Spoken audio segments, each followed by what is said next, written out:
I'm going to introduce Terence, and then you'll be in for an experience that I think you'll find instructive, entertaining, inspiring, and challenging. This lecture is, this evening is an independent lecture, but it's also the introductory part of a workshop which will continue tomorrow and Sunday, 9:30 to 3:30, for those of you that might want to go into these subjects more in depth. And Terence, I think, will give you some indication of what will be covered in the workshops tomorrow and Sunday. So Terence is I think I would like to say that Terence, who is my good friend, is one of the most remarkable individuals I know. He is an explorer, a student of shamanism and of history, of ethnobotany, and of a whole variety of other disciplines which would be too numerous to list. He has a very unusual gift for articulating with exceptional clarity connections, insights, and understandings from really the frontiers of human exploration and knowledge. He has a gift for combining scientific knowledge with poetic, sensuous expression that is quite exceptional, and he has a truly visionary mind that is able to range deeply and widely across a very wide spectrum. And it's impossible to put Terence into categories. He transcends the usual kinds of academic categories.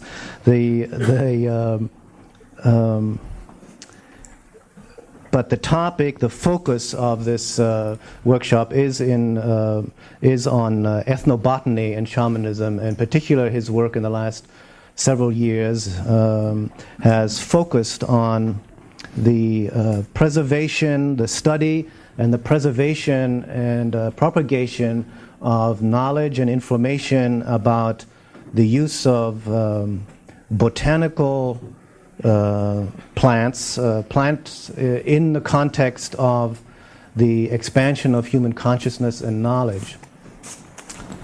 And I can assure you that if you haven't heard Terence before, and even if you have, you're in for an exhilarating journey into spaces of the mind that you won't forget. So with that, I'll turn you over to Terence McKenna.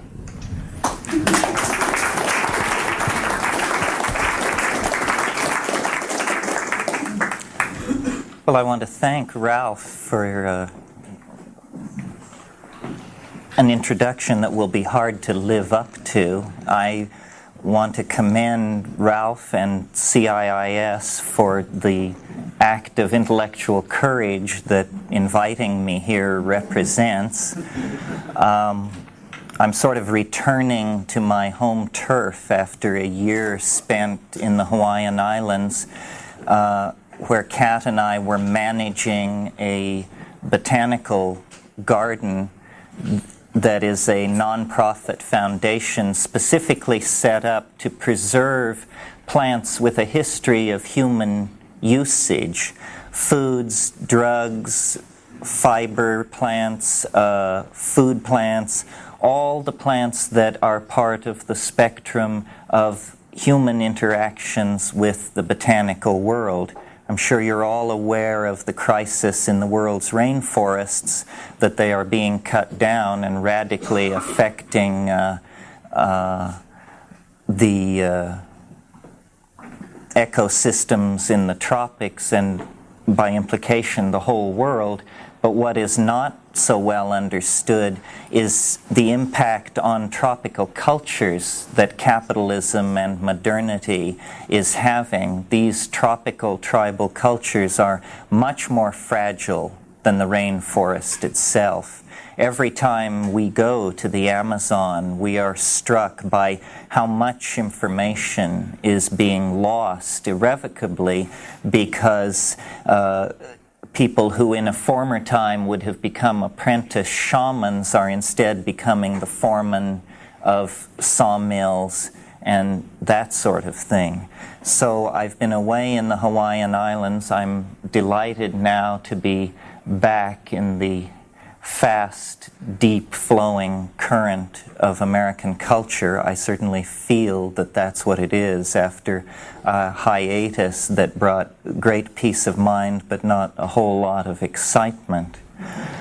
Before I make my way into tonight's subject, I'll cover what I think of as preliminaries and business. First of all, as Ralph said, this is the opening lecture of a weekend that will be conducted all day tomorrow and all day Sunday. In addition to that, I'll be speaking at Shared Visions tomorrow night on a completely different subject in Berkeley. So if any of you are interested in attending the follow-on meetings of this workshop, you should see the staff of CIIS. If you're interested in hearing what I have to say about a new calendar, you should come to Shared Visions tomorrow evening.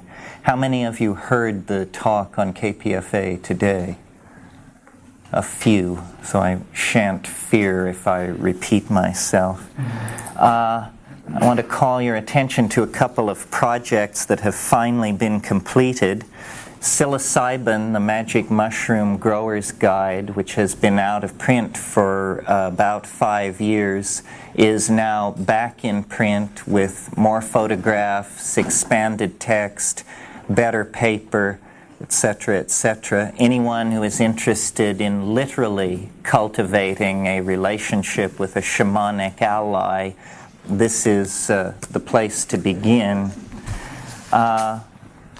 Also, Lux Natura, which is the company, which is sort of a clearinghouse for my ideas, tapes, and books, has completed work on a software package, which is software which runs on the Apple IIe, 2C, or 2GS machine, software which supports the theories of time that are explained in the invisible landscape.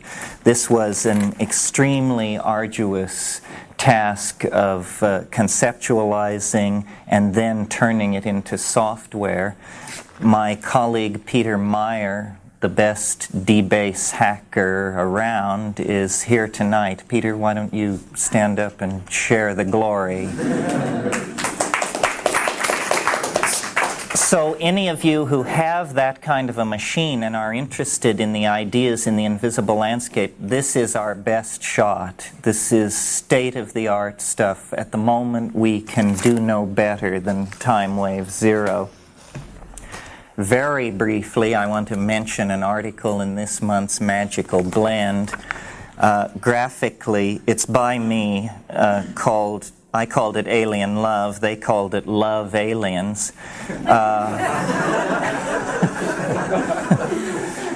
Graphically, I think they took revenge on me for knocking Crystal Power, but the text is there if you're interested.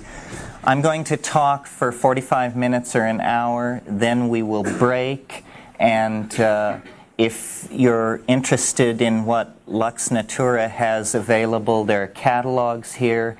There's another piece of paper which describes the work that Botanical Dimensions is doing, and also I want to promote a very interesting event that's going to take place in November, a conference here in San Francisco called Angels, Aliens, and Archetypes, which should be very interesting. It's going to happen at the Fairmont Hotel, and besides myself, Whitley Strieber, who wrote Communion, which is now on the New York Times bestseller list, I understand.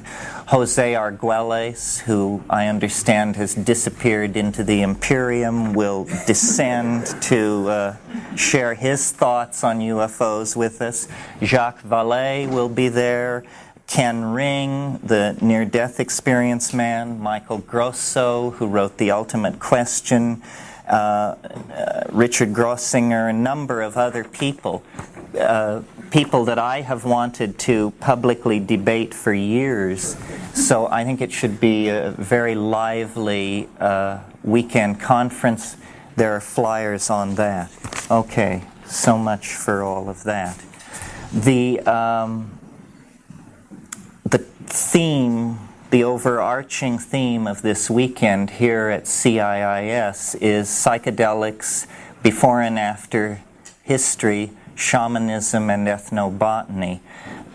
The succeeding meetings will deal with the details of shamanic usage of hallucinogenic plants worldwide in a kind of survey format with special emphasis on those places and peoples that I have personal experience with, which is the Amazon basin and Southeast Asia. And I understand that if you are a student at CIIS, there is credit for that. Tonight's lecture is an attempt to set the stage and sort of enunciate the philosophical themes that stand behind the effort to understand and enumerate psychedelic plants and their usage anyway. I mean, what is the point of it? And the reason I called it, or the reason I invoked history before and after, is because I think that the psychedelic experience, especially as it is induced by plants, is a phenomenon that too little has been made of in an effort to sort of preserve the chestnuts of modern science and society. The psychedelic experience is an extremely old part of the smorgasbord of human experiences on this planet. In fact, the emergence of human consciousness and the emergence of an awareness of the properties of these biodynamic alkaloids scattered throughout a number of plant genera may be nothing less than the same thing. We know that the arboreal primates of Africa, at a certain point in the past, and people of goodwill differ on exactly when, came under pressure from an advancing phenomenon of desertification of the African continent. And at that time, new lifestyles, new adaptations had to be put in place. The arboreal canopy dwelling lifestyle of these primate tribes had to be put aside. They descended to ground level. They abandoned vegetarianism in favor of an omnivorous diet, and their already highly evolved system of signaling became even more evolved as they took to hunting and preying upon herds of ungulate animals that were evolving in this grassland situation in response to the same set of environmental pressures that were forcing the primates out of the trees. Roland Fisher did work showing that visual acuity is increased if small amounts of psilocybin are given to graduate students. Psilocybin in doses that are sub-threshold for the triggering of psychological changes.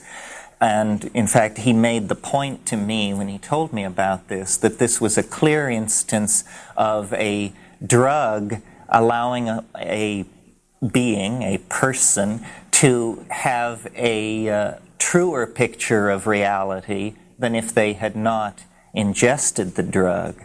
But Fisher, who was a psychologist, never drew the conclusion regarding what the consequences of such an increase in visual acuity would be on the lifestyle and adaptive skills of an animal. It's very clear in the same way that if you have a plant in your diet which stimulates or challenges your immune system, that will increase your adaptive advantage. It's very clear that the presence of a biodynamic steroid or alkaloid which increases visual acuity will also have a tremendous impact on the adaptive strategy and the success of that strategy in a given animal. So it's possible to suggest that once psilocybin was established in the food chain, those primates that utilized it quickly became the dominant and then the exclusive form. Well, now, how did this psilocybin enter the food chain of these primates? Very simply, because it was coprophytic, meaning it grew in the manure of these ungulate animals, so that once the ungulate animals became a food source and a focus of interest and attention of these primates, they could not help but notice as they tracked and followed these herds that the mushroom was thrust upon their attention. If any of you have observed Stropharia cubensis, which is the species I'm speaking of, growing in the tropics, you know that it is quite an astonishing natural object to come upon in any environment. I've seen them the size of dinner plates in the Amazon, and they have a very rich golden color, and they rear their heads above the surrounding grasses in the meadowland situation. In fact, they actually look like small fleets of flying saucers that have come in and settled on the grass. To this day, baboons have the habit of, baboons are also primates of this grassland environment. They have the habit of rushing over to cow pies and turning them over and picking up bugs and searching for protein in this way. So it is no great leap of faith to suppose that very early on they would have these primate animals would have noticed the presence of the mushroom directly in their path, and being omnivorous, they would have eaten it, and first in small experimental doses which confer increased visual acuity, that would have established a selective reinforcement loop in favor of those animals with a taste for mushrooms as opposed to those animals without such a taste. Very quickly they would have bred out the other preference, and very far-seeing monkeys would have been established. The next level of the argument requires a somewhat greater leap. It has to do with the fact that at increased doses, the psilocybin in these mushrooms seems to activate the language-forming centers of the brain, Broca's area, or the ceruleus. It isn't clear, but what is clear that experientially these things are catalysts for language, and that from the signifying, from the signaling repertoire of these primates to the act of signification is a symmetry break a leap into the unknown that it is reasonable to speculate was actually triggered by the presence of these biodynamic plants in the diet. Once that happened, there is the establishment of a set of associations. The cow, the mushroom, which in the mind of these creatures, I'm sure that the mushroom was thought of as coming from the cow, because after all, the manure came from the cow, and it seems to be just a seamless web of associations. So the cow, the mushroom, and lying ineffably behind that, the experience of the tremendum, the experience of an ineffable mystery that now, some 100,000 or 35,000 years later, is no less mysterious, in spite of the fact that we have made an immense intellectual conquest of the world in which we live. We extend our metaphors of explanation to the most distant stellar objects and down into orders of magnitude of the physical universe, many levels beyond which we can perceive with our unaided senses. Nevertheless, this tremendum that these early primates contacted remains precisely that, a mysterium, a transcendental mystery that beckons across the epigenetic landscape of human culture and organization. And some of you who have heard this lecture or these ideas before know that it is my opinion, going beyond Gordon Wasson, that this really lays the basis for the genesis of religion. Religion begins in the notion of the holy. The holy is another way of indicating the felt presence of the tremendum. And the early goddess religions of the Middle East were essentially cattle religions. There are people in this audience who have done tremendous work on the etymology of these languages, showing how these words and roots can be traced back into a kind of convergence where the mystery and the mushroom are seen to be one. So this means that in spite of the prejudices and intellectual predilections of Western man, which are essentially pretensions that have arisen in the dimension created by ignorance, the dimension of ignorance created by the Judeo-Christian attitude toward nature, which sees it essentially as something to be exploited rather than integrated or made a resonant part of the psyche.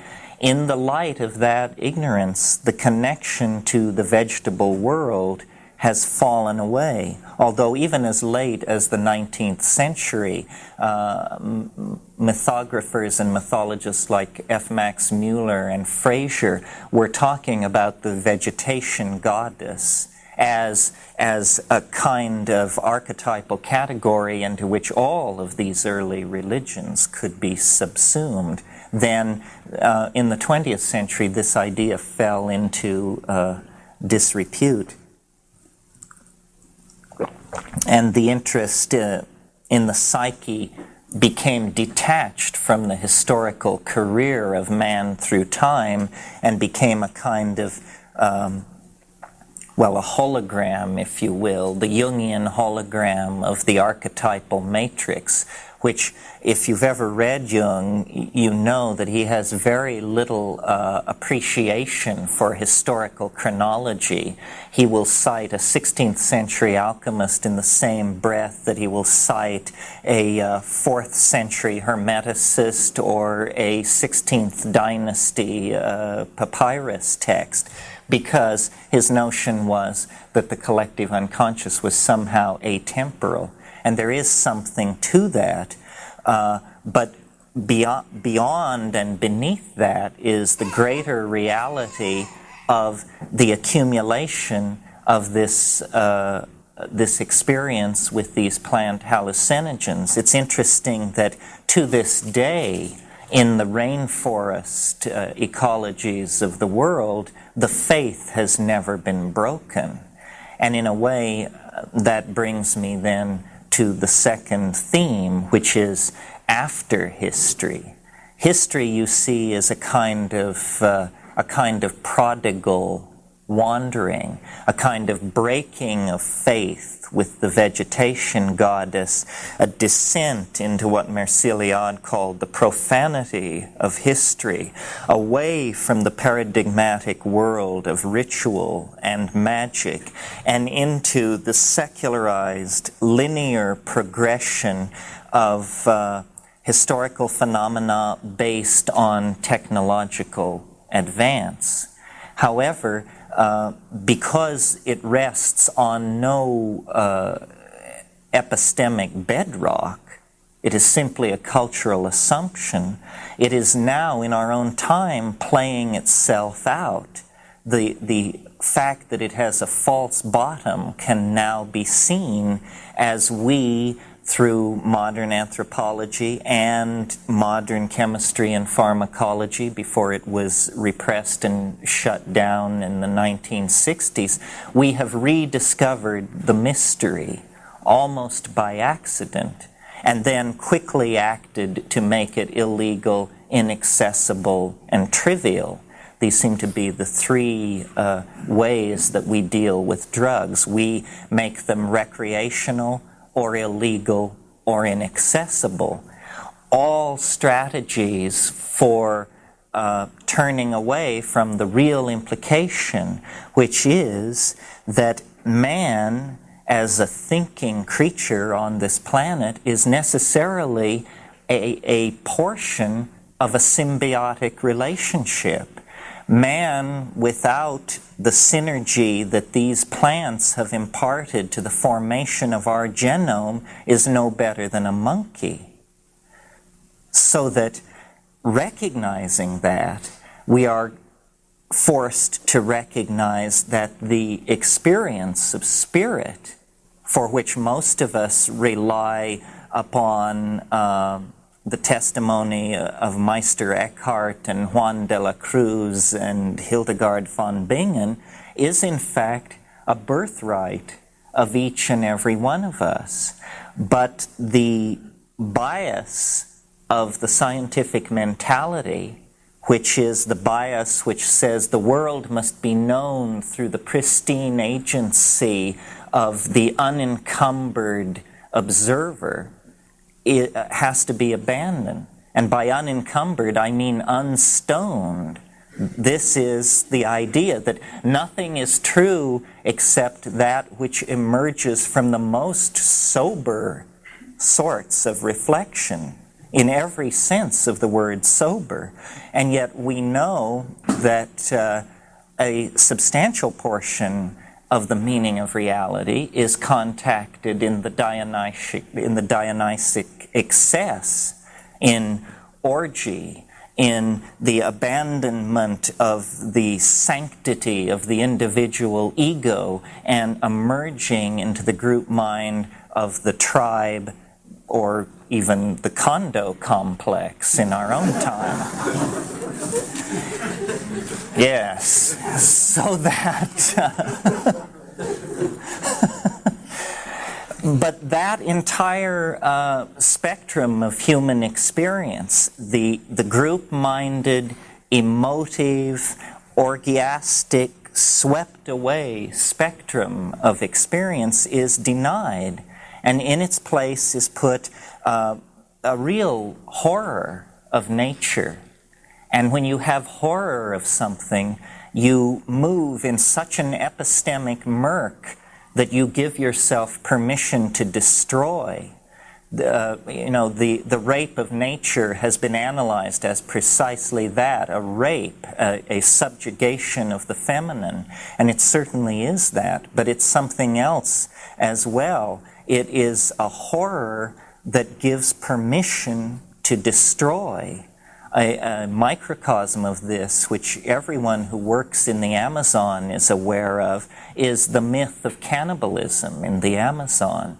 The myth of cannibalism was specifically promulgated to give white people permission to carry out atrocities on the native peoples, because it was said they are homophages. The most horrifying thing we can imagine, gives us permission to deny their humanity and then ride roughshod upon them.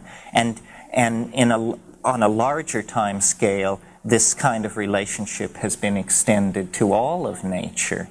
Now, because of the work of people like Hoffman and Wasson and Metzner and Leary and earlier people, Lewin and others, the 20th century has come full circle. We have dug so deep into the toy box of matter that we have actually come upon the residence of the God, or the residence of the mystery, and it cannot now be denied. This is, I believe, a lot of what the cultural struggle over hallucinogens and the impact of plant-induced hallucinations is about. It is that science cannot continue as usual in the face of this phenomenon. It is what the parapsychologists have been seeking, but have not the courage to proclaim, because so strong is the bias against drugs in this culture that automatically anything having to do with drugs is ruled out of bounds in the realm of evidence, precluding forever, in my mind, the validation of these phenomena. So-called psychic phenomena are an everyday occurrence where hallucinogenic drugs are taken. But where hallucinogenic drugs are not taken, these things must be sought by the most tortuous and excruciating kinds of methods, you know, the flipping of cards and that sort of thing. Even, and I don't want to dump on Whitley because I don't know the man, but I read his book. I was amused, those of you who are aware of Whitley Strieber's book, Communion, he takes great pains to say that he never uses drugs. He even has an appendix in the back of his book, which is a polygraph session, where he insisted that he be asked the question, do you use drugs? Well, to my mind, it's no wonder the poor man can't understand what is happening to him. Without a symbiotic relationship to the biodynamic, God-laden constituents in the exterior natural environment, the unaided human mind is almost certain to fail in its effort to assimilate the mystery of being. Because throughout the historical and prehistorical career of human beings, this is how understanding was achieved. And, you know, I bring great wrath upon myself by suggesting that even the most respected methods of spiritual transformation, such as yoga and mantrayana and that sort of thing, are in fact efforts to mimic the intoxication of plants without committing the heinous act of ingestion, you see. Again, this a masculine paternalistic society has such a penetration fear, such a fear of having Mother Nature come at them with the large, thick reality of things, that, you know, excruciating ordeals will be substituted in lieu of that. not eating, flagellation, sitting for hours and hours, obeying for years the orders of beady-eyed opportunists. All of this sort of thing will be tolerated in lieu of making the commitment to nature. That's what it is. It's a commitment to nature, to the efficacy of nature. And by our now I mean the rationalist scientific view of nature, is that it is something entirely passive which we perceive, and that the act of perception, to become an act of understanding, has to go through all kinds of transforms and processing in the human brain. Nothing could be further than the truth. I'm sure many of you are familiar with the Gaia hypothesis, which fundamentally is a theory about gas exchange in the atmosphere, but which really says that the planet is a self-regulating organism in which we are moving around, playing a role somewhat like an organelle in a cell. The consequences to be drawn from the Gaia hypothesis is that nature is not a passive matrix which requires analysis, but that in fact it is communication. That the perception of nature is the perception of nature's intent. And if we could, and this begins as a kind of outlandish notion, is nature talking to us? Is that what is happening? And ends, I think, in the conviction that that is absolutely what is happening. We do not live on this planet, we live in this planet. Hundreds of miles of atmosphere rise above us. We move along on a kind of membrane, which we call the surface, but which is really simply a symmetry break in the physiology of the planetary organism. The planetary organism, for us, is a continuous stream of communication to us, which we deny. And we deny it by strategies that have been spun out over millennia. One of which is, of course, the subject-object dualism inherent in our languages, the notion of the passivity of the exterior, the notion that mind is a phenomenon, in fact, an epiphenomenon of the functioning of brain. We are unwilling to see that mind is a flowing river into which the brain is inserted much in the way that a dipstick is inserted into a crankcase to take the measure of the lubricant. That's what we are doing. And there's a lot of talk about paradigm shift, what will it be, where will it come from, etc., etc. And people keep claiming they have it, but I don't think people realize, they have trivial paradigm shifts or mini paradigm shifts. The real paradigm shift that is being acted out in the 20th century is a return to the archaic notion of the primacy of spirit. And it was contacted first and most abstractly by quantum physics, where it was finally realized, when all other intellectual avenues had been exhausted, that particulate matter, conceived of as tiny billiard balls whizzing through empty space, was going to have to be replaced by a notion of fields, of interacting fields described probabilistically and not really localizable in the here and now kind of matrix that we are used to moving through. But they called the new concept of matter probabilistic or wave mechanical. It actually is not mechanical at all. Waves are not mechanical. Wave mechanical is a curiously bastardized kind of term which tries to have it both ways. But how many of us are quantum physicists, and how many of us who are actually have access to the instrumentalities that confirm these notions?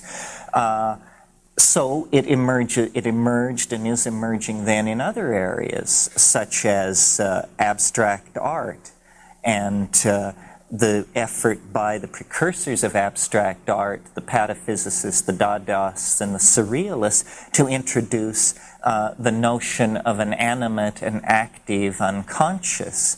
The notion of the unconscious is actually an effort to blur the notion of the point consciousness of the ego, and to replace the model of the point consciousness of the ego with this more deployed and fuzzy notion of a gradation of awareness spreading out to the very earliest memories of animal organization, you see.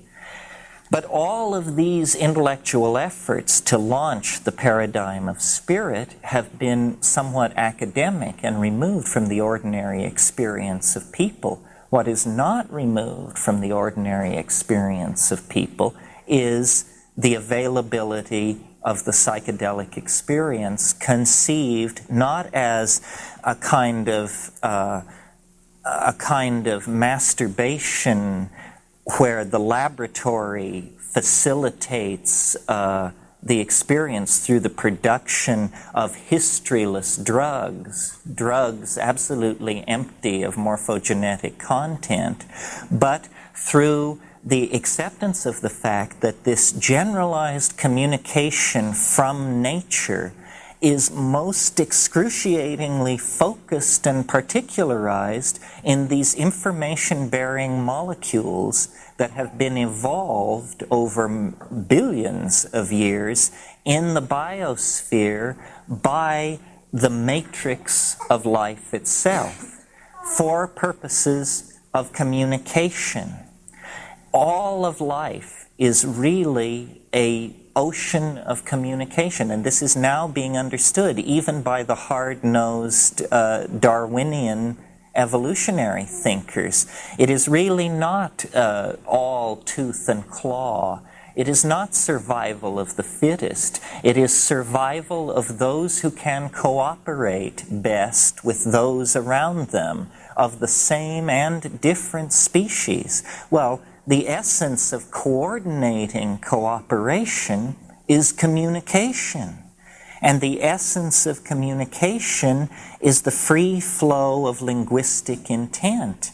We're all familiar, I'm sure, with the way in which ants regulate their behavior by the laying down of pheromones. But, and that seems quite acceptable to us because we say, well, the average ant is not such a big deal. It is the hive which is so exquisitely organized and coordinated and able to execute its intent and carry out its plans. But, you know, have you noticed that the individual atoms of the human hive are no great shakes either in most cases?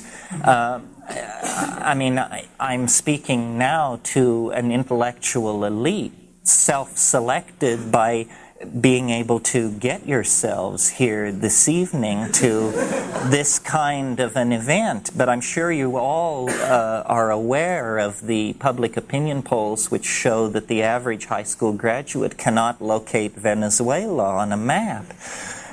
And similar things, believes that Hermann Goering served in the Nixon administration. And someone said, but he did, didn't he?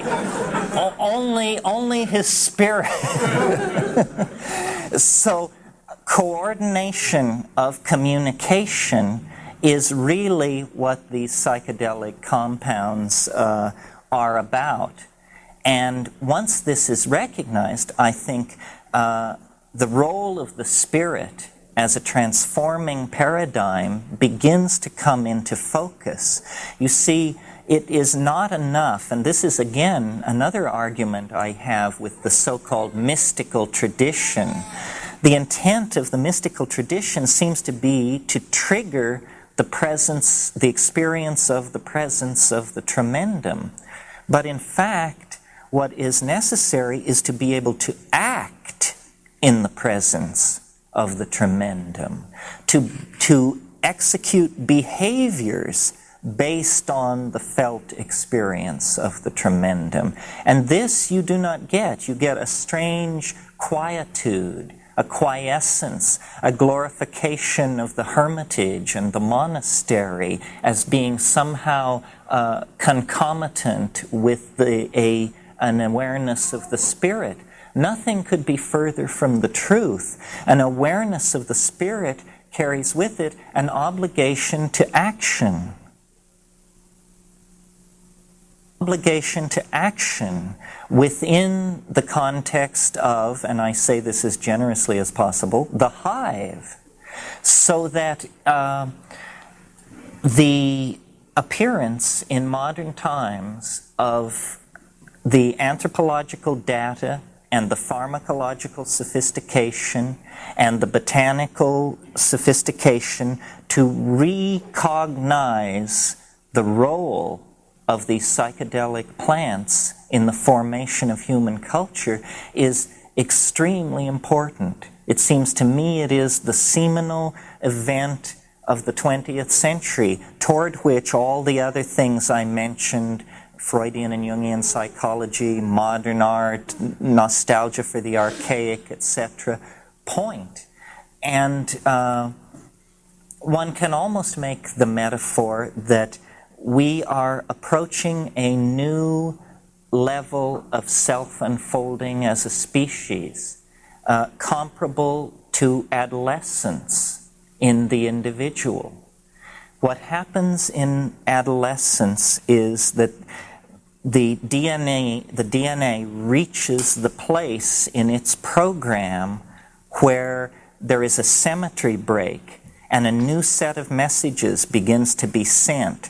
Hormonal messages. You can think of them as pheromones within the body. That's what a hormone is. An organic catalyst within the body which suddenly shifts the focus of the individual from what Freud called the polymorphic perversity of the ego to the felt presence of the other, conceived in that case as a sexual partner.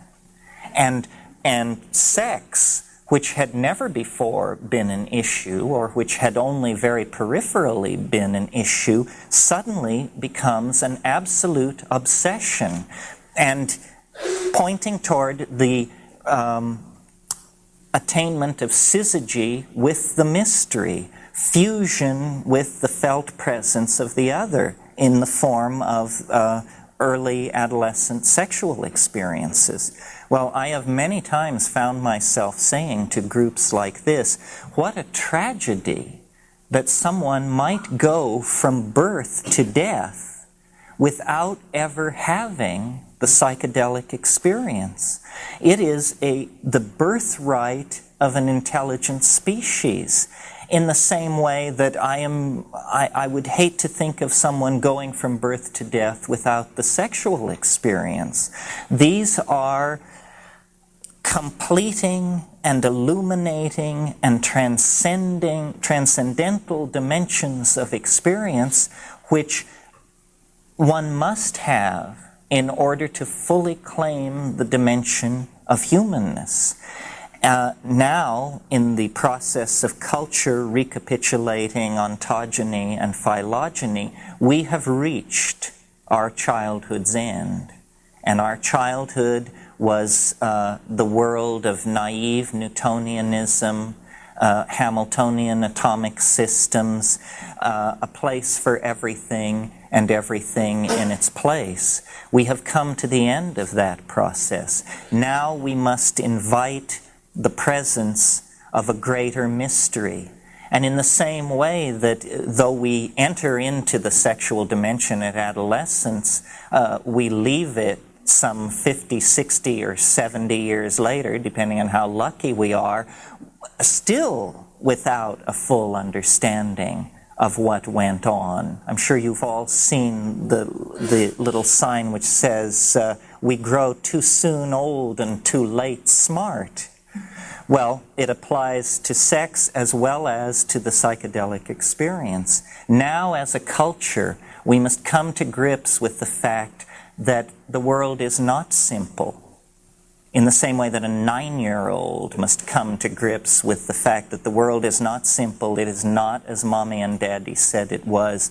There are tremendous vistas and abysses to be plunged, and ask your uncle and he will tell you that nobody knows what's going on in these areas. Ask a shaman and he will tell you that nobody has found the bedrock of the psychedelic experience. Nevertheless, this wish to live with a bedrock of experience is a kind of trivializing of the great mystery in which we find ourselves embedded. We would have a far more accurate and complete picture of reality if we were willing to live with the felt presence of the mystery.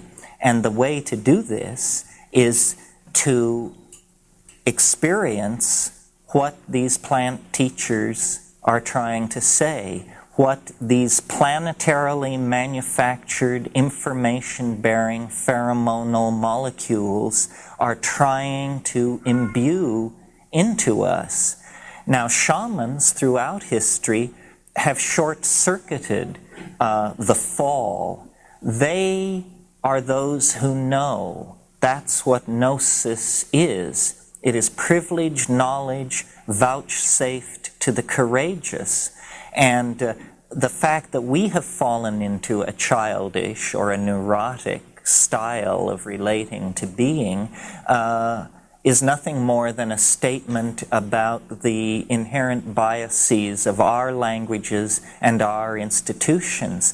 Many peoples have not, perhaps because they carried out their lives in the vastness of the tropical forests, where the force of nature cannot be denied. You see, had we stayed in the tropics, we probably would never have taken the fall into history. The fall into history is what happens when one moves into progressively more and more barren landscapes and substitutes for the input of organic nature the self-generated neurotic maps that are based on incomplete information. Now that cycle is being closed. I often think that the discovery of the New World and its subjugation, which was like the carrying out of the ultimate fantasies of the neurotic Judeo-Christian tradition, a world to plunder, ends very oddly with Gordon Wasson and Valentina Wasson in 1953 penetrating into the jungle highlands of Mexico and finding there something more astonishing than a flying saucer or an alien artifact, finding there the true heritage of the human species in the form of the intact mushroom psychedelic religion. Eros, lost since the dismemberment of Osiris, lost since great Pan's death at the rise of the Christian era, but not dead, only sleeping. And now, through cultivation techniques and the propagation of ethnographic literature and the work of people like Metzner and Hoffman and Wasson and Schultes, shoved directly in the path of the careening cultural juggernaut of Western civilization. This is why I've called the weekend Psychedelics Before and After History, because I see history, as I say, as a prodigal hiatus, a wandering in the desert of unknowing, an indulgence in an easily cured neurosis, if we will but take upon ourselves the personal responsibility for cultivating a relationship with the mystery. We have bought in so thoroughly to the notion of a hierarchy of information and a declension of truth from experts, whether they be politicians, priests, or scientists, that we have devalued ourselves as the primary instruments of our knowing. And this is why I think, among other reasons, why psychedelics are so repressed, why it is so important to society to keep them out of the hands not only of children and high schoolers and hedonistic experimentalists, but to keep them out of the hands of research psychologists, pharmacologists, and physiologists as well, because fully appreciated, they will explode the Newtonian, Einsteinian universe the way a stick of dynamite explodes a rotten apple. And in the process, the hierarchies of paternalism, scientism, and reductionism will just be completely swept away. And this is all going to happen, God willing, in our lifetimes. My faith is that if it doesn't happen, then the cultural momentum toward a lethal conclusion will continue unto the ultimate catastrophe. And so that's why I am willing to address groups like this and seek to inspire psychologists and chemists and students of anthropology and culture to examine this, because I think we have wandered far from our birthright and trivialized the mystery of being in the process. And to recoup that mistake, we are going to have to become as little children in the face of the shamanic phenomenon and investigate it intellectually, experientially, linguistically, individually, and collectively. Only in that way will we be able to rescue the enterprise from its momentum toward catastrophe. Let's not forget that each one of us is here in this room because, 1,000 or 10,000 generations of thinking beings did not drop the ball. However tough it was, 9 times the glaciers have ground south from the poles in the last 150,000 years. 9 times they have retreated. This planet has witnessed all kinds of catastrophes and symmetry breaks, and still the trust, the implicit trust that the environment must have in us as the catalytic species, and we are the catalytic species. Everyone is worried about the impact of humankind on this planet. Well, let me tell you, before the pyramids ever rose, the impact of human beings on this planet was staggering. The CO2 level had been affected, the grasslands had been created, the great mammals had become extinct. All of this is tolerated because we are the prodigal sons. We are the pride of the planetary parent, because we are the omni-adaptable catalytic species that, if able to carry out the program which consciousness endows us with the power to impart, we will be able to carry the biosphere of this planet throughout the stellar system in which this solar system is embedded. And life has this atemporal sense of itself. The reason it tolerates the risk that we represent is because it is gambling on the hope that we represent. And the way to get aligned with that and to get in resonance with it is to clear the noise from the circuitry of communication. And the way you clear the noise from the circuitry of communication is by backing out of the garbage of profane culture, reductionism, linearity, all of these things, and abandoning the fall into history and returning to the garden. If we each do it, it will be fait accompli for the collectivity. If we all sit around waiting for it to come in the form of benevolent extraterrestrials or a religious conversion on the part of Reagan and Gorbachev, we will all go to hell in a handbasket together. So that is the stunningly central import of the botanical hallucinogens in the planetary ecosystem. And that is this evening's formal presentation as well. Thank you very much.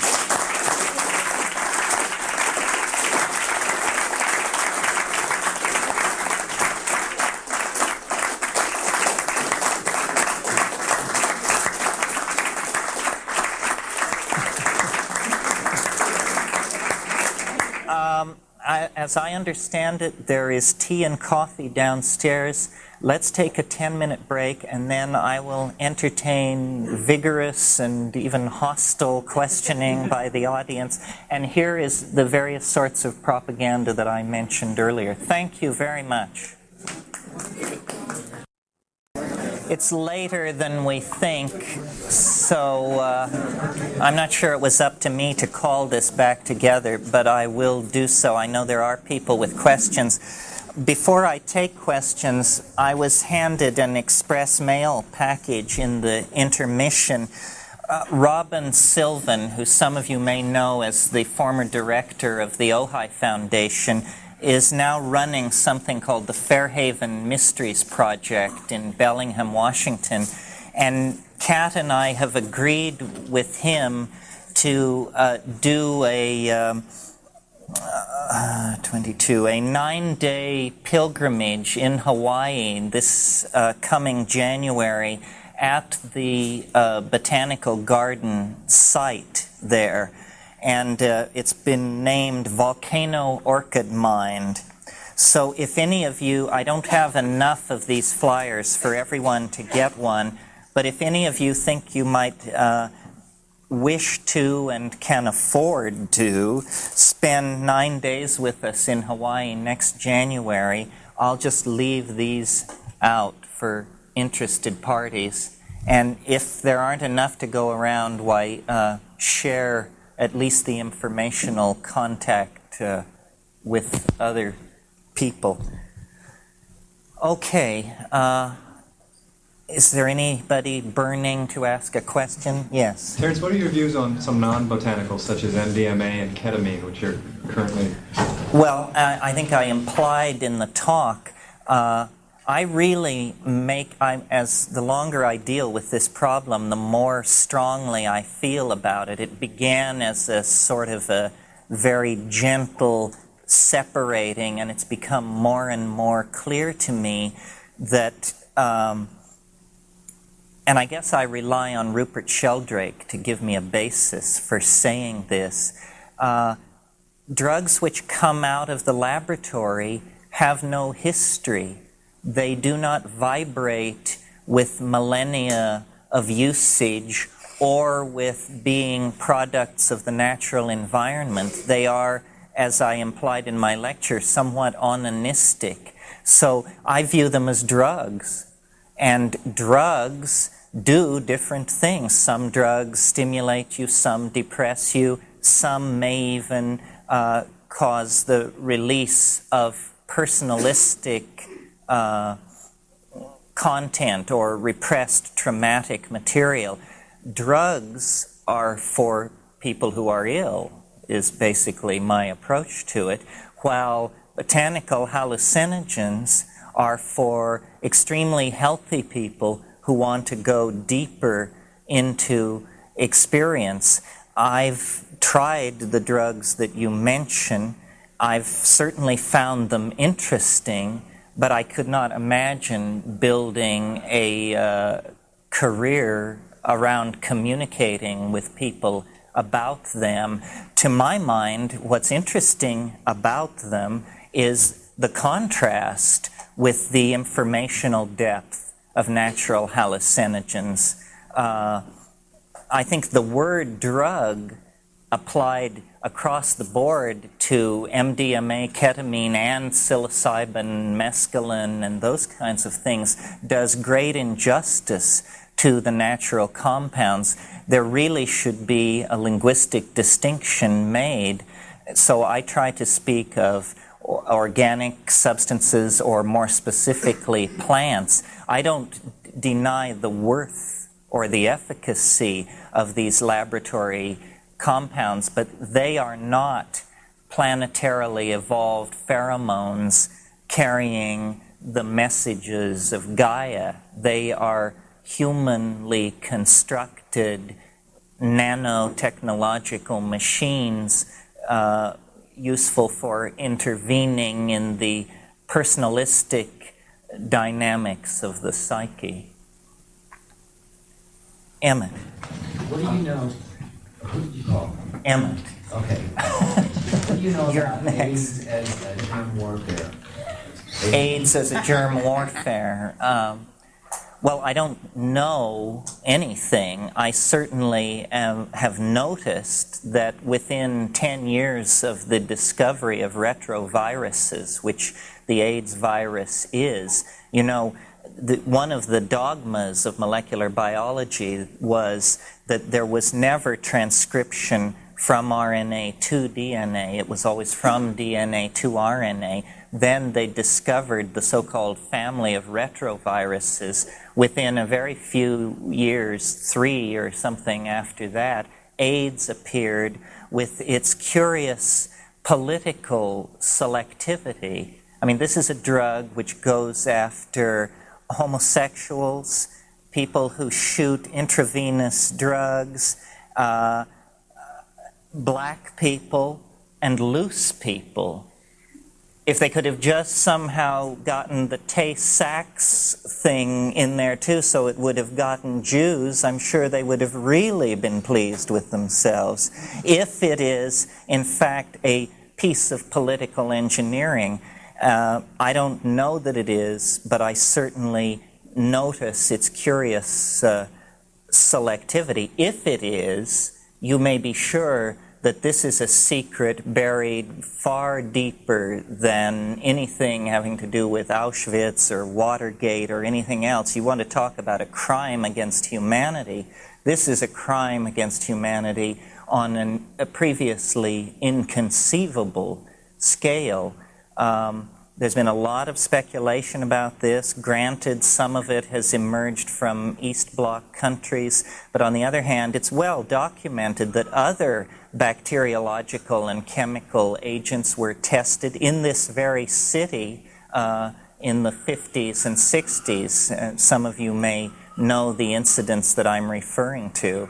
So it's a possibility not to be ruled out, certainly. I said that you would be next, yeah. You talked about the psychedelic experience and mushroom, contrast to, but similar to, and also a mystical state or achieving enlightenment through other means not drugs.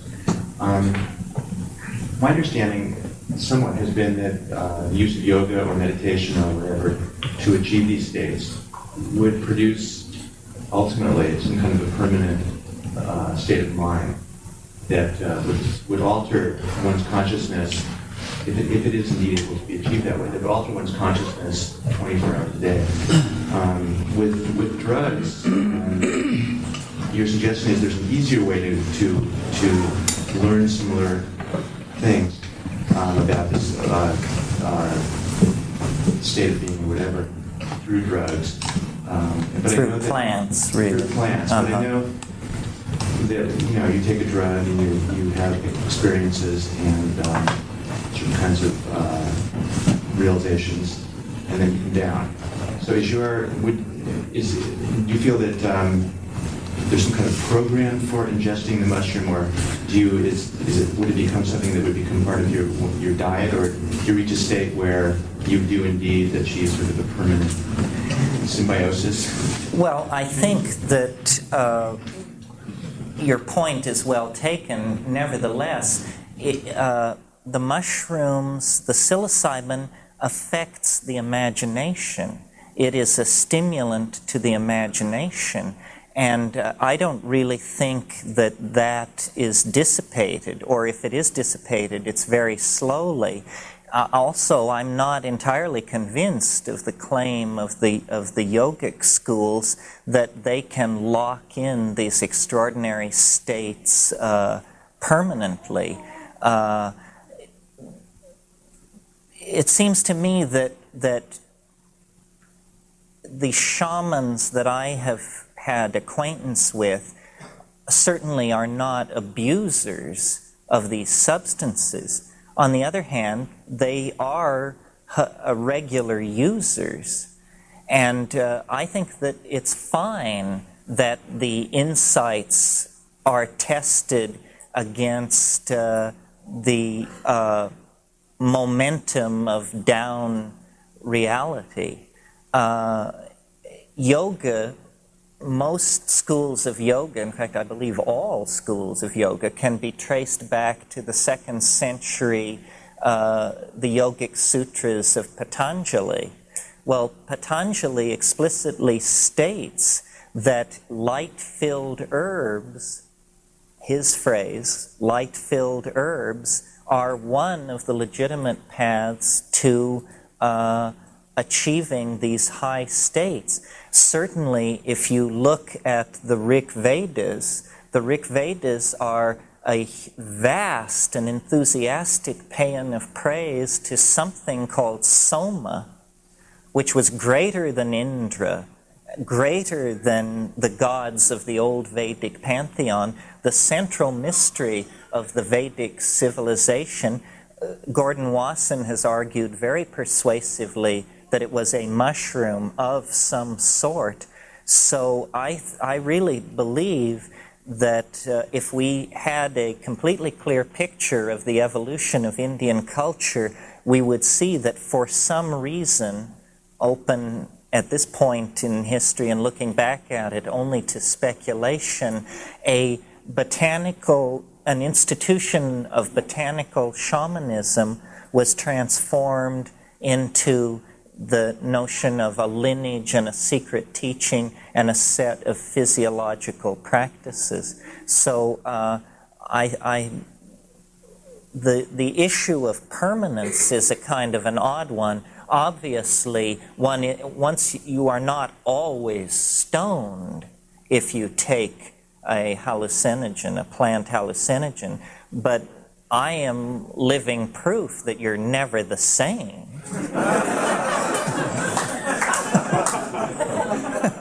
So somewhere between always stoned and never be the same is where one falls.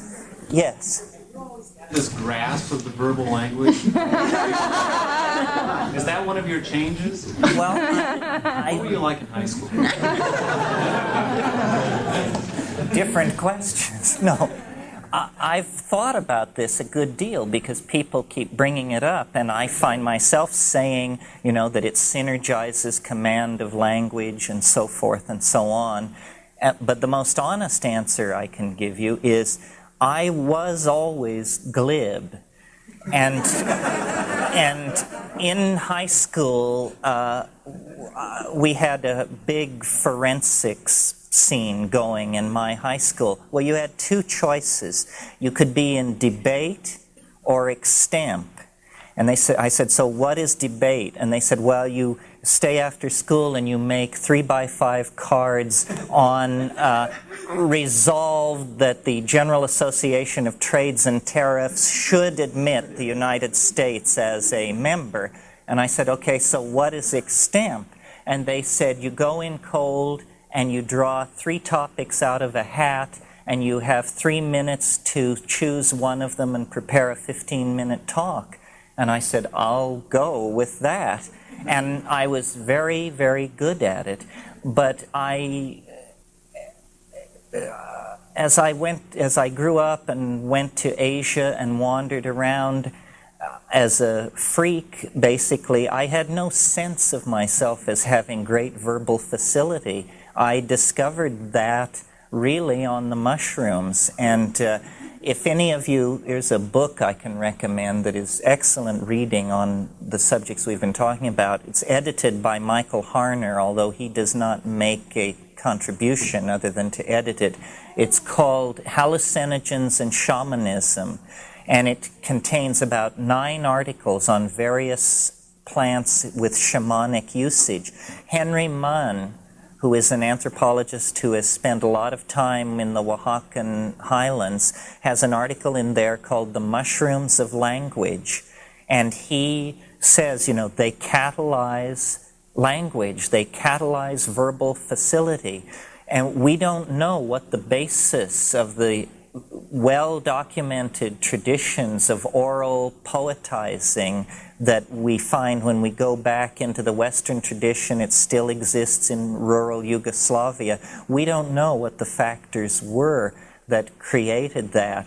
I think that most people who take plant hallucinogens are simply inspired to attempt to clean up their communication skills, because you do wish to communicate it. And it's the stereotyped view of the intoxicated mystic in our society is of an idiot, you know, the inarticulate hippie, the guy who just says, well, you know, man, it's like, you know.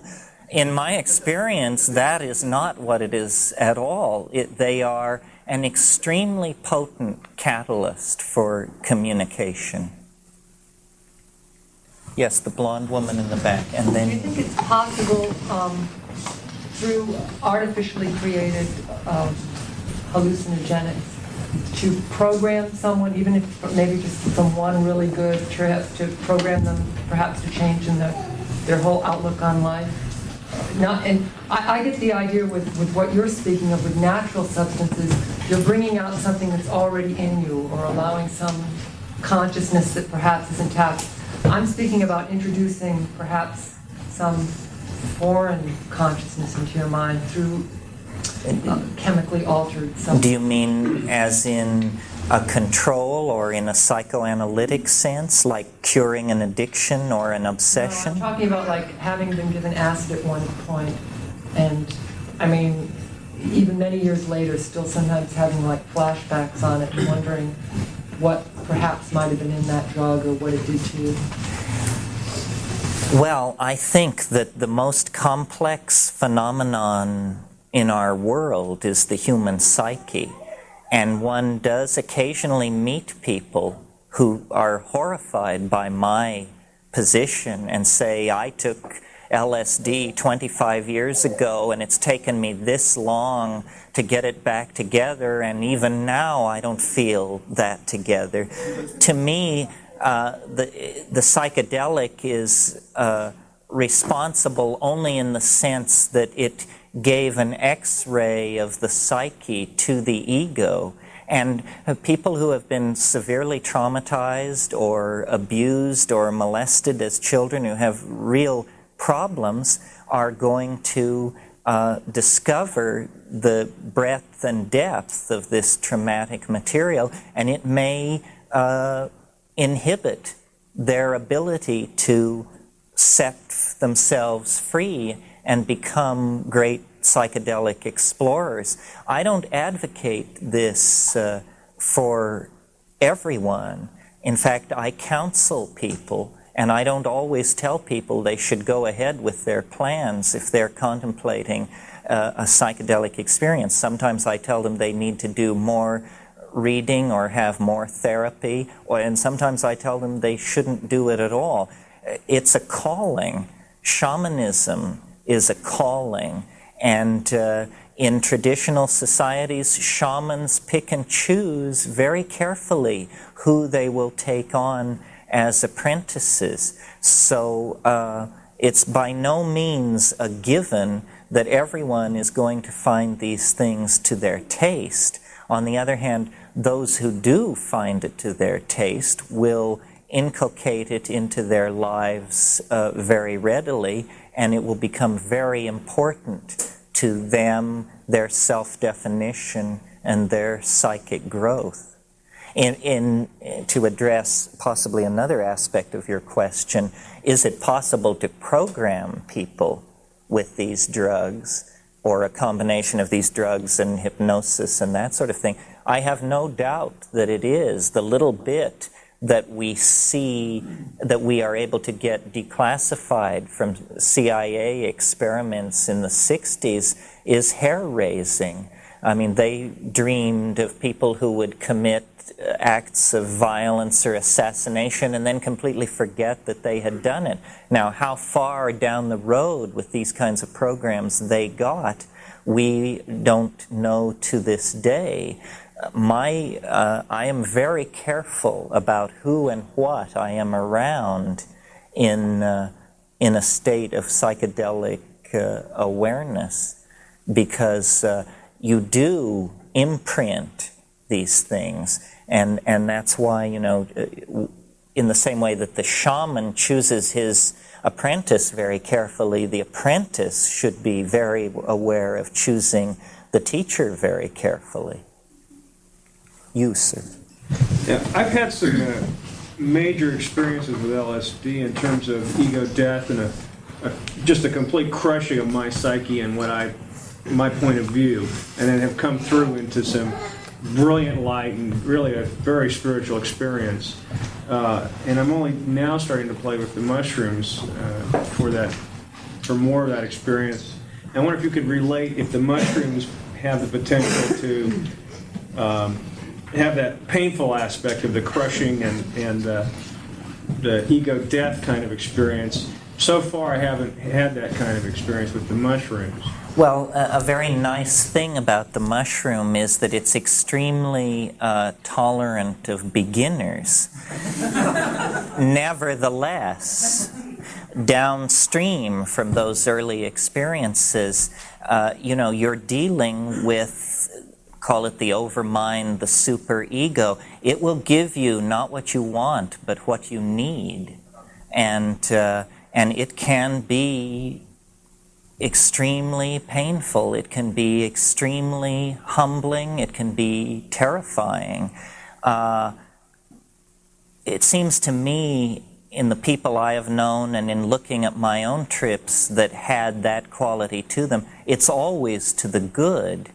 The ego is completely obsessed with control and wants everything to be ameliorated and presented in easily digestible increments and to proceed along an orderly program of unfoldment. And it isn't like that. It has its own weather, it has its own dynamics, and you're much more in the position of someone sailing alone in a small sailboat.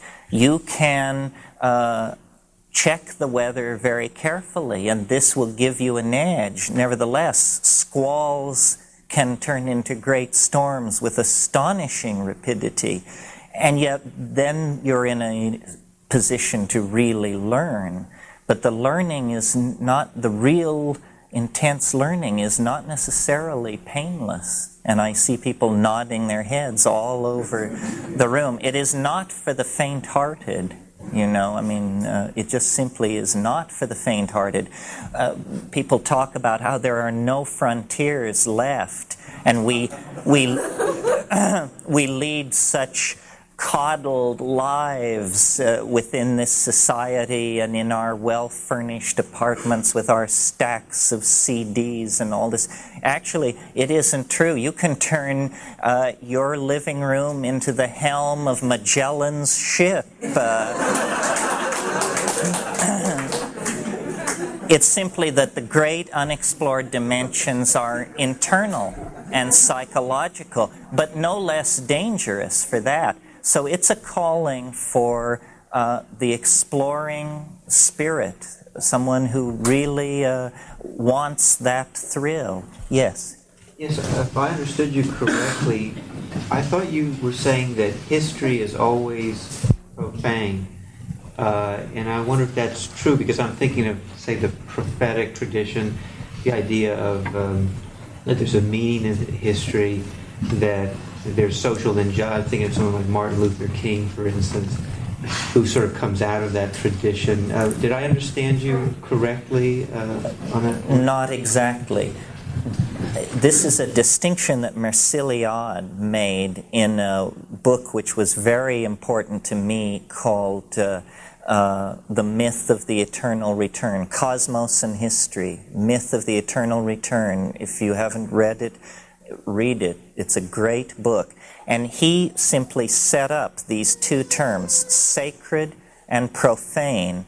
And what he means is that sacred space is paradigmatic space. That means that it is ritualistic space. It is always involved with the repetition of an archetypal activity. He uses the Latin phrase in ilio tempore, which literally in English simply means in that time. But what it really refers to is the time before history. So the juxtaposition of sacred and profane is not a value judgment. It's simply a way of talking about two kinds of time. One that is cyclical and engaged in the ritual establishment of a kind of archetypal space, and the other that is linear and rational and proceeds from a beginning toward the future. No, obviously, history is studded with examples of great saintliness, great insight, great displays of compassion and understanding. So I didn't mean to imply that, and hope that I didn't. Yes? Earlier you made an excellent delineation between laboratory-produced drugs and botanicals. The question is, are the effects of each of these two different on subtle bodies of people? Well, something more that I could have said about that, a very practical argument for botanical drugs, especially ones with a history of shamanic usage, is simply that they have a history of human usage. That's where the market testing was done over thousands and thousands of years. If a compound is toxic or triggers psychosis or mutagenic or induces tumors, it will have been dropped long ago by human groups who experiment with these things. Something can come out of the laboratory and be psychoactive, elicit some change in the self-perception of psyche, and can have all kinds of unknown or potential side effects. So what I always say to people, if I can reconstruct it here, who ask this kind of a question is, there are 3 tests to apply to a compound that you're thinking of ingesting. First of all, does it have a history of shamanic usage? Does it come from plants? Plants are also biological systems like us. They cannot produce truly alien compounds. And thirdly, does it have a relationship to known human brain chemistry? And I usually say to people, if you get 2 out of 3 on this test, it's probably okay to go ahead. But if it fails 2 of the 3 or 3 of the 3, I would steer wide of it. A perfect example, I mean, I don't want to dump on anybody's favorite drug, but just because I'm familiar with the literature, let me give an example. Ketamine. Ketamine is a fascinating experience. I had a lot of psychedelic experience under my belt before I came to ketamine, and I was amazed at what it does to psyche. However, there's a significant amount of literature which indicates that it can cause epileptic kindling. There is another significant body of literature which indicates that it depresses the immune system to such a degree that it has now been dropped from general surgery. It's even, I understand, being dropped from veterinary use because all these vets were reporting that a very large percentage of cat patients were not recovering from quite straightforward operations, being spayed and that sort of thing. And ketamine begins to look like the culprit in that. Well, now, if it didn't have that bad rap, I would be willing to grant that it was a very interesting compound. But I just, my immune system is very precious to me, and also I find the notion of epileptic kindling to make me very uncomfortable. So in spite of the fact that the experience is quite interesting, I would go very slow with that. I certainly wouldn't settle into it as a lifestyle.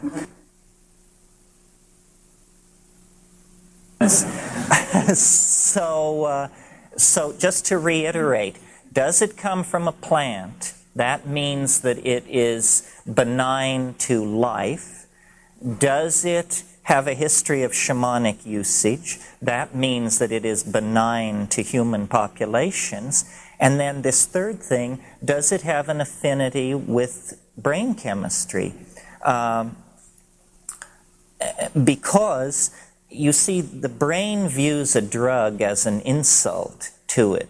The brain has what is called the blood-brain barrier, and then behind that many enzymatic mechanisms for degrading any foreign substance and turning it into harmless substrates. The perfect case example would be dimethyltryptamine. Dimethyltryptamine is without contest the most powerful hallucinogen known to me, and I've spent a while looking into the matter. Okay, it does occur in plants. It does have a history of human usage in the Amazon basin, but what is most astonishing about it is when you smoke it, within 7 to 12 minutes, you completely return to normal. Now, what is happening there is that the DMT is crossing the blood-brain barrier very rapidly, giving you a phenomenal psychedelic experience, and enzyme systems are locking on to these molecules and saying, I know what this is. I know how to deanimate, dealkylate this compound and quickly turn it into indole acetic acid, which is a common excretory pathway for these kinds of compounds in the brain. So the speed with which DMT clears the human brain and returns you to normal is a very, very strong argument for its harmlessness. So if you take a drug and the next day you feel lousy and the next day you sort of feel okay, that's not a very good drug. That's an insult to the physical brain and should not be done because we're in this for the duration. This is a task of a lifetime. So you want compounds which are extremely effective in delivering the noetic experience, the plunge into the tremendum, but you also want to be able to race again another day. And that involves paying attention to these other factors. People who are contemplating this as an experiment or a lifestyle, this dealing with psychedelics as a growth program, the first thing I say to people is make a trip to the library. A great deal is known about these things. Read the physiological literature, read the ethnographic literature, and assimilate that data so that you're not just going into it blind. Take a little responsibility for what you're doing.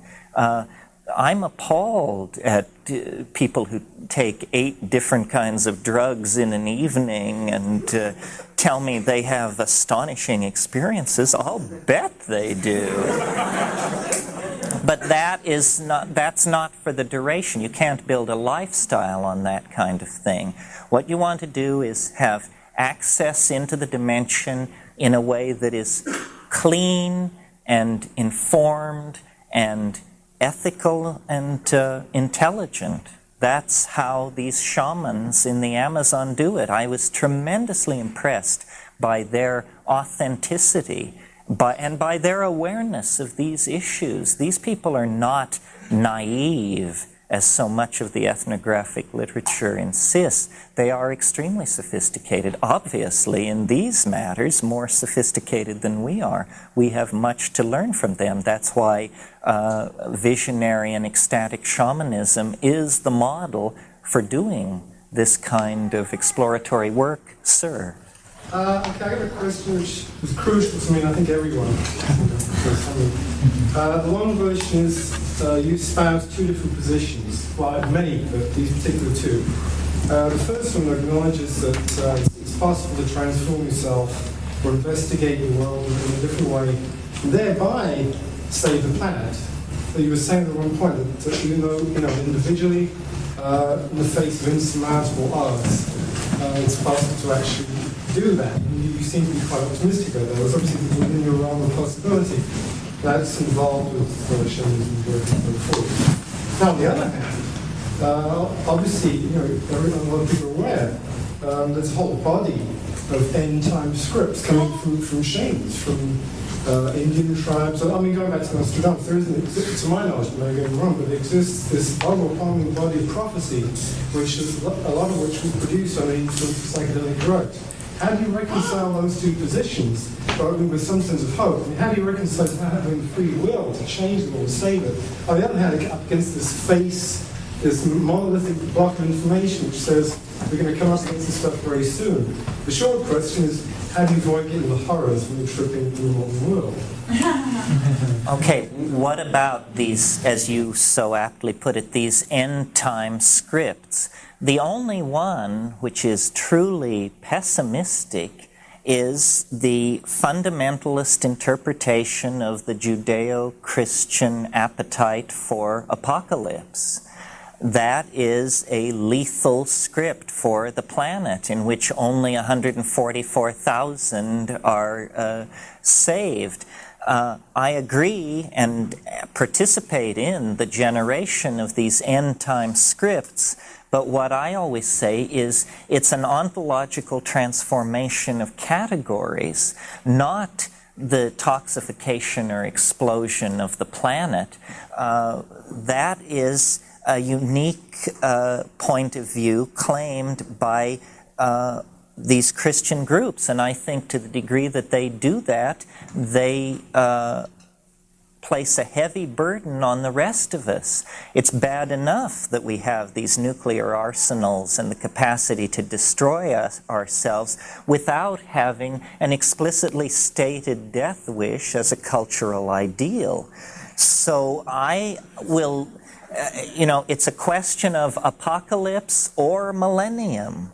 And I believe that it will be a millenarian unfolding beyond the end time, not a cessation of life and a general judgment and a consigning of 99.99% of us to eternal damnation. How do you avoid getting the willies? A lot of people do get the willies when they are tripping and they come up against this end-time stuff. I think that the only cure is to stick with it. I always think of Frank Herbert's excellent advice that he puts into the mouth of his character Muad'Dib in Dune. He says, when the fear comes, it comes like a great wind. And what you do is you simply clamp down and wait, and it will blow itself out. One of the first things a psychedelic voyager must learn to do is to discipline the hind brain.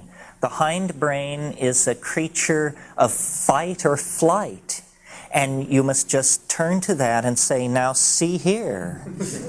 We are neither going to fight nor fly. from this. We are simply going to freeze and watch, and the fear builds up. It's a chemical thing, and it builds up, and then those same systems that destroy the DMT, that deanimate and dealkylate it, will take the fear apart before your very eyes and leave you in peace. So we are in a great temporal vortex.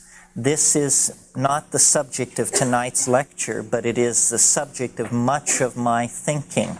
The fact that we are being funneled toward a kind of ultimate historical crisis.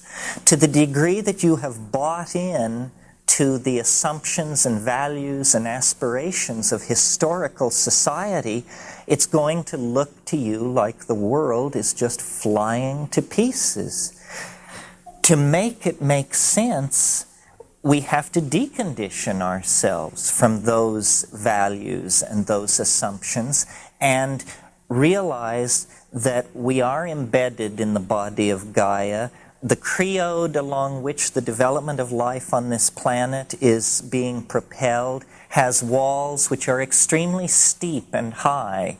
There is very little possibility of us jumping out of that groove and creating a kind of apocalypse for ourselves and the planet, because we are not in this matter free agents. This matter of whether or not the planet shall be destroyed is something which the overmind or the superego of the species reserves unto itself. The proof of that in the present historical moment has got to be that a bloodthirsty nudnik like Ronald Reagan will sign an IMF agreement. If it is in the interests of people like that to support disarmament and disengagement and rethinking of the lethal momentum of history, then how much more it will be a part of the program of those who will eventually replace these people. We have reached the point, I think, where ideology has given way to a perhaps even more base desire, the desire to make a buck. And it is bad business to have thermonuclear wars. Therefore, the hysterical war hawks of capitalism, or of not even capitalism, but this fundamentalist, self-righteous, demagogic democracy, and of Marxist, millenarian, save-the-world types, has been completely read out of the picture. Governments are growing more and more irrelevant, while banking, commerce, and investment are beginning to dictate terms to these institutions. It is bad business to blow up the world, and this is the great salvation of all of us, even though we may not be particularly keen on the business ethic or mentality. So I'm very optimistic. I think great changes will be seen in our lifetime, and I think the lethal mythologies are being overthrown very, very subtly by the superego, by placing goals that even the dullest of us will turn to in preference to waging a thermonuclear war. Anyone else? Yes. Just interested a little bit in the vision you have for a post-historical relationship between the people and the technology that they've created, which they sometimes go crazy with. It fills us the glasses and the other good things that improve our... Well, I think that culture is a dimension, literally, and that for 10 or 15,000 years, it has been a very low dimension.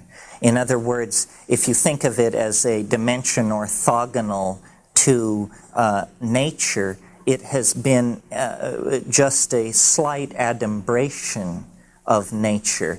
But now we are taking unto ourselves, through human-machine interfacing and nanotechnology and this kind of thing, this dimensionality of culture is becoming rather more expanded. So my notion of a post-historical world is a world where all of the technological appurtenances of the present world have been shrunk to the point where they have disappeared into and are scattered as grains of sand along the beaches of this planet.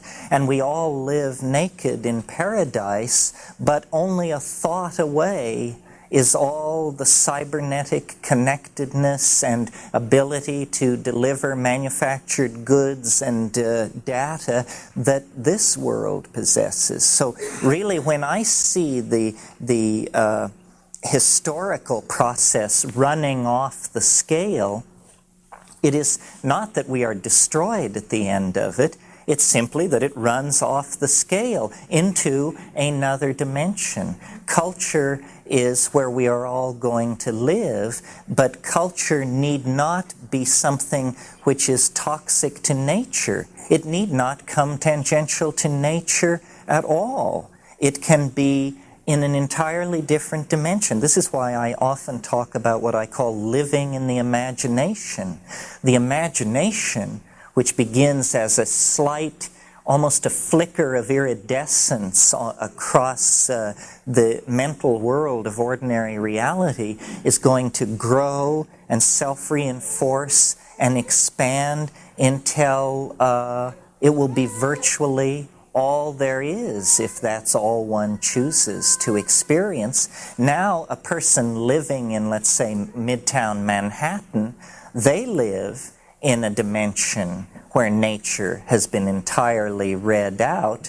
The problem is it has been literally read out. It has been bulldozed into non-existence. What we need to create is the equivalent of Midtown Manhattan, but in a dimension such that it nowhere comes tangential to the body of the planet, either by scenario 1, the engineering scenario, by placing it in outer space, or scenario 2, the postmodern engineering scenario, putting it into nanotechnology, or scenario 3, the psychedelic engineering scenario, where we somehow put it into mind, whatever that is. So the post-historical world is the world where thought defines the modalities of being rather than the laws of physics and inertia. If wishes were horses, beggars would ride. Well, eventually, I think wishes will be horses and beggars will ride, but not across the surface of this planet, but through and across the endless grasslands of the imagination. One or two more, yes. Is there anything to be said for MDMA because of its friendly nature, and just as a means of turning on large numbers of squares? Yes, I think in my lecture I said that drugs are for sick people. Anybody who doesn't love their neighbor needs chemical or therapeutic intervention. And, if MDMA in the hands of a skillful therapist can do that, more power to it. But it addresses sort of trimming the fingernails of the ego, not these dimensions that I am talking about. Someone else, yes. An area that you talked about reminds me of something that I've been very interested in studying, we come to call it the ecology of history. Can you say something about why a culture that grew up or evolved in the tropics would be so different than one that grew up in what you said, barren land? Because of the overwhelming presence of ordered organic systems at every level. I mean, if you don't have to grow up in the Amazon. If you're there 3 weeks, you begin to get the message that, my God, this is some kind of a brain. You take a lungful of air, and it's like a symphony of odors, which you know to be pheromones, carrying messages from one member of a species to another, from species to species. So then you shift your sensory focus to sound, and you realize, that languages are going on all around you, hundreds of them, between species, among species. The tropical rainforest is the most exquisitely ordered process on the planet, and any culture which grows up with that as its front yard is going to be a culture immersed in the Tao, inevitably, because you don't survive unless you come to terms with it on its terms. None of your rules count for anything. It sets all the boundary constraints, and you see the exquisite ordering, how it all works, the economy of form, the economy of resource, and the depth of its pure communication. So that's the great difference. Heinrich Zimmer, in his massive study of Indian art, says of the cultures that wrote the Vedas, he says their great breakthrough was they had no cosmic mountains, no sacred rivers, no holy spots. They worshipped fire, and where the sacred fire was kindled, the center of the universe came to be. They could erect this ritual space anywhere. This is, in a sense, a breakthrough in consciousness, but also it's a denial of the power of place, and it gives then permission for greater misuse and disregard of nature to come. And I view those Aryan people not as an Eastern culture, but as the furthest most extension of Western culture. They set us on this path as surely as the Greeks. So the two probably can be traced together somewhere south of the Caspian Sea. One last question.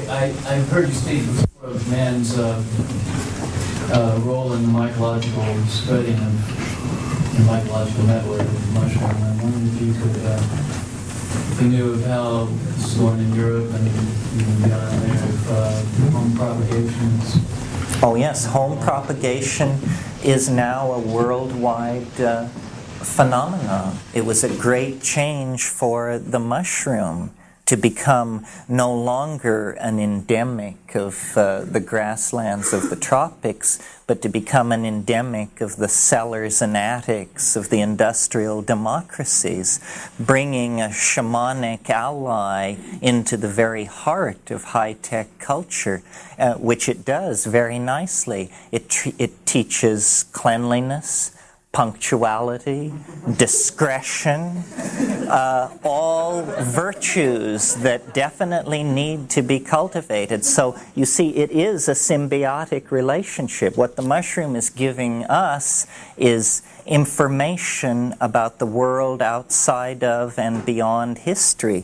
What we are giving it is an extremely extended range, which is, by definition, one of the things that defines the successful adaptation of a species. So it isn't all going one way. It is not a parasitism by one upon the other, but definitely a real symbiosis.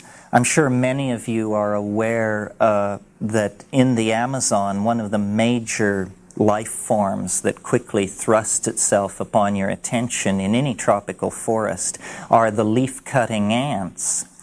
They move in great coordinated streams, and they chop up leaves. They can strip a huge tree in hours. And what they do with these leaves is they take them back to their hive and they chew them up and make a paste out of them and stick them all over the walls of their underground cavities, and then they place spores into this mulch not any spore, but spores that they have over the tens of millennia selected. These spores change the inedible cellulose of the leaves into edible sugars, and the ants eat those sugars and thrive. So the symbiotic relationship between social animals and fungi is a very well-established phenomenon of the biome of this planet. And in fact, isn't it interesting that the social insects are the one other area of organic nature where we begin to see similarities with our own style of social organization. They use chemicals to communicate. We use small mouth noises. But if the scenario I laid out for you this evening is correct, both societies were called into being through symbiosis with fungi that were operating in a mutual, a reciprocal relationship of mutual reinforcement and support. So it's a model that has been tried before, and it's generally agreed that these leaf-cutting ants are the most sophisticated of all the social insects. So the mycological mind seems to do this. It can take primates or insects and through the slow passage of the millennia organize them into great self-reflecting societies held together by communication. The breakthrough with us was with a much larger brain, with a much stronger hand. We have then evolved a kind of open-ended symbiotic relationship with the mushroom, while the insect societies have been caught in a closed loop, probably because of the small size of their individual brains and their limited ability to manipulate physical matter.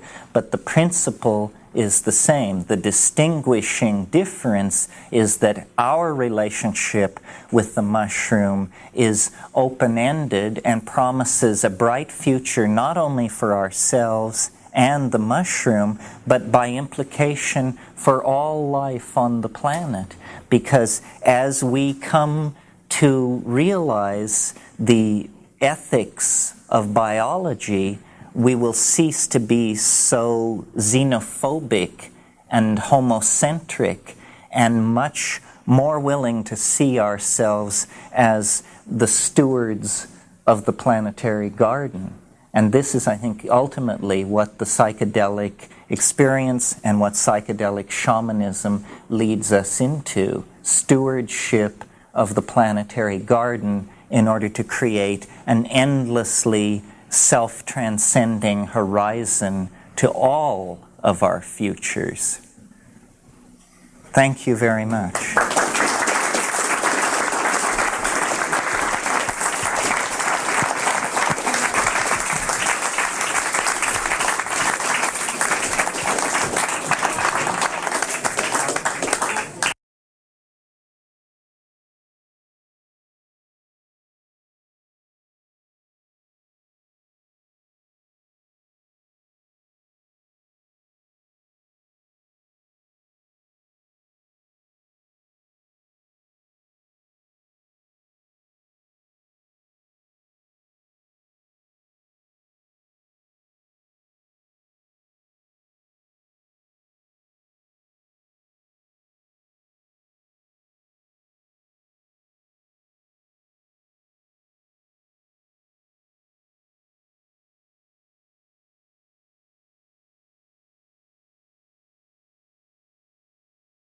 I started out my academic career as an art historian with a major in Asian languages, and that took me to Asia and sort of disillusioned me with traditional spiritual approaches in the Asian style.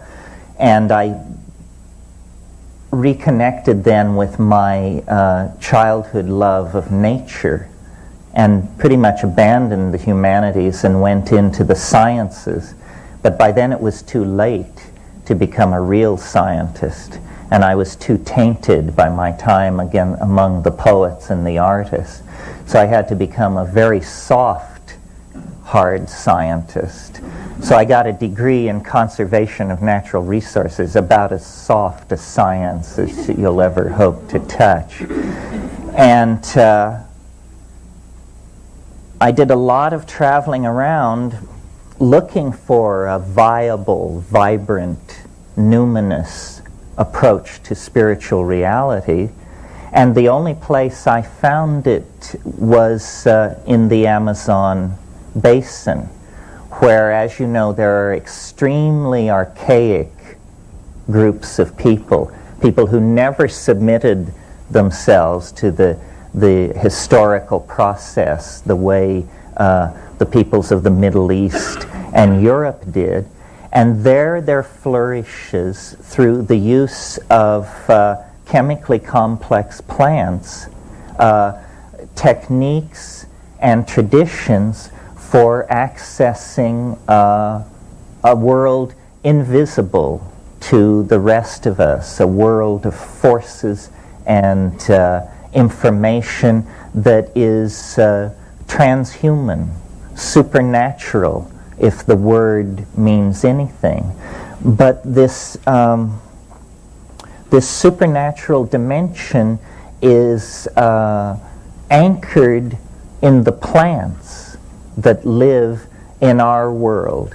And my brother was a botanist, and I had botanical training. As we studied the psychoactive plants of the world, especially the New World tropics, where they seem to be concentrated, we were simultaneously exalted by the realization that we had found a doorway, a real doorway into hyperspace, and at the same time tremendously upset and alarmed by the fact that this doorway is in the process of being dismantled by the forces of human ignorance that are not even aware of its existence.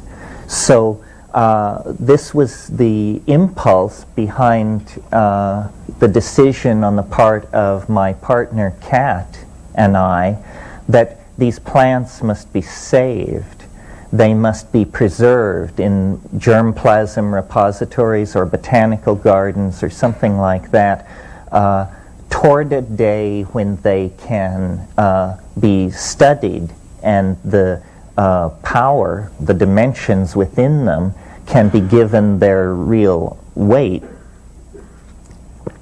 So to this end, we founded a botanical garden in Hawaii that is specifically dedicated to preserving plants with a history of shamanic importance. And I mention this because this is the real world political work that we do, and everything else I will say today will be barely anchored in any world familiar to most of us. But there is a political anchoring, there is a place where it all comes tangential to the World Bank and the IMF and the host governments and so forth and so on. It is tremendously important to preserve this shamanic option, if for no other reason than we do not know what it is. We do not know what it is. Well, so at the break, if you come up, the newsletter of our botanical garden is the large stack of beige paper, and there are 300 copies of that, so I hope there's enough for everyone. We do exist on donations, so if any of you are philanthropists, we can certainly tell you how to spend your money. We have many plans for your money. Okay. I wasn't kidding about what an honor I think it is to address the Jung Society. At one point in my life, my greatest desire was to become a Jungian analyst. And I had the good fortune of coming upon Jung very young. I was about 15 when a very precocious friend of mine brought Psychology and Alchemy in the Carrie F. Baines translation. I think it had just been brought out. And we were stunned, and we read it from cover to cover, and then went on to Mysterium Conjunctionis, Ion, the studies in the phenomenology of the self. I said to someone yesterday, we read all the books of Jung that the Jungians never read. They seem to stop up there toward the front of the line with the archetypes of the collective unconscious and the personality type. But to my mind, it was the late stuff that was fascinating. And I am slightly puzzled, and we were talking about it last night, at the distance between the Jungian community and the psychedelic community, because they seem to me, the unschooled observer, to be definitely sharing the same concerns, and strangely enough, they share much of the same history and geography. Basel was, of course, Jung's hometown. It was Albert Hoffman's hometown. Did one half of town know what the other half was doing? I'm not sure. The relationship of Jung to the unconscious, to the collective unconscious as its discoverer, has been always somewhat puzzling to me, because, of course, if you know the history of 20th century art, you know that Dada, which was the great prefigurative movement for surrealism, rose in Zurich. So, you know, we've got LSD, the schools of modern art that laid great stress on the irrational, and the great schools of psychology that extended the boundaries of the unconscious, all rattling around in these little Swiss towns. And it's interesting to imagine conversations or meetings that might have taken place when people slightly left their ordinary habits and wandered into bars they didn't know and drank with people they'd never met before.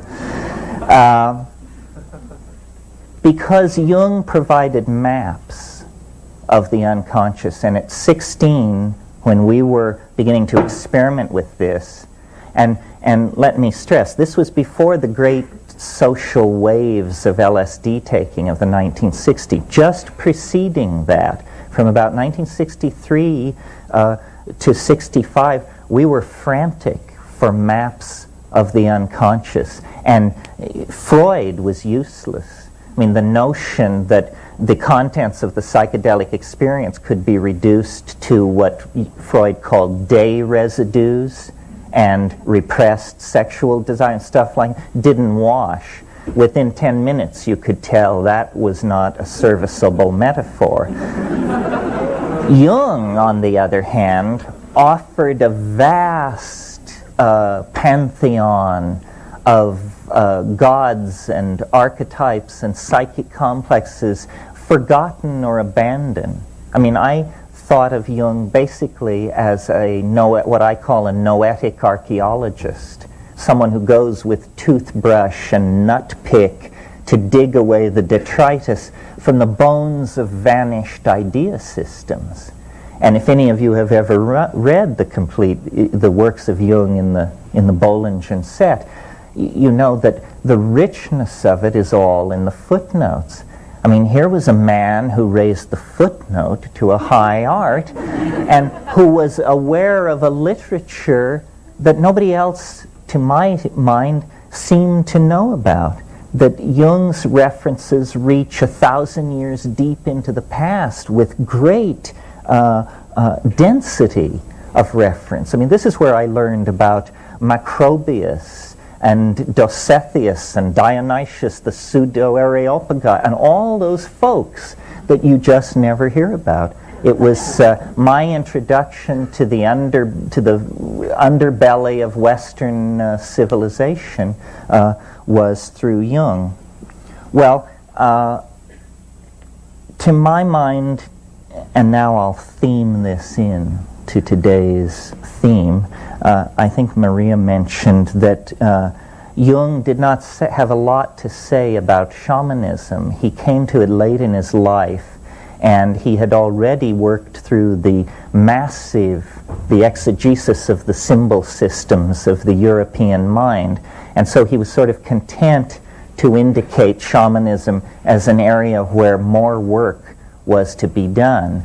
And then the great follow-on scholar was Merciliade, who then actually studied shamanism, showed what its archetypal underpinnings were in all times and places, and the combination of Jung and Iliade, I think, pretty much delivered us as firm a map of the psyche, as dependable a map of the psychic geography as we can expect to have until we make the trip ourselves and readjust the landscape with our own notes and observations.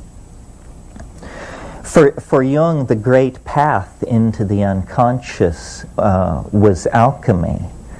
And alchemy is an interesting pivotal domain, because I think we could, in a way, say it lies halfway between the concerns of an archaic shamanism and halfway between the concerns of a quasi-scientific psychedelic attempt to explore consciousness. Merciliade wrote a brilliant book on alchemy called The Forge and the Crucible, which is the bridge to show you how you go from Jungian psychology into an understanding of alchemy that approximates Iliade. The notion for the alchemists that Jung brought forth very strongly was the idea of projection of psychic contents, projection of the active imagination onto processes and objects in the exterior world.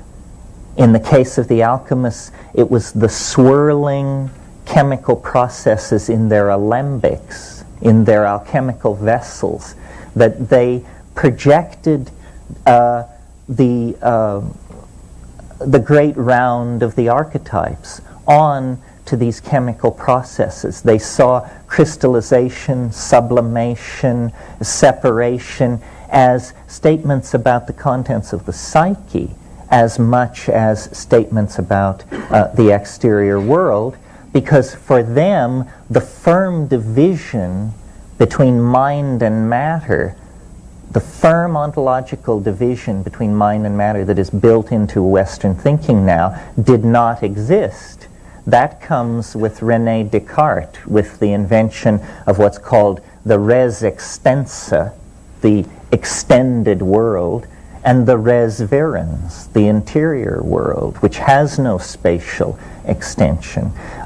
So for the alchemists, mind and matter were two terms whose mutual exclusivity could be blurred under certain circumstances, and the terms of one could migrate toward the other. Well, now we as moderns ordinarily only experience this state when we are intoxicated by hallucinogenic drugs, or when we are in a state of severe psychic weakness, when there is then overwhelmment from the unconscious that is not with the permission of the ego, as happens in the psychedelic experience. Well, all of these various ways of approaching the psyche seem fairly abstract and bloodless and removed from daily existence, unless the psychedelic experience is present. And then it vivifies these metaphors. It makes clear what these various perennial traditions are talking about. So what I thought I would try to do today, and you're welcome to try and steer it other directions in the question and answer period, is the workshop is Sacred Plants as Guides.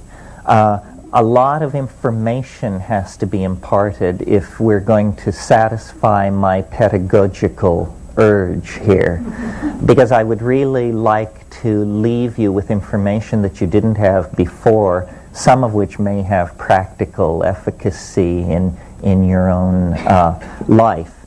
So in thinking about this very large issue, sacred plants as guides, I basically break it down into 3 categories for ease of handling in a context like this. And they are a kind of survey. How many of these plants are there? What are the chemicals that drive them? And what is their geographical distribution?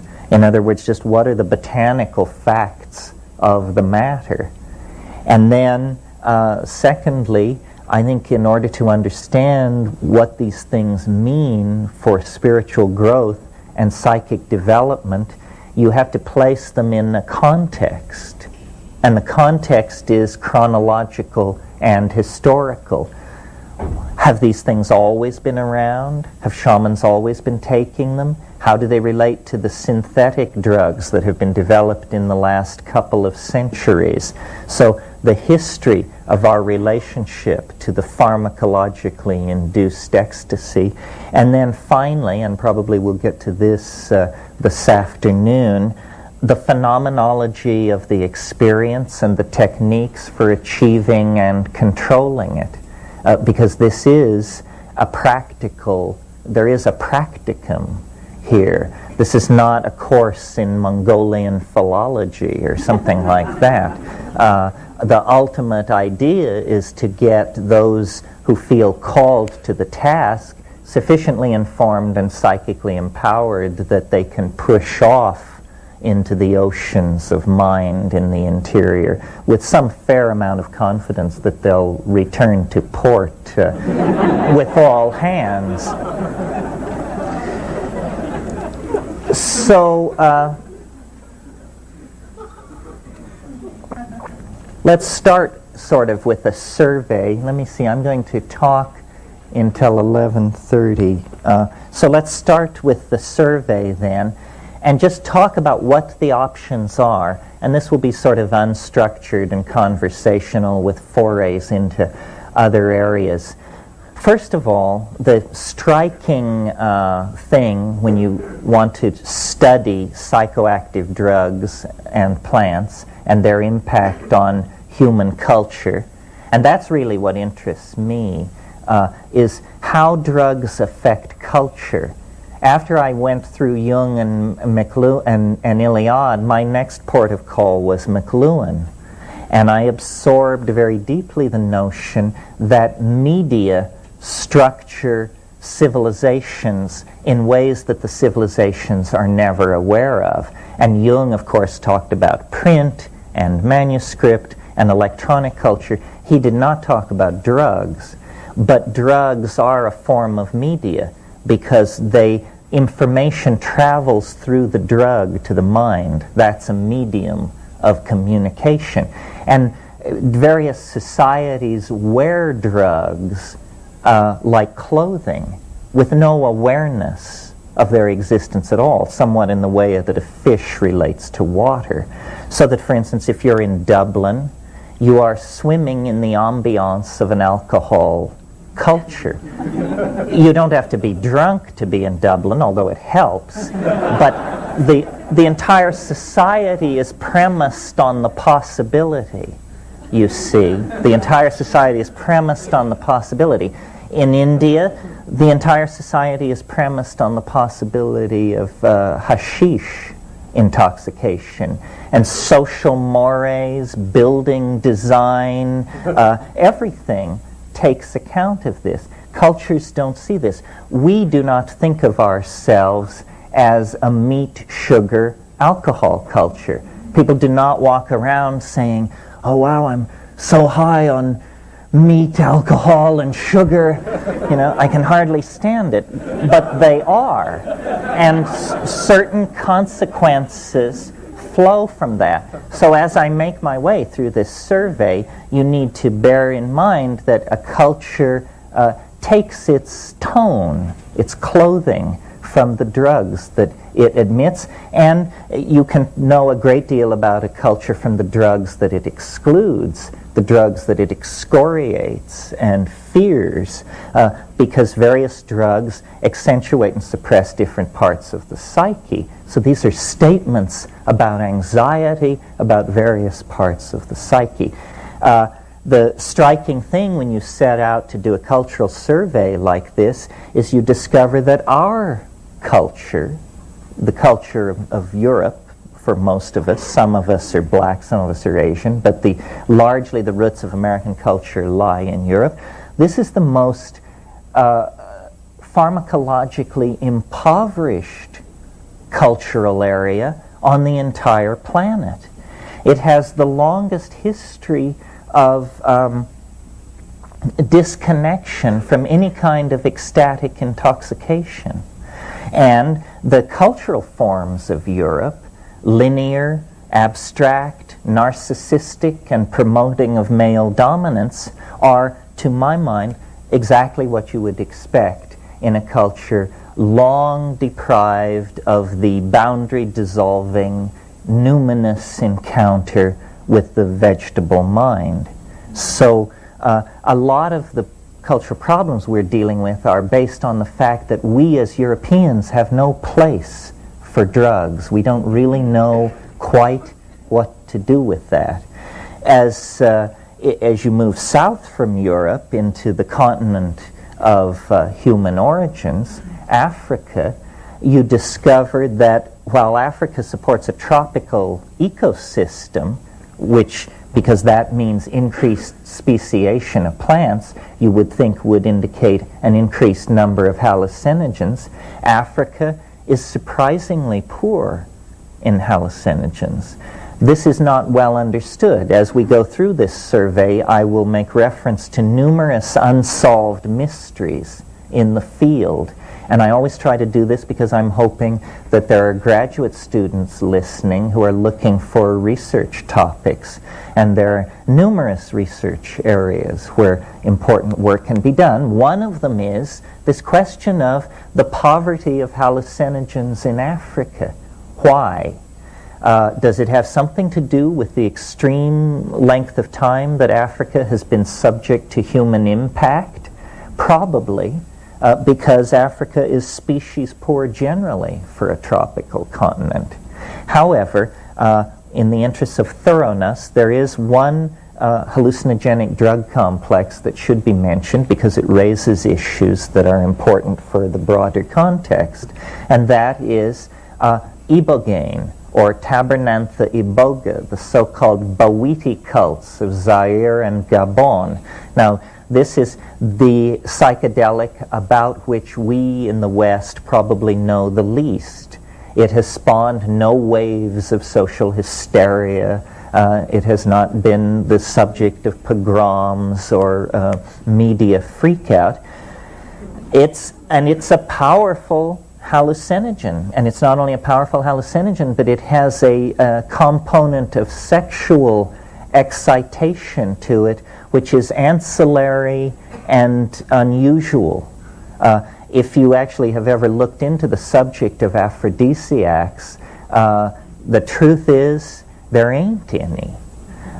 There are things which cause genital itching and prolonged erection and so forth, but a true aphrodisiac, a chemical which would impel you to want to have sex, there's nothing quite like that, except this Tabernantha iboga is very interesting. We tend to think of an aphrodisiac because we tend to break our heart away from our genitals as a kind of a cold thing, I think. But when you talk to these people who are taking ibogaine, they don't talk about aphrodisiac. They say this causes open-heartedness, one-heartedness, they call it. And one-heartedness is what they are striving for in the Bawiti cult, and they achieve it. And they achieve it, and it allows them to resist cultural incursions by Christian missionaries. Bawiti is the main cultural force that is holding back conversion to Christianity by these people. Fang culture, the people who are using this ibogaine, it's an interesting culture. There's a great deal of anxiety in Fang culture about divorce and relationships between men and women. Divorce is very easily obtained among the Fang, but it's always followed by extremely lengthy and protracted negotiations with the family of the divorced partner about return of dowry.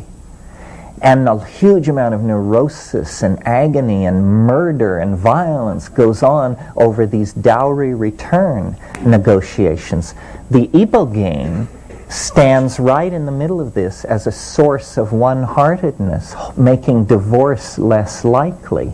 So it's very important as a force for social cohesion. And I mention this because when we reach ayahuasca, we will see, when we reach South America, we will see ayahuasca functioning not as an aphrodisiac or a thing to unify couples, but as a kind of telepathic pheromone that unifies whole small tribal groups together into a one-hearted, one-minded modality. And if we get into a discussion of the possible evolutionary impact of hallucinogens, we'll see that it always lies in the direction of these collectivized states of mind and dissolution of boundaries between people. Other than Tabernanthe iboga, Africa's hallucinogens are trivial, and I won't mention them in the time we have. Cannabis is in Africa as well, but cannabis is worldwide now and probably has been for quite some time. Cannabis is a special case chemically and culturally. We tend to think of cannabis as a recreational drug, but that's because in the 20th century we always smoke our cannabis. In the 18th and 19th century, cannabis was eaten, and jellied forms of cannabis that were eaten, judging by the prose of people like Theodore Gautier, Baudelaire, Fitzhugh Ludlow, and people like that, it was as powerful as LSD, without doubt. I mean, these people were being swept to titanically alien dimensions. Well, when we cross from Africa to India, interestingly, of course, as you all know, tremendous depth of at least concern with the spiritual dimension, if not realization of it. That's a tougher call. India would be a likely place to look for indigenous hallucinogenic plant cults simply because of the spiritual obsession that characterizes Indian thought. When we look at the historical foundations of Indian thought, we find that it all rests on a group of texts composed between 4,500 and 2,000 years ago called the Vedas. And the Vedas are nothing less but the world's longest continuing advertisement for a hallucinogenic plant. The problem is we don't know what this plant is. This is the mysterious soma of the Rig Vedas. And Mandala 9 of the Rig Veda is entirely a hymn to Soma. Soma held Hinduism of the Vedic phase together. Later, it was repressed.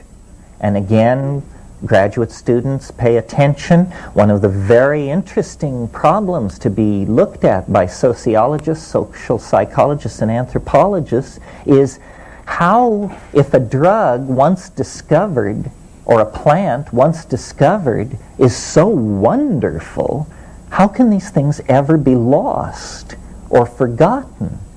And yet, in several instances, we deal with literatures which sing the praises of some plant or drug, the identity of which we cannot figure out, or it becomes a big arm wrestle between various competing schools of scholarship. We do not to this day know what Soma was. Gordon Wasson, who some of you may know as the discoverer, the modern discoverer of the mushroom cults of Mexico, founder of the science of ethnomycology, believed to his dying breath that soma was Amanita muscaria, the red-topped, white-speckled amanita. This is a mushroom which has a major role in Tungusic and Arctic shamanism, but to say, as Wasson did, that this is the supreme entheogen of all time is not supported by the evidence, I think. Wasson's own efforts to become intoxicated on Amanita muscaria were not successful. My efforts have not been successful. Occasionally you will hear anecdotal evidence. Someone will tell a story about eating Amanita muscaria that obviously they had a staggering breakthrough to a rupture of plane, as Merceliod in his wonderful phrase. But it's extremely undependable. And when you look at the botany of Amanita muscaria, you discover that its chemical constituency is seasonally variant, genetically variant, geographically variant, and so forth. So often, I think, as we gain understanding of a given shamanism, we will see that it depended on an extremely deep local knowledge. And if you take what a Yakut shaman says about Amanita muscaria and attempt to apply it in the national forests of New Mexico, you know, you could end up with a tag on your toe. These things this kind of information doesn't travel well. One of the, you know, there are old shamans and bold shamans, but there are no old, bold shamans.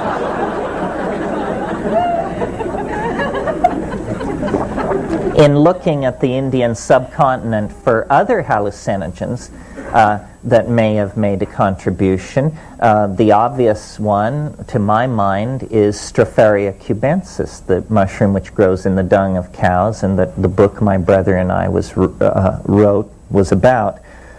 Other possibilities, some of you may know that there are a family of the Argyria family of morning glories, an Asian family of morning glories distributed from India to Micronesia.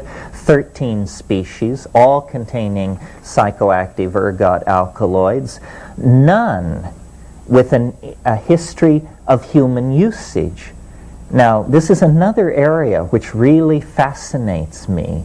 Why do some plants become discovered by human beings and become the objects of cults which last millennia, and others are never discovered at all in societies absolutely obsessed with spiritual advancement? This Argyria nervosa is a perfect example, because you take the seeds are the active part, and you don't need much of this thing. You need 4 or 5 seeds, less than a tablespoon of plant material, which I would bet would make it per unit volume probably one of the most powerful hallucinogens in nature. And the hallucinations are absolutely stunning. And nobody has ever claimed this. It's free for the taking. This means you can cut a deal with an ally that doesn't belong to the Hindus, the Mayans, or the somebody else. It's an unoccupied parking space in hyperspace. And it's very interesting. The discoveries are continuous. Just a year ago, some phytochemists in the Midwest discovered a plant. It's always been there. Nobody's ever taken it very seriously, treated it like a weed. Desmanthus illinoisensis, the Illinois bundleweed. This is suggestive that it's called bundleweed because a medicine bundle is, of course, a shaman's mojo bag, you know. But so bundleweed, 6% by dry weight, N,N-dimethyltryptamine, the largest concentration of DMT in any plant, and unclaimed by native peoples, unknown to the folk medicine of the North American Indians as far as we can tell. Well, so this is very interesting. Continuing our survey, since we're now somewhere on the Eurasian continent, we should mention Papaver somniferum, the opium poppy. With cannabis, this is probably the oldest human narcotic known. In the later phase of Minoan civilization was entirely based on opium, on the use of opium. And in fact, when Michael Ventris translated the tablets, the Linear B tablets, they got these tallies, and they thought at first that the symbol for opium must be the symbol for wheat, because the tallies were so huge of the stuff being moved and sold. And then when they sorted out, they realized, no, for the last 1,000 years of its existence, the Minoan civilization drifted deeper and deeper into an opium narcosis that was its way, I think, of anesthetizing the pain of the death of this last outpost of the goddess religion, because that's what it was. It was a cultural anachronism. While Asia Minor had gone over to god kings, city-states, and bronze-tipped spears, the people of Minoan Crete had kept the old archaic religion that came out of Africa. And then in the last gasp of that Minoan culture, those mysteries were handed on to the mainland of Greece and became the mysteries at Eleusis and other cult sites. It was said by the commentators, contemporary commentators of the Hellenistic world, the rites practiced in secret at Eleusis are practiced in public at Knossos. And this was the difference, the going underground of the old proto-Minoan mother religion. In modern times, we have a horror of opium. People are amazed that I even mention it in the same breath, but it doesn't hurt to remind ourselves that this virulently addictive substance, opium, was not even noticed to be addictive by anybody until 1627, when the English physician John Playfair, for the first time, commented that opium, once taken over a long period of time, then there would be a requirement that it be taken throughout life. We're right in the middle of a drug war at the moment, and it's interesting in that context to notice how the goals of drug wars can change. 100 years ago, the British Navy was involved in what was called the Opium Wars in China. Very few people in the modern world have bothered to inform themselves to find out that the Opium Wars were about the right of the British government to deal opium. The Emperor of China did not want opium dealt in the ports of China, and the British government used cannon to enforce their desire to sell opium in the ports of China. Why were the English trying to sell opium in the ports of China? Because the tea trade had collapsed through overproduction, and they were stuck with all these tea ships. They had created a whole global infrastructure for the sale of tea. When the market fell out on tea, they just turned to opium. They grew it in Goa, and they sold it in China. And this was government policy less than 120 years ago. Okay, well, moving on then from Eurasia, and I'm sure I'm missing different things, but if I missed your favorite thing, bring it up in the question period, to the North American continent. And the North American continent is I almost said similarly cursed like Europe, but that's just my prejudice. The North American continent is similarly poor in hallucinogens.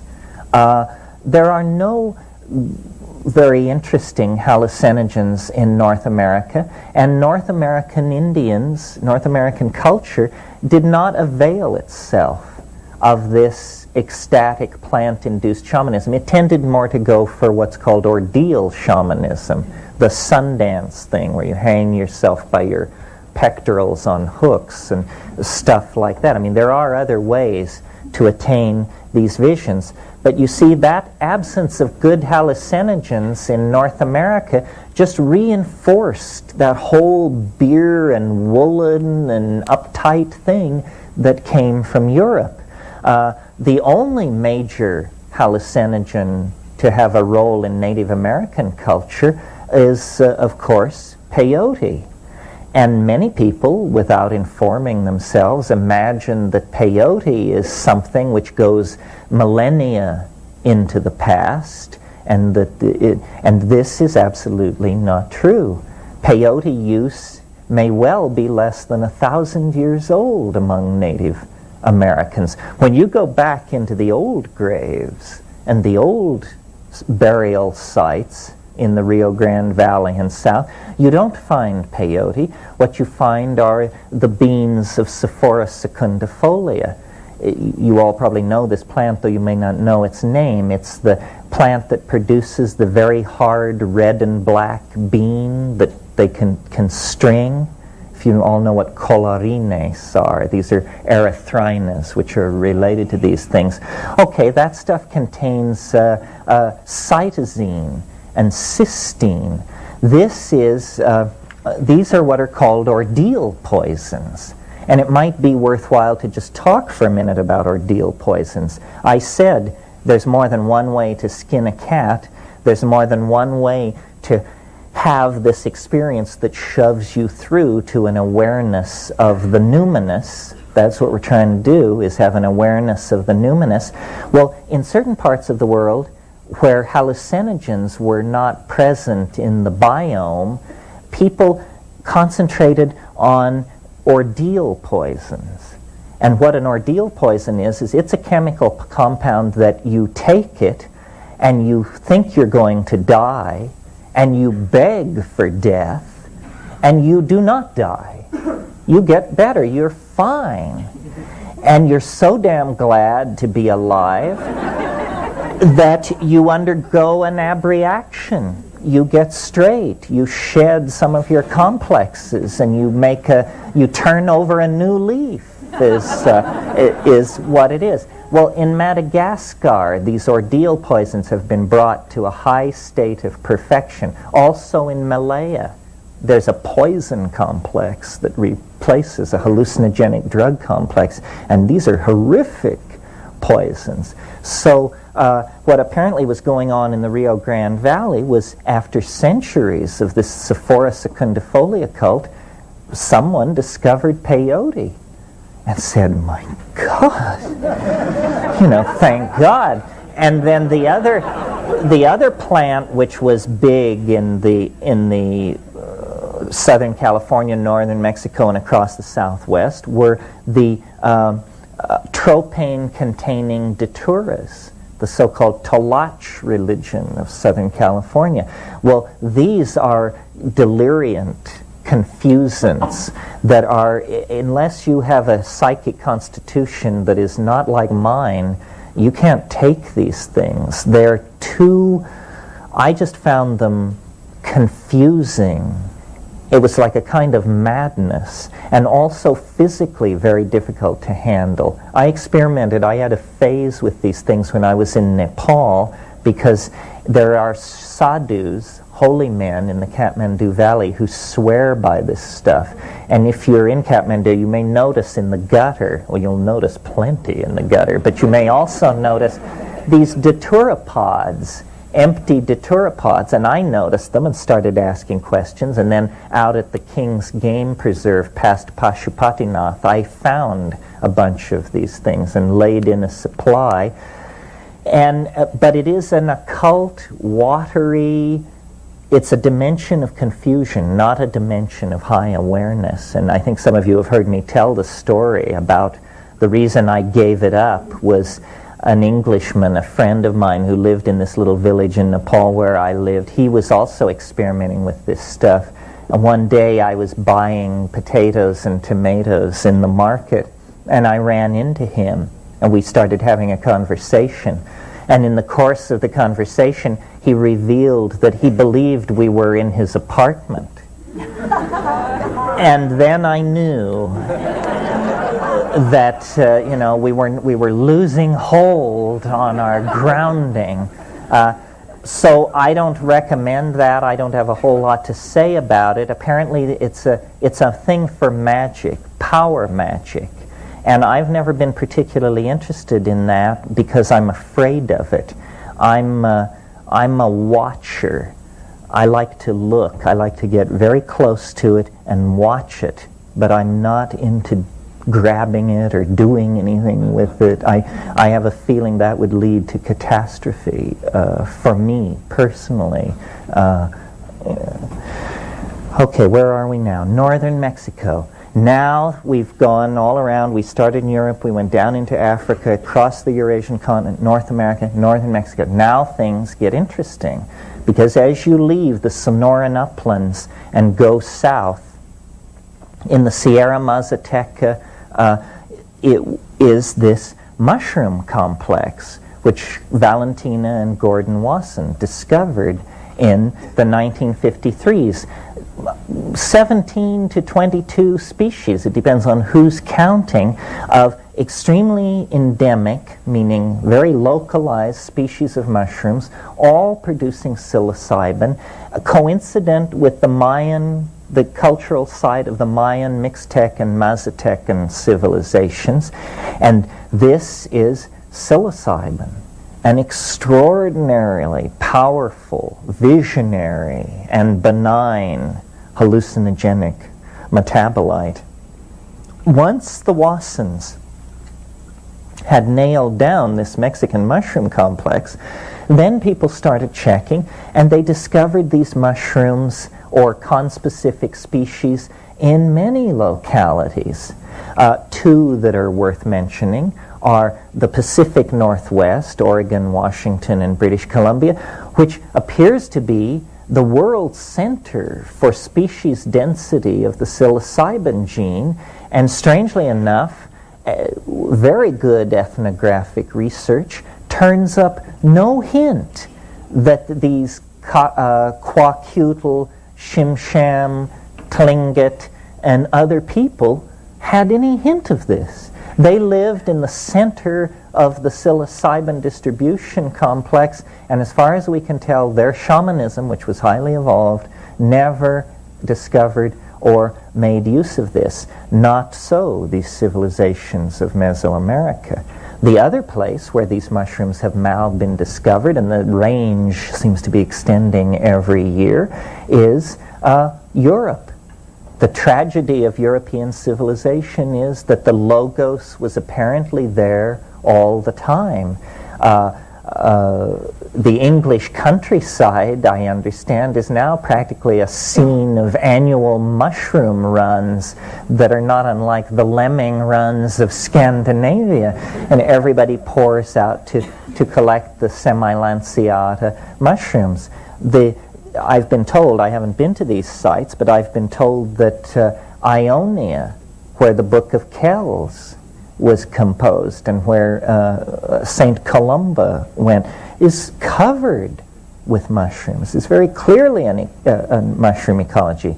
Attention, graduate students, the tracing of mushroom motifs in European art and civilization and culture is an extremely rich, untapped field. If you need some clues, look at family escutcheons. Look at family crests. In France and the Italian parts of France, the Morelli family has the morel on their escutcheon. There are other mushroom families and mushroom names. So there may have been, this may have been the struggle between paganism and Christianity may have revolved around a mushroom. We know Druids were into plants. We know they were into oak groves, but the plant that is always mentioned as the Druidic psychic plant of choice is mistletoe. But mistletoe is chemically very disappointing. And I've wondered if mistletoe is not... It wasn't the plant they wanted to symbolize. They wanted to symbolize the symbiosis of one plant upon another. It's that the mistletoe symbolizes epiphytic existence. Anyway, this is an untapped area. Once you get into the New World tropics, then you are in the great domain of the hallucinogenic plants. And no one knows why it is that the tropics of the New World are tremendously rich in hallucinogens. I mean, I don't know how many of you are botanists or biologists, but try to imagine figuring out a set of evolutionary constraints that were operating on one side of the planet but not on the other. When we take, for instance, the jungles of southern Colombia and compare them with, let us say, the jungles of New Guinea, these are both continental floras, both equatorial, both climaxed at a species-rich climax, and one has dozens of hallucinogens in it, and the other has none. None. This is not well understood. I mean, theories range as wildly as, obviously, that South America must be where the flying saucer landed. And, that's where the genes were seeded. I confess I'm not sure why it is. At first I thought that it had to do with the extremely primitive state, so-called primitive, the extremely archaic state of culture in the South American jungles, that they represent a real Stone Age culture, where when you go into Indonesia, it may look primitive to you, but the Dutch were there before the English arrived in North America. It has had centuries and centuries in which these things could be forgotten. But of course, then come the botanists, who care nothing for ethnographic data and who simply carry out plant surveys and chemical analysis of plants. They can't find these hallucinogens either. So this is a great mystery. In the tropics of Mesoamerica and the equatorial tropics of the New World, there's a vast panoply of hallucinogens, not only the mushroom complex, but then also this ayahuasca or yahe complex that we've referred to several times. This is a huge jungle vine.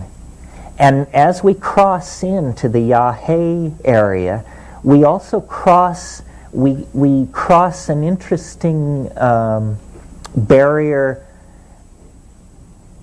because we move from plants, single plants which are hallucinogenically active, into the realm of preparations. We're on the threshold of the concept drug here, because what ayahuasca is two plants which are not active unless brought into combination with each other. One plant contains a monoamine oxidase inhibitor, and the other plant contains DMT, which would be destroyed in the gut if taken orally, unless it were taken orally in the presence of an MAO inhibitor. Well, this was not understood by Western pharmacology until 1956, but it was understood by Amazonian shamans millennia ago. So they bring these two things together, and by varying the ratio between the plant containing the beta-carbolines that inhibit MAO and the plants that contain DMT, they can intensify or de-emphasize the visions. Well, most of the hallucinogens in the Amazon basin run on tryptamine of some sort, usually DMT. In the upper basin of Colombia, Ecuador, Peru, like that, you get these yahe ayahuasca beverages. These are things you drink, and then it comes on. You have these outlandish trips. As you go down into the lower basin, the Banisteriopsis cult gives way to these snuff cults, Ibina and Niopo, depending on the languages. These don't depend on an MAO inhibitor for their activity because they're absorbed through the subnasal mucosa, which is an extremely effective way for getting drugs into the system. The problem with that complex, the snuff complex, is that we are just physically such delicate and wimpy people that we can't stand that route of drug administration, because what they do is they toast these seeds of Anodonanthera peregrina, this huge leguminous tree which is the source of the seeds. They toast these seeds and powder them, so what you get is a kind of rough cross between sawdust and charcoal, and then they have a hollow tube about this long, and they load it up with this stuff, and you squat down and put the tube into your nostril, and your friend, not you, because you would not do it hard enough. Your friend then takes a huge breath of air, and it's just like being hit in the face with a 2x4. I mean, it's like being hit in the face. And you fall over backwards, you scream, you salivate, you squirm around there in the dirt for a minute or two, and then you sit back up, and by that time the tube has been reloaded for the other nostril. And then, and your eyes, your sinuses can't believe what's happening to you. So you have to sort out this whole sinus shock, which is going on in parallel with then an evolving strange state of mind, which is beginning to take over and clarify everything. And then there are numerous minor variations on these themes. Might talk just a little bit about the chemistry of these things and the chemistry of hallucinogens generally. My attitude toward this question of plants, compounds, drugs, should these things be used for spiritual growth? If the answer is no, then that finishes. You don't have to go any further. If the answer is maybe or yes, then other questions arise. Which compounds out of this whole survey, and at what frequency, and at what dosage, and under what circumstances? And over the years, I've sort of evolved a three-way test that I will share with you, because I think it's maybe operationally the most useful thing you'll hear this weekend. And that is, if you are contemplating some compound, some plant, then the first thing to ask yourself is, does it occur in nature? Does it have some tangentiality to what is already existing? Because obviously what exists, that's nature, has undergone some vast winnowing process out of the set of all things which might exist. In that wonderful phrase of Alfred North Whitehead's, certain things have undergone the formality of actually occurring.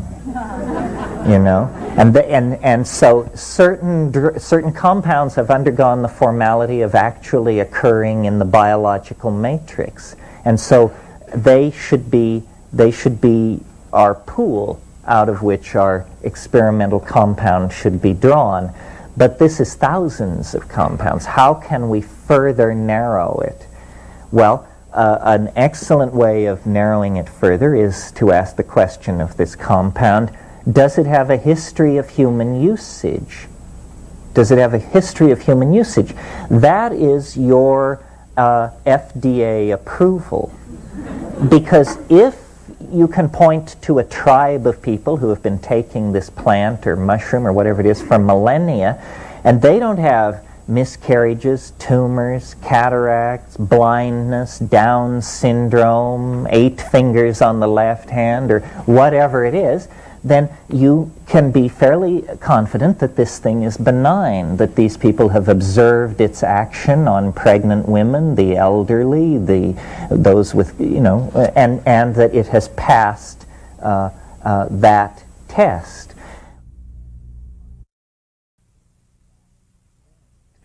Then, finally, the narrowest gate through which a compound has to go to intersect my precious body is it has to have an affinity to ordinary brain chemistry. It has to have an affinity to ordinary brain chemistry. We don't want to launch something on your brain that it can't recognize at all, that it has no biosynthetic pathways to degrade, that it has no receptors for just some crazy thing, 5-amino-3-triethylphenthioanaxidine or something. We don't want that. That's not the spirit that we're acting in here. So if the compound can get through those 3 barriers, then it's an excellent candidate for providing spiritual gain at low physiological impact. Well, now some people may say, oh, well, you've taken all the fun out of it. All the good things have been tossed aside in this mad rush to purity or something. Not at all. The very best stuff was retained in this process because in terms of relative strength and bizarreness of effect and so forth, the strangest, the most powerful, the most transformative of all hallucinogens in nature or out is dimethyltryptamine, DMT. And it's worth talking about DMT for a moment because it will raise certain issues and distinctions that you may not have been aware of. First of all, DMT is hands down the most powerful of all hallucinogens. I mean, it is so powerful that whatever's in second place is lost over the horizon. Yet, it is the most benign of all hallucinogens because it occurs as an endogenous neurotransmitter in the normal human brain.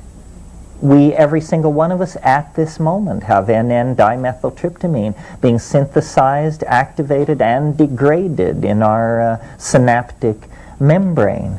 So this is almost a paradox.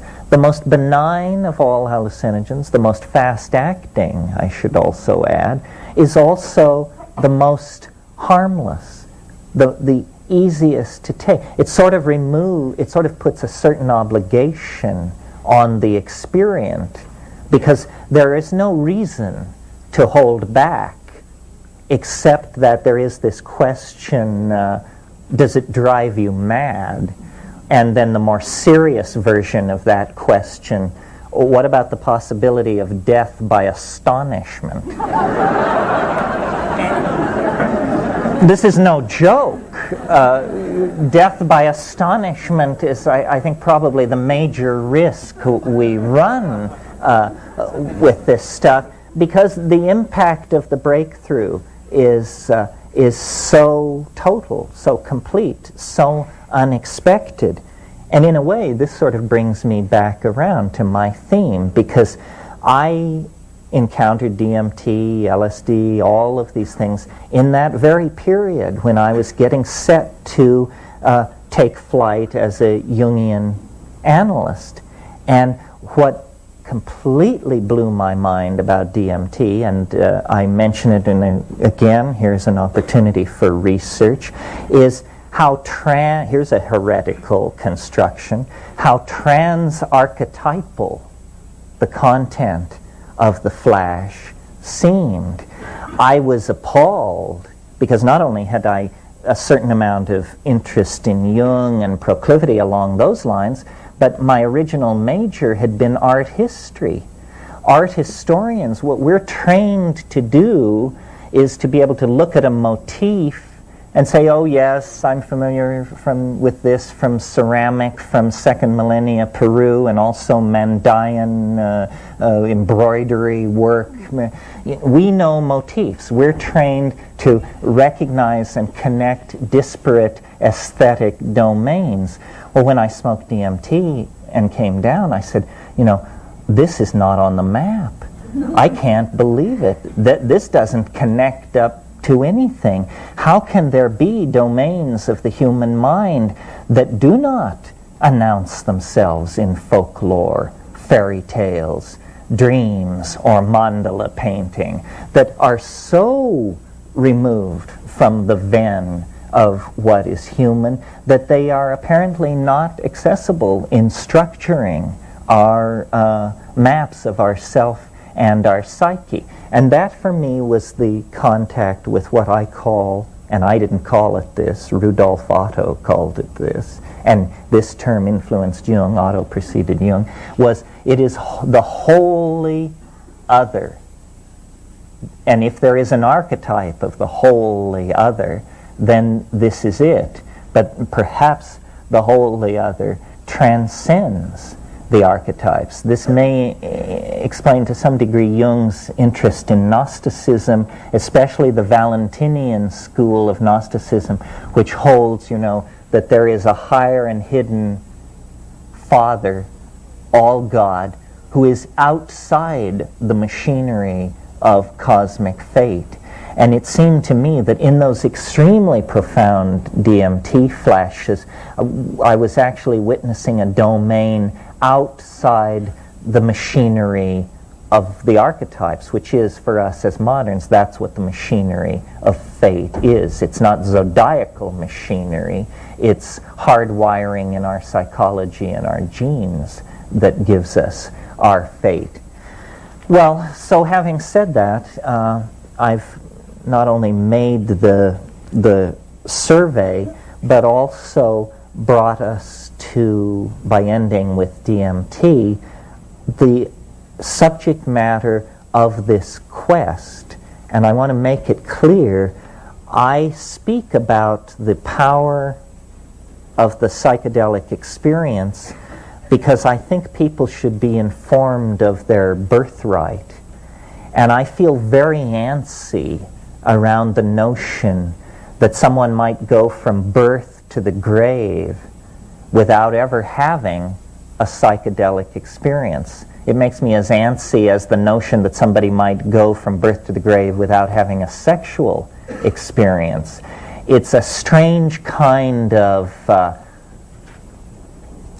protective denial, or a kind of expression of fear. This is our birthright. This is part of what it means to be human. These altered states of consciousness, I think, are pretty much scripted into the existence of women because most of them will give birth, which is an organically scripted psychedelic experience from which there is no escape unless, of course, you go for the drug knockout, the spinal, and then you miss everything. But biologically, physiologically, women are set up for this experience. Men are not. It's possible to build such barriers against overwhelmment that it never happens in your whole life. And I believe that if we psychologically analyze the effects of these psychedelics, what they do is they dissolve boundaries. That's all. I mean, if you interview 10,000 people who've had a psychedelic trip, each one has their own hierophany, their own hieroskamos that unfolded for them, but the sum total of it is boundaries dissolve, and then whatever's on the other side of your boundary comes flooding in to claim you and to reshape and remake your psyche. Well, I see the entire illness of our civilization as an ego-inflationary illness. We have gone so sick with ego that we are literally murdering the planet rather than confronting the consequences of our psychic imbalance. And the psychedelics act to redress this. They are almost an inoculation against the ego. And I see the ego as a phenomenon arising in historical time, or rather, actually, history is caused by the ego. But the ego is a component of the psyche that arose in the post-archaic phase, in the post-psychedelic phase. It's entirely a modern invention. It's less than 15,000 years old, and the assumptions of the ego are the source of our neurosis, our disequilibrium. Why did the ego arise? It arose because of the climatologically enforced abandonment of these psychedelic religions of the archaic period. In other words, here is the scenario as I see it. Primates, even primitive, even non-advanced primates like squirrel monkeys, howler monkeys, these kinds of primates, all have male dominance hierarchies. The whole thing with primates is about male dominance. But a lot of things about human beings mark us as the most unique member of the primate group. Obviously, we look different from any other monkeys. Even the stranger monkeys look more like the normal monkeys than we look like them, or they look like us. Our upright posture. The other thing about us is our suppressed estrus cycle. We cannot tell at a glance whether a woman is in heat or not. And yet, obviously, that had a tremendous shaping force on the social psychology of the primates. I believe that everything about us that is noble and worth saving occurs against the grain. That if we had followed the grain, we would still be competing with jackals for the carcasses left by lions of large game kills on the plains of Africa. But when the African continent began to dry up and we were forced out of the trees where we had an arboreal vegetarian lifestyle, we came under great pressure to expand our diet. And I believe that the great unstudied factor in human evolution and human emergence is the effect of a complex diet on our emerging species. And it's not only the presence of hallucinogens such as psilocybin in the diet, but other things as well. Psilocybin is the most spectacular case, and if you came to see Darwin, you'd have to hear about evolution. So you came to see me, so you have to hear this little theory about human emergence. Most of you can probably recite it by heart now. But it's a three-step feedback loop from a fairly bright monkey to a fairly stupid human being. And the way it works like this: these monkeys come down out of the trees, they're predating on kills of of ungulate mammals made by lions. They're competing with jackals. They're testing all the foods in the environment, and lo and behold, in the manure of these ungulate mammals that are irradiating across the African continent, there are what are called coprophytic mushrooms. And the presence of large amounts of tryptophan in manure as a substrate means that these coprophytic mushrooms elaborate psilocybin. So here in this new grassland environment are the psilocybin mushrooms. Well, these proto-hominid creatures testing foods for their diet would reach the psilocybin and would test it. Well, then this three-part feedback loop to humanness then comes into play. And it works like this. Very, very light doses of psilocybin, so light that you cannot an hour and a half or 2 hours later tell you've taken anything. You say, I don't feel it, I feel completely normal, I must not have taken enough. That dose, if you would submit yourself to being tested by an optometric apparatus, we could show you that your vision has improved slightly. This is an effect of eating small amounts of psychoactive amines, increase of visual acuity. Well, you don't have to be a rocket scientist to know that if you're a hunting animal competing in a highly competitive environment and suddenly somebody hands you a pair of chemical binoculars, you are going to be a more successful hunter than other members of your species who are not availing themselves of this food item.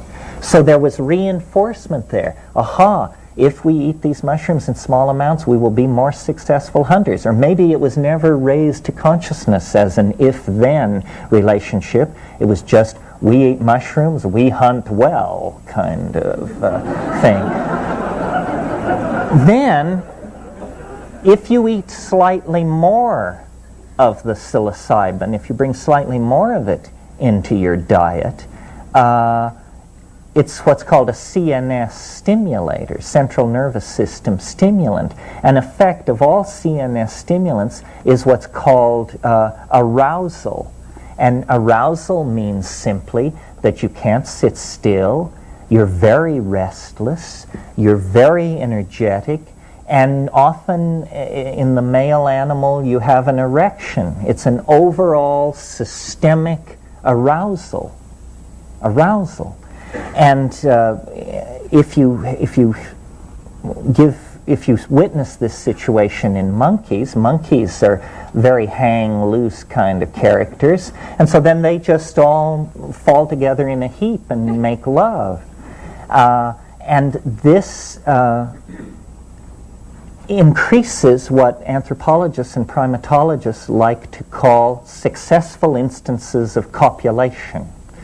This means that this increased interest in sex, in combination with an increased success in obtaining food, is creating the perfect situation in which there will be a population boom of these creatures. They're eating better, they're enjoying themselves more, and they have better relationships with each other. So population boom is on the way. Well then, the next and final level is when you raise the dose higher, so you're no longer restless or interested in sex or any of that, but you're flattened with the ecstatic unfolding of the full numinous hallucinogenic rupture of plane, then, and this occurs in the tribal context, then there is boundary dissolution, group sexual activity, and group bonding and identification. And this is where this telepathic coherence, this inner dynamic of cohesion and caring that we see in primitive people to some small degree, and that we imagine must once have been our birthright, this is where it came to be. And at those higher levels of psilocybin, most of you probably know, language is formed by an organ on one side of the brain called Broca's area. Broca's area, the brain being always symmetrically constructed, Broca's area has a twin on the opposite side of the brain, but no one knows what's going on there. It's apparently a silent area of the brain. Well, when you take psilocybin, there is spontaneous linguistic activity, glossolalia. Henry Munn has written about this in his essay, The Mushrooms of Language. It's almost as though psilocybin is a pheromone that promotes linguistic activity, an effort to take verbal intentionality and connect it up to the ontos of being in some way. And then it's almost as though words are born out of you. You give birth to words. And these concrescences of meaning then create a kind of unitary ambiance which we call understanding. Language is a miracle. I mean, make no mistake about it. I don't think any amount of dissection of monkeys or human cadavers will give you any insight into language. Language is a behavior of some sort, so bizarre, so many orders of magnitude more complex than anything else we do, that for all practical purposes, this is the thumbprint of God upon creation. Human language. And it's a self-transforming thing. It keeps bootstrapping itself to higher and higher levels, and it creates for us the entire ambiance of reality. Once we had words, we quickly replaced reality with them.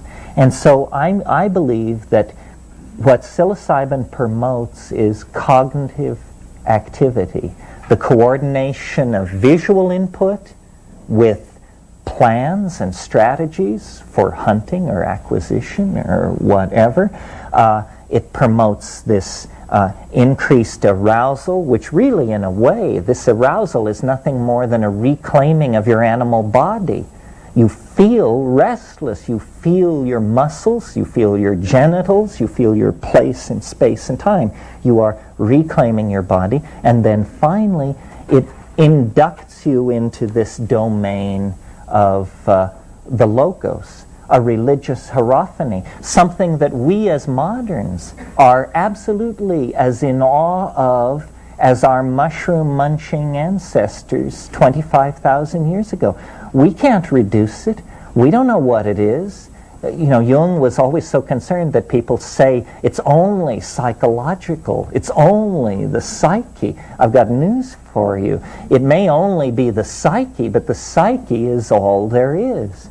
And as we came into a relationship with the mushroom, humanness emerged on the African veldt and was able to stabilize itself for a few millennia, and then we fell into history because of climatological change, for many reasons, but we literally fell into history, and now we operate in this lower domain, a domain of limitation, of misunderstanding, of low-grade languages, and we are neurotic, we are unhappy, we are dysfunctional, and I believe this is because our connection to the logos, to the informing voice that gives meaning to being, has been broken.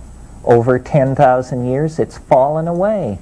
And all we're left with is our spiritual yearnings, our nostalgia for paradise, and our pathologies.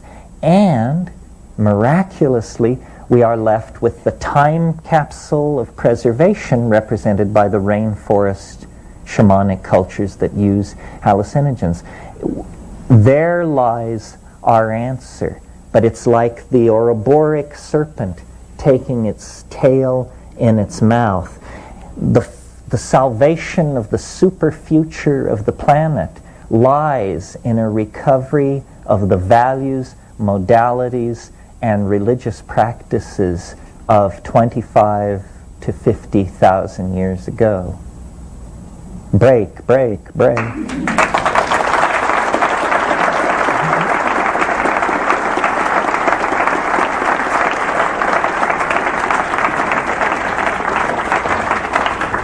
I'm going to disappear if someone... And we haven't screened the pile, so we're just going to go through them, and I'll read them aloud. And normally I give long answers, but there's such a stack of questions here, I'll try and be General Neal and keep... or General Brief and keep it Neal.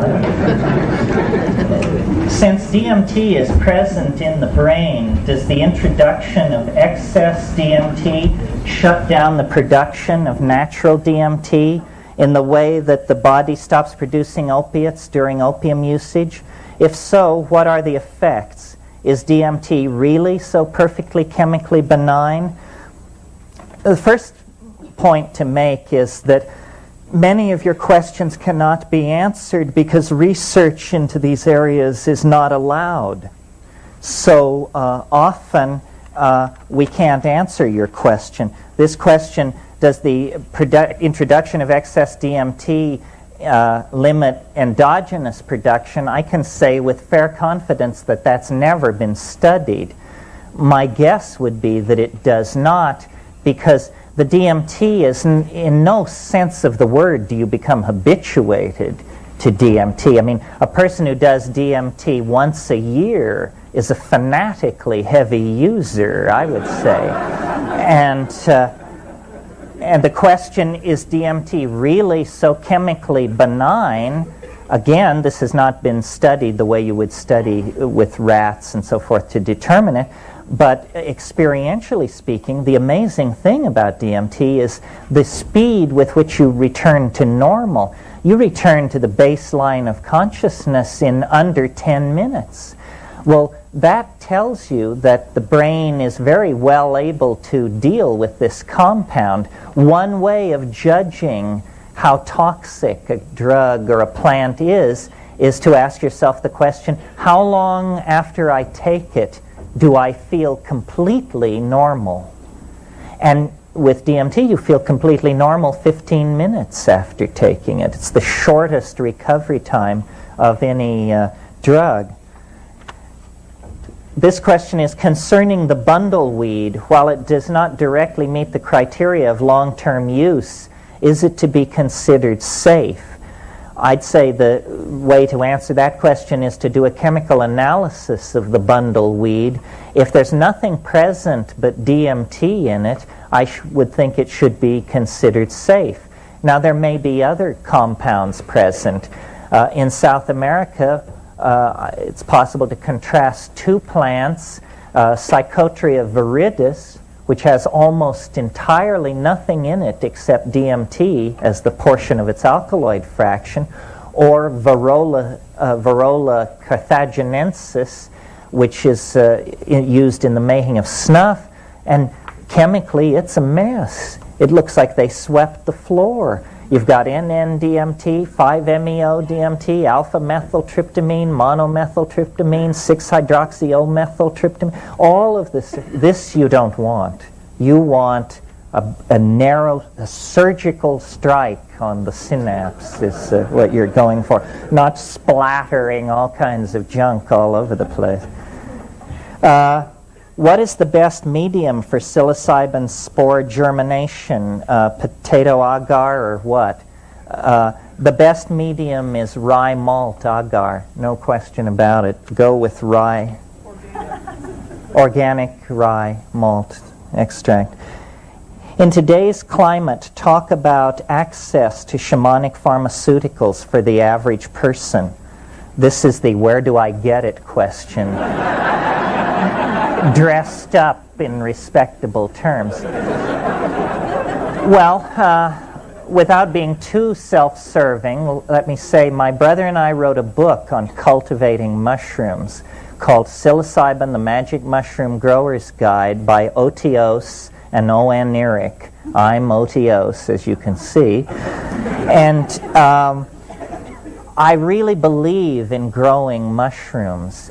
If you are, as you sit here, not psychically strong enough or balanced enough to take psilocybin, then if you learn to grow it at the end of that process, you will be. Because growing the mushroom teaches you cleanliness, punctuality, attention to detail, steadiness, all of these virtues, which are the very virtues you need to travel smoothly in that dimension. Other hallucinogens, other shamanic hallucinogens that you will find easily available to you without breaking any laws. The heavenly blue morning glories sold in every seed store and garden store are not to be taken. Do not take them. They have been dipped in a fungicide that will make you sick.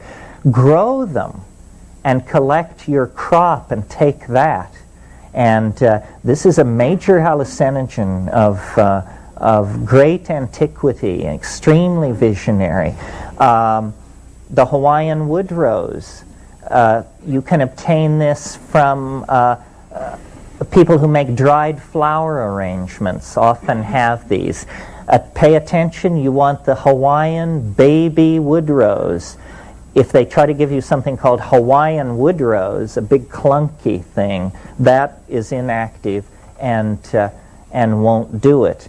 The daturas are freely available. I do not recommend them. I recommend against them, but they're a common landscaping plant in Southern California, and the Jimson weed, of course, is growing out in the desert out around Lancaster and other places like that.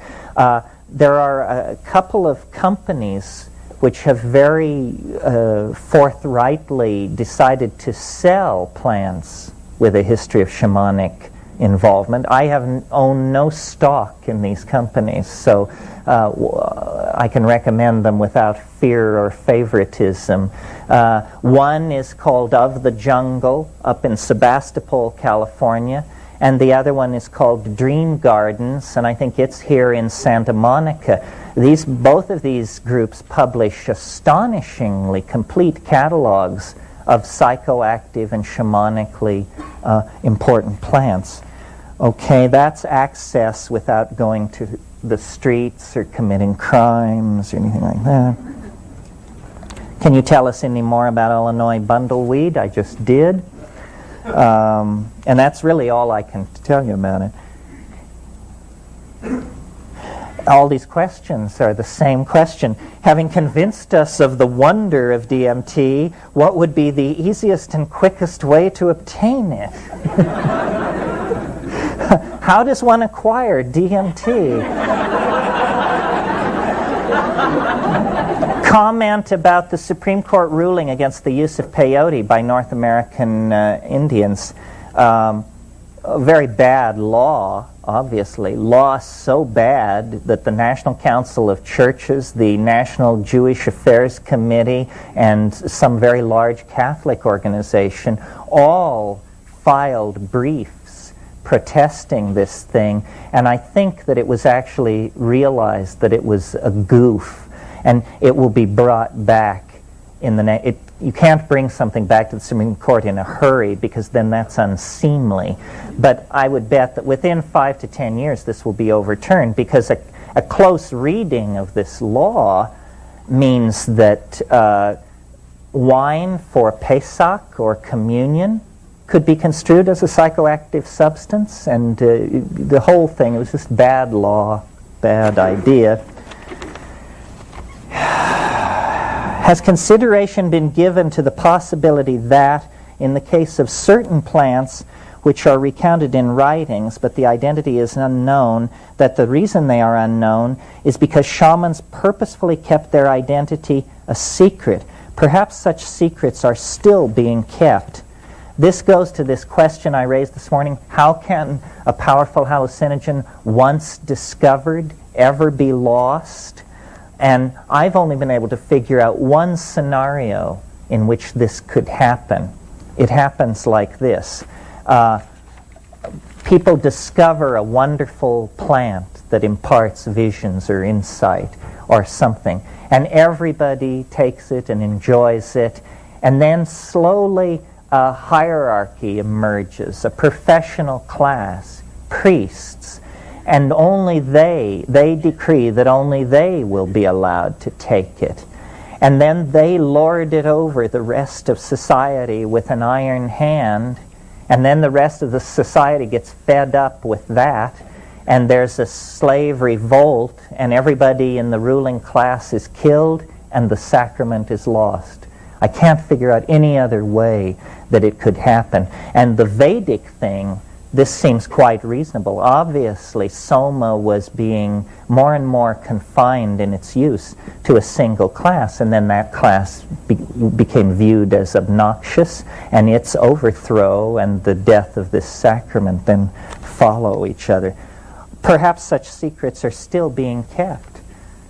Perhaps they are. The fact that this bundle weed could turn up at so late a date probably means that there are shamanic lineages with secrets that we don't know. As a field ethnobotanist and an explorer, I'm always interested in the unconfirmable rumor, and there are some doozies. The mysterious beetle from eastern Brazil, which causes intense hallucinogens if eaten. Here's a career for somebody. No hallucinogenic insect has ever been found, and yet there are persistent rumors in different parts of the world of either a butterfly or a beetle that is hallucinogenic. Most shamans in the Amazon, if you spend 5 or 6 weeks with them and take ayahuasca with them and tromp around with them, when you finally get to know them, they will allow as how there is another magic, which they call the magic of the big trees. And I've spent half my life trying to find out the names of the big trees, and I'm still working on it.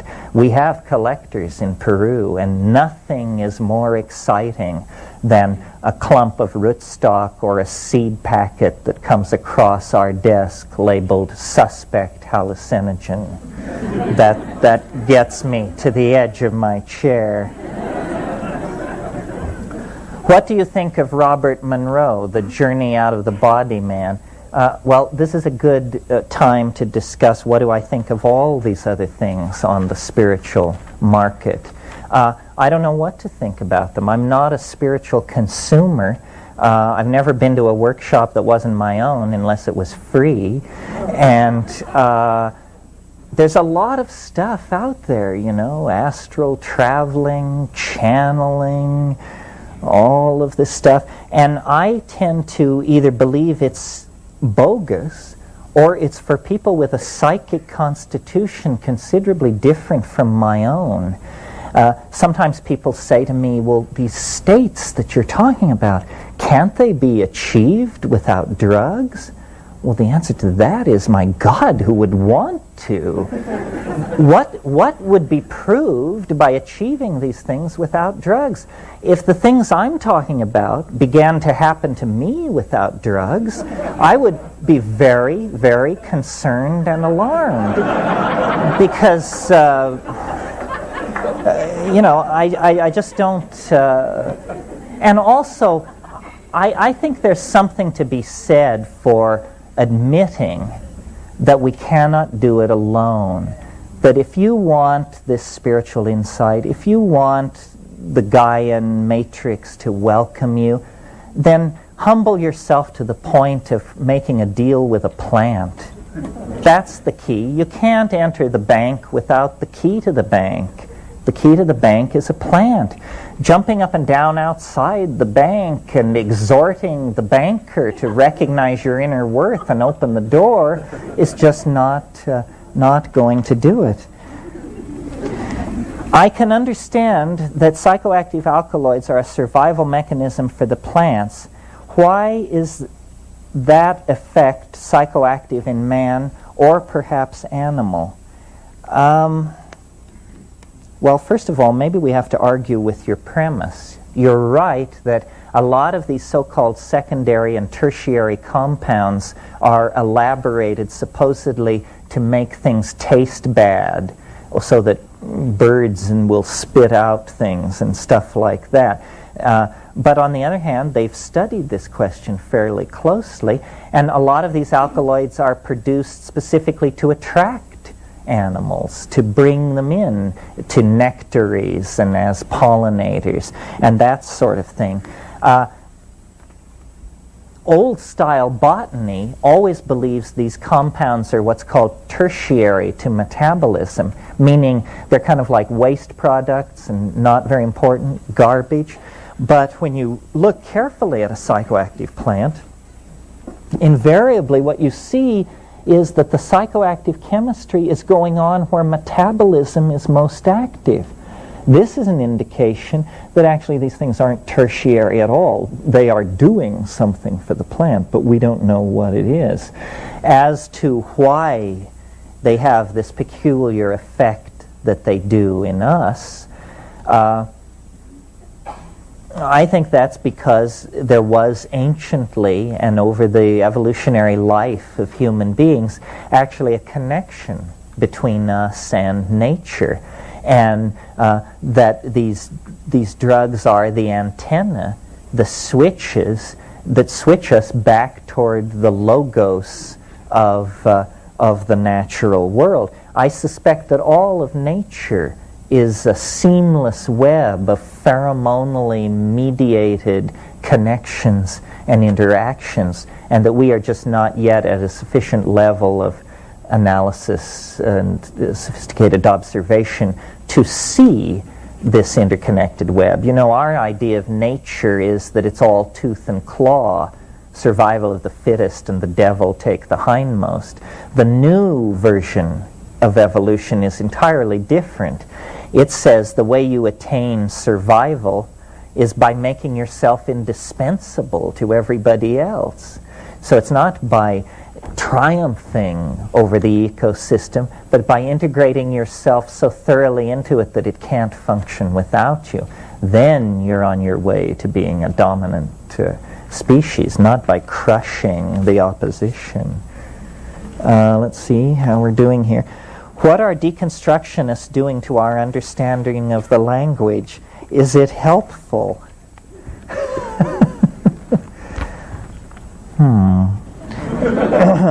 By deconstructionists, I suppose you mean Jacques Derrida and that crowd. Well, I think deconstruction serves a very useful function. I think we're unaware of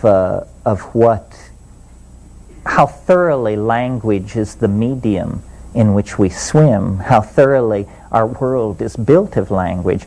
In a way, the boundary-dissolving character of the plant hallucinogens is a dissolving of language barriers. They show you that the surface of reality was not the surface of reality, it was the surface of your local language.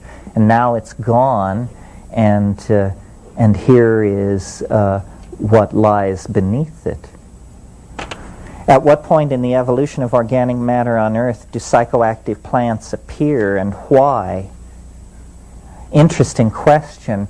If we're talking about psychoactive fungi, we're severely limited by the fossil record because no fossil mushroom has ever been found older than 40 million years. This is because fossil mushrooms are very soft-bodied, ephemeral kind of things. As primary decomposers, which is what fungi are doing on this earth, it's reasonable to assume that they must have been here from the very beginning of the conquest of the land, but proof in the fossil record has not been forthcoming. Now, if we're talking about higher plants, flowering plants, which is mostly what we're talking about here, then no flowering plants existed before 65 million years ago. Flowering plants emerged out of the same catastrophe that destroyed the dinosaurs and set the stage for the emergence of the mammals. This is something people don't realize. Flowering plants are as recent as mammals. You know, if you look at if the period of life on Earth is visualized as a yardstick, the period of the flowering plants is the last 1.5 inches. And it's also the rise of the mammals occurs in that last 1.5 inches. So before that, the plant life on the Earth was of a very different sort, and we know nothing about its chemistry. Here's someone who asked a Zen question. What would make the present government interested in the study of psychedelics? I don't know if they could make a buck out of it. I don't think they're very interested in psychedelics. I don't think any political... What? CIA, they were very interested in psychedelics. Except that they abandoned it. Yes, MK Ultra, for those of you who don't know, stands for Mind Control, spelled the Southern way. Mind Control Ultra was a program the CIA pursued in the 1960s where they tried out all kinds of psychedelic drugs, and they also worked with it in combination with hypnosis. They were trying to make what they called the Trojan horse. This was somebody who would be an assassin but not even know it. And how far they got with all of this, we will never know, because of course it all disappears behind the walls of secrecy. But the declassified history of the CIA and LSD is very interesting. Some of you may know the book Acid Dreams by Martin Lee. Fascinating history of the way the government tried and really failed, I think, to use psychedelics. The government's initial approach to LSD was,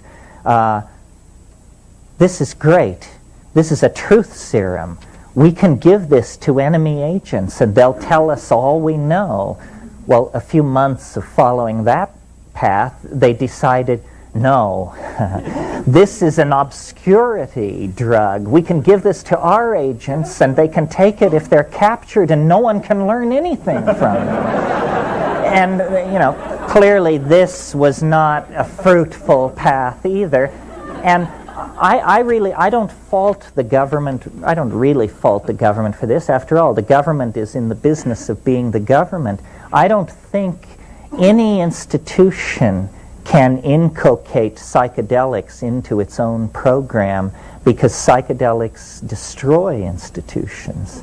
All institutions. I mean, it's like trying to move an acid around that corrodes whatever pipes you pour it through. And because the boundary dissolving quality of psychedelics is precisely the quality that government is involved in resisting. Government builds up labels, hands out role models, explains how everything is, and this stuff just then melts that back into a primal chaos. So it's pretty corrosive of any social values that don't arise spontaneously out of biological organization. It's anarchist. It's the acid of anarchy in a way. All right, we're never going to get through this list, but it's gratifying to know it's here if we need it. Here's a question about the time wave, which I'm going to skip because we're not talking about the time wave today, and pity the poor soul who's never heard of it. Know of any herbal sources to raise serotonin as a treatment for depression? No, I'm not. I don't know a lot about herbal medicine and that sort of thing, but raising serotonin level as a treatment for depression seems like a pretty good strategy. I don't know of herbs. Usually inhibition of serotonin is what's going on. And with these psychedelics, they do compete with serotonin for the bond site. That's what it's all about at the atomic level, is in your synaptic cleft, in the synaptic clefts of your neurons, there are what are called receptors. And if you were to fly down and look at these things, they look like complex locks. They're hooks, protuberances, little drawers, and fit in places. Well, then the drug molecule is carried into the synaptic cleft by the bloodstream, and it seeks to what's called occupy the bond site, or simply bond, and it's trying to fit in. Well, the normal thing which fits in those bonding sites is serotonin, but some of these hallucinogens are much better fits than natural serotonin. They are what pharmacologists say competitive at the bond site. And so they literally elbow the serotonin out of the way, and then they fit themselves into the receptor. Well, once the receptor and its agonist are in place, then the biodynamic, the bioelectric field of the synapse can be activated. Well, if you swap out serotonin for an exotic molecule like harmine or mescaline or something like that, well, then this shifts the mode of this molecular level electrical environment. And I believe that that is what then registers as a higher cortical experience that we call the trip. It's the experience of hundreds of millions of these introduced molecules displacing the normal serotonin and then broadcasting this signal in a slightly different way than it is normally perceived. So there's a molecular connection. There's a connection down into the molecular level. This will be our last one this morning. Language transcendence. Huxley, Jung, and others often mention liberating and enlightening epiphanies as beyond language and iconic imagery. You yourself mentioned this. Can you explain further the use of transcendental language? Yeah, and we might talk about that a little this afternoon. I sort of alluded to it this morning. My idea is that language is a process that is half completed in us as we sit here, and that language is really something which wants to be seen, not heard, but that we are on our way to evolving toward this visible language. And we currently are operating with these somewhat substandard acoustical codes. And I think in a way history is the process of getting out, revealing, defining, refining this natural language. The place where the psychedelics impact upon us as social creatures is the language domain.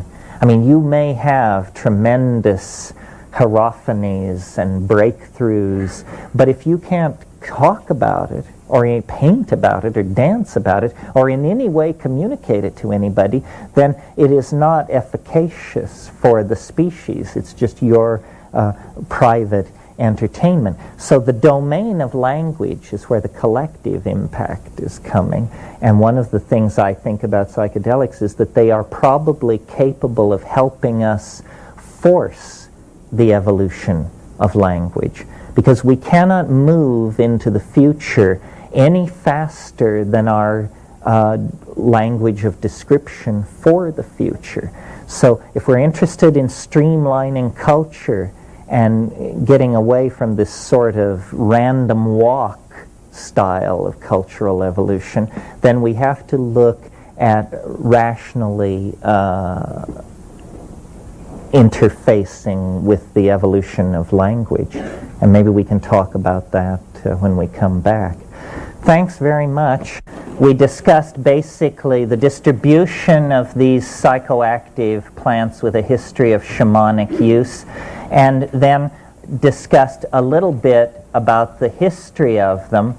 And I didn't really finish with that because I want to stress that this, I think what we talked about this morning is we got them all to a good place. We got them all to paradise in Africa with clear vision, much food, and plenty of horsing around. And then we broke for lunch. The forces that created that partnership society in prehistory, the forces that allowed the emergence of a non-male dominant social style, were the same forces which then eventually destroyed it as well, because it was nothing more than climatological change is what was happening. As the African continent became drier, the grasslands retreated, the water holes became less frequent and further apart, and the mushroom came under pressure because of increased dryness. And at that point, I think probably the mushroom festivals became less and less frequent. The whole thing became more tenuous, and there was great pressure then to try and figure out how to preserve the mushrooms through the dry times of the year to have them available for ceremonies. And I think that it's the use of honey as a preservative that really set the stage for things to go wrong, because honey turns into a psychedelic compound on its own if you do nothing to it but leave it alone. It ferments, it becomes mead, and mead is a primitive kind of alcoholic beverage. So over several millennia, what began as an ecstatic mushroom cult turned into a beer cult, a cult of alcoholic intoxication. And then you get the same shift of ratios that you see in our own society. I mean, how many women in our own society have their first sexual experiences in an atmosphere of alcohol abuse and misuse? The two almost go together, and less in the 20th century. Before the 20th century, it's almost possible to imagine nobody got laid for 1,000 years in the West without being pretty juiced up, because it was pretty unappetizing, I imagine. So this is a way in which sensory modalities and emphasis on different aspects of psyche change over time without a culture even being aware of it. And then I talked this morning a little bit about the fall into history, the neurotic dysfunctionalism that characterizes historical existence. And I think it's worth going back to that, because some people have the idea that psychedelics are a kind of instant psychotherapy and that they address the concerns of the individual, but they're not concerned to link it up to history, to see what it was for us in the past and what its absence has done for us. I think that the whole phenomenon that we call the fall into history is the scenario of abandonment that we underwent as we broke the umbilical connection to the Gaian matrix of organic life. That's what we were embedded in this African context. But when Africa dried up and we moved out of Africa and into the Middle East, we then were transformed from nomadic pastoralists into primitive agriculturalists, and then later city builders, and the entire pattern of male dominance and anxiety is set in place. If you look at the world of 7,000 BC, the most sophisticated human structure on the earth of, let's say, 7,500 BC is at Jericho in what is now Palestine. And what is it? It's a grain storage tower built at Jericho 72-75 BC. It indicates that the primitive pastoral nomadic form has given way now to an agricultural form that allows for the accumulation of surplus, and hence the need to defend same, and hence the establishment of have and have not psychology, and so forth and so on. So all of the institutions that we now must attempt to reform and grapple with began then. Urbanization, kingship, male dominance, representative politics, all of these things begin then and are further exacerbated a couple or 3,000 years later by the Western decision to go with a phonetic alphabet as a method of communication. See, a phonetic alphabet further removes you away from anything concrete or real or related to nature. There's no ideogram, there's no glyph, there isn't even a rebus. There is simply an abstract symbol which stands for a sound. I mean, this is about as far away from the hands-on approach of language that you could get. Well, the culture that made these decisions, which is our culture, the culture of Europe and the ancient Middle East, has evolved into the dominant culture on the planet and has put in place institutions like science and so forth and so on. Our metaphors have grown ever more cogent in their ability to manipulate matter and energy as they have evolved less and less relevance to ourselves. So now we have ideological systems of tremendous power that none of us can understand or relate to, which is a kind of an odd relationship to knowledge, since knowledge is supposed to be an experience of empowerment, not an experience of disempowerment. But our society has done it differently, and so we all wander around with a sense of disempowerment because we're surrounded by accomplishments that we couldn't possibly duplicate. Well, I mention all this because I think that it shows where the solution lies.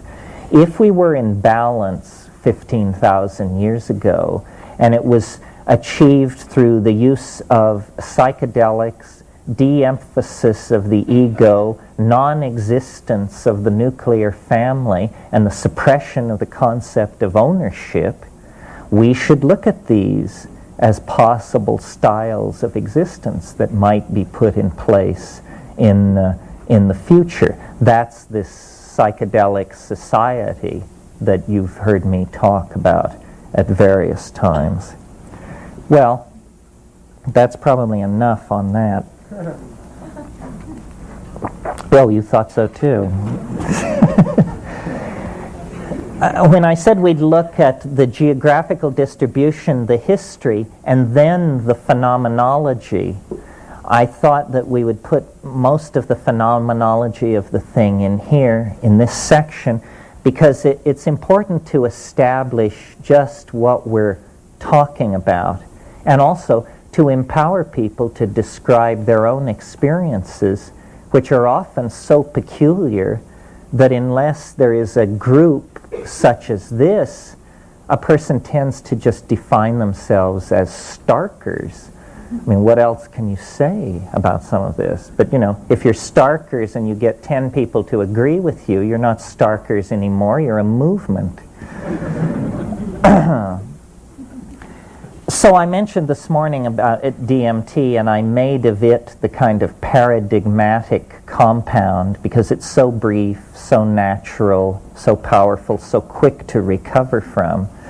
And it's also a very good paradigmatic case when talking about what the psychedelic experience is like to have, because I think if you have the DMT experience on the way to the center of that flash, you'll probably have all the other ones. It seems to lie at the center of the mandala. The most startling thing about the DMT flash, and I mentioned this morning when we were talking about Jung, is how astonishing it is. That death by astonishment seems the major danger. And this is even if you're an art historian, a Jungian, an aficionado of symbols, and so forth and so on. It seems to come from some dimension orthogonal to the human world. And it is not a unitary experience, the way the famous white light and all these other wordless, indescribable, elusive, mercurial things are. It isn't like that at all. It's extremely multiplistic, and it's extremely specific in its presentation. And when you smoke DMT, you have the feeling that you have burst into a place, that you have not had a psychological experience, you are not having a mental experience, you have burst into some kind of a space. And within that space, the first shock is that it's inhabited. And this is the shock I've never recovered from, because it was just the last thing I expected to find inside a chemical compound was the equivalent of a Bugs Bunny cartoon. It is inhabited by entities, is the only word to describe them.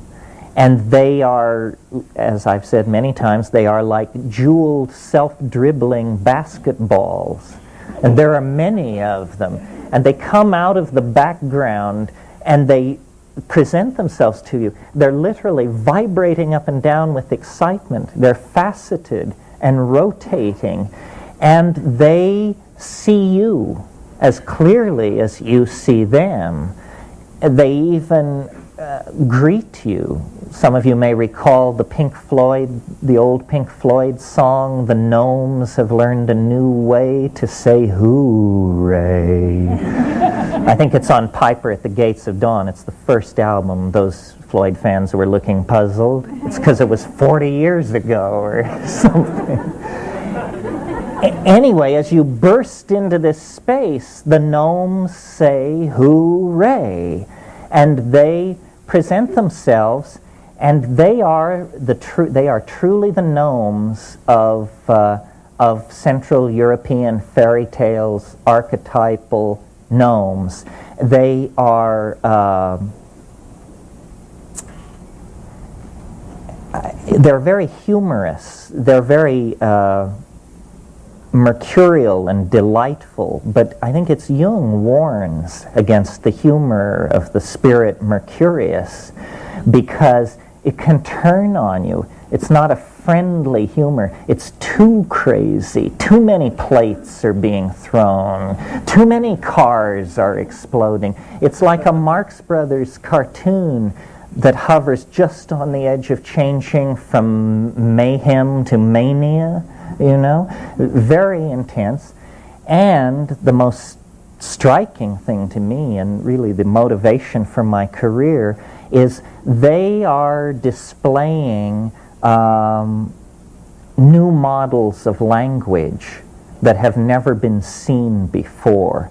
They sing, and out of their singing elfin chatter condense objects which look like nothing at all in this world. I mean, the closest I've been able to come to them are the eggs of Fabergé. You know, these constructs in sapphire and ivory and crystal and vitreous glass that the French designer Fabergé created. Well, these things are like that, but they're like that raised to some excruciating pinnacle of completion, because as they show you these objects, you know beyond any possibility of contravention that if a single one of these objects were to exist in this world, it would change this world forever. If a single one of these objects were to exist in this world, we would spend 1,000 years studying this object. The last time this happened was a guy gave a speech up on a hill about moral obligation. We studied it for 1,000 years. This is the same kind of thing.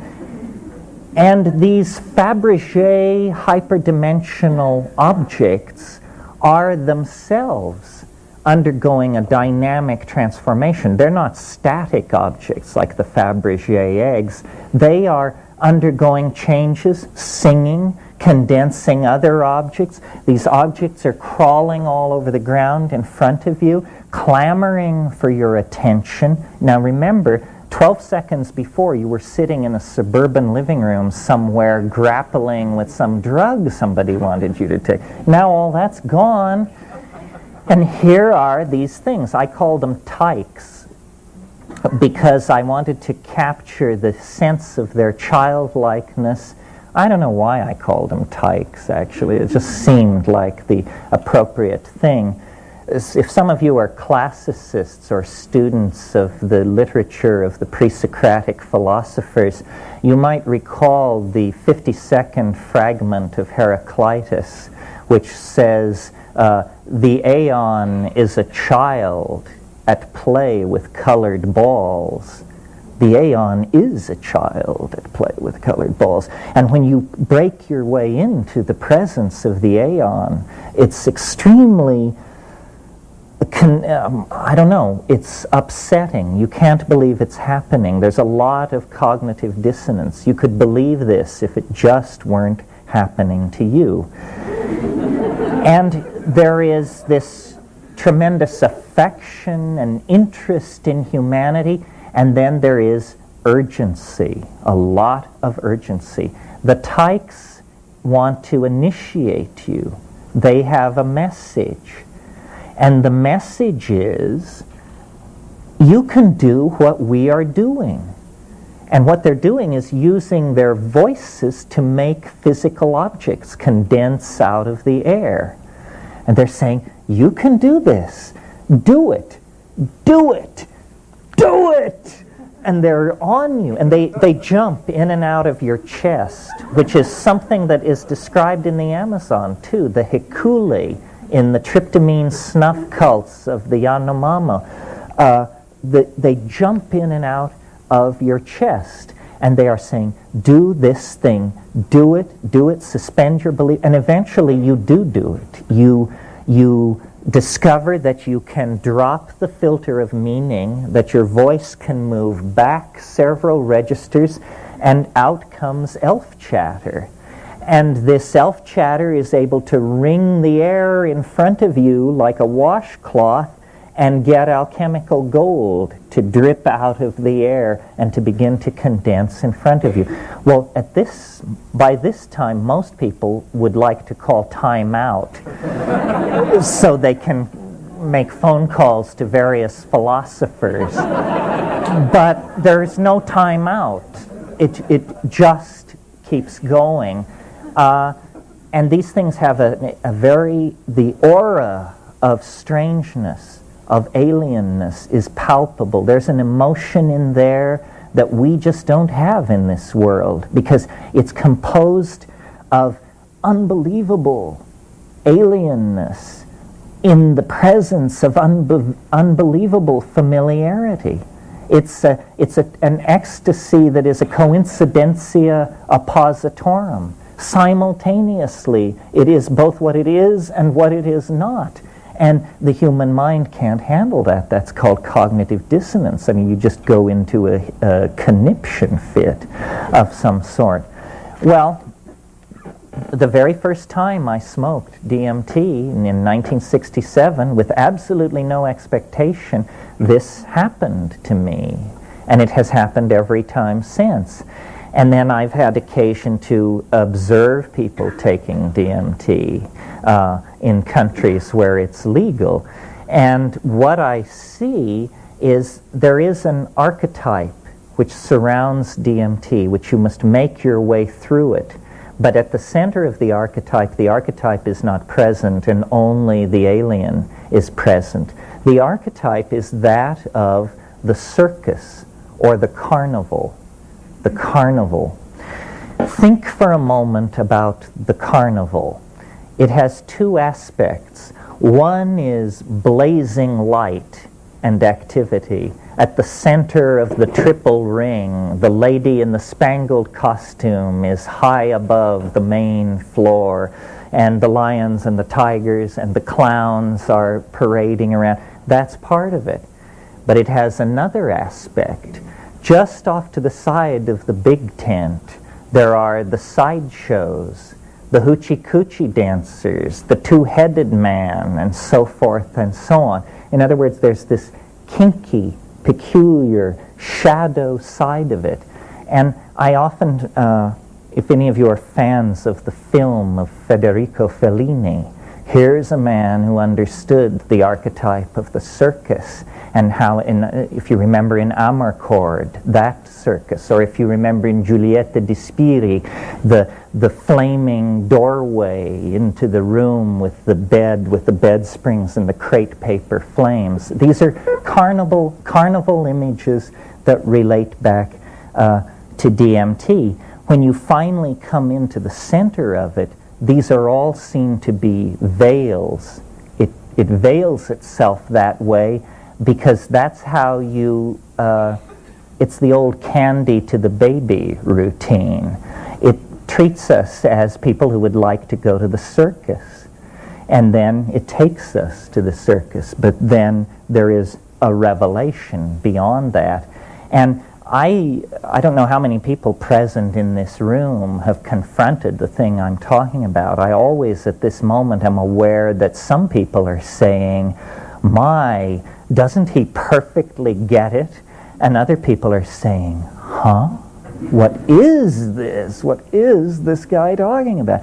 The point I want to make is it's real. It's not vague. You don't have to strain for it. Nobody wonders whether or not it happened to them. It's just like somebody walking up to you and taking you by the arm and saying, there's something I insist on showing you. Come this way, please. And it was the presence of the entities that shattered the person who I was, because I was a scientific rationalist, a reductionist. I had no room for elves in my cosmology. And here they were, hundreds of them.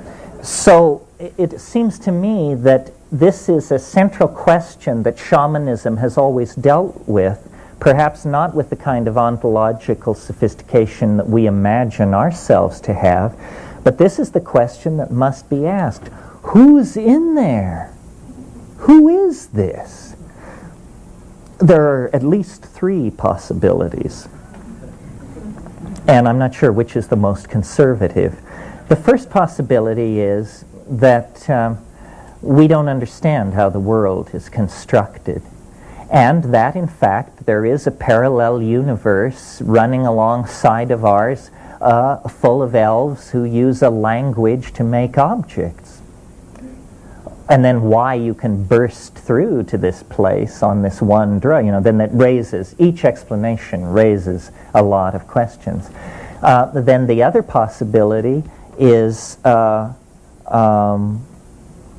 this is the Jungian possibility. And Jung, I can't remember which one it was, but one of the later things, he talks about these elves because of the Kibiri. The Kibiri are the alchemical children that appear in Act 3 of Faust, that Jung spent a lot of time on these alchemical Kibiri and the question of the homunculus. And he says at one place, I think he says, he describes them as autonomous psychic elements that have escaped from the control of the ego. This is a weird way to go about it. I mean, it's probably an accurate description, but how much does it tell us, It means that the psyche is to be visualized as a half-gallon of mercury, and when we throw it on the floor, the mercury balls up and spreads everywhere, and each ball of mercury you look at, by gad, it has a little face looking back at you. That's because mercury is a mirrored surface. You're looking at your own psyche shattered into thousands of pieces around you. Another possibility, and one I leaned toward for years, and I still lean toward, because I've noticed the radical nature of your explanation diminishes with the distance since the last time you smoked DMT. The longer it's been, the more likely you are to have some humdrum notion that you can pour it into. So the humdrum notion that I settled on was, well, clearly these are just extraterrestrials. They don't come in silver ships demanding to be taken to the National Defense Agency. This is how they come. Why they come this way, who knows? They're coming through mind. Mind is the medium in which they travel. Where do they come from? Who knows? Can it even be located in the Newtonian space-time matrix? I mean, what do you want here? A star catalog number? Would that satisfy you? And then finally, and I think I've exceeded my number of possible explanations, and then finally the explanation, which is my current favorite, it's a little disturbing. And I haven't quite figured out what to do with it, but I have a sense we're on the right track here. The reason the DMT space feels so peculiar, both alien and excruciatingly familiar, is because these things in this other place represent what I call an ecology of souls. This place is the one place you never thought you were going to make a visit to and come back to chat it around the coffee maker. They're dead. That's who these things are. This is the realm of the dead. Well, I have to confess, in all of my psychedelic voyaging and idea mongering and all of that, I never was able to go that far, to reach that far in my imagination. It sort of had to be presented to me. But if you go to shamans worldwide and talk to them about their spirit helpers and say, what's the deal with this, who are these things? They say, well, these are the ancestors. Didn't you know? These are the ancestors. It's perfectly cut and dried and normal. I had occasion, I won't use his name to embarrass him, but I had occasion to expose a very well-known Tibetan high mucky muck to DMT. And he said after, he took it like a man, said afterwards, that is the lesser lights. That is the lesser lights. And if any of you are students of Mahayana Buddhism, you know that the lesser lights are the lights you see at the edge of the bardo. As you start into the 42-day process of dying, you encounter the lesser lights. This guy was saying to me, you cannot go further in the body and have any expectation of returning. In other words, once you see the lesser lights, you have stretched the umbilicus to matter to the breaking point. If you go one step further, it's eternity for you. Well, I don't know how I feel about this. The head tyke, I've had to then ask myself, the head tyke, is that me? Do you actually encounter your dead soul? Is there a dimension where you are both simultaneously dead and alive, both simultaneously witness and observer?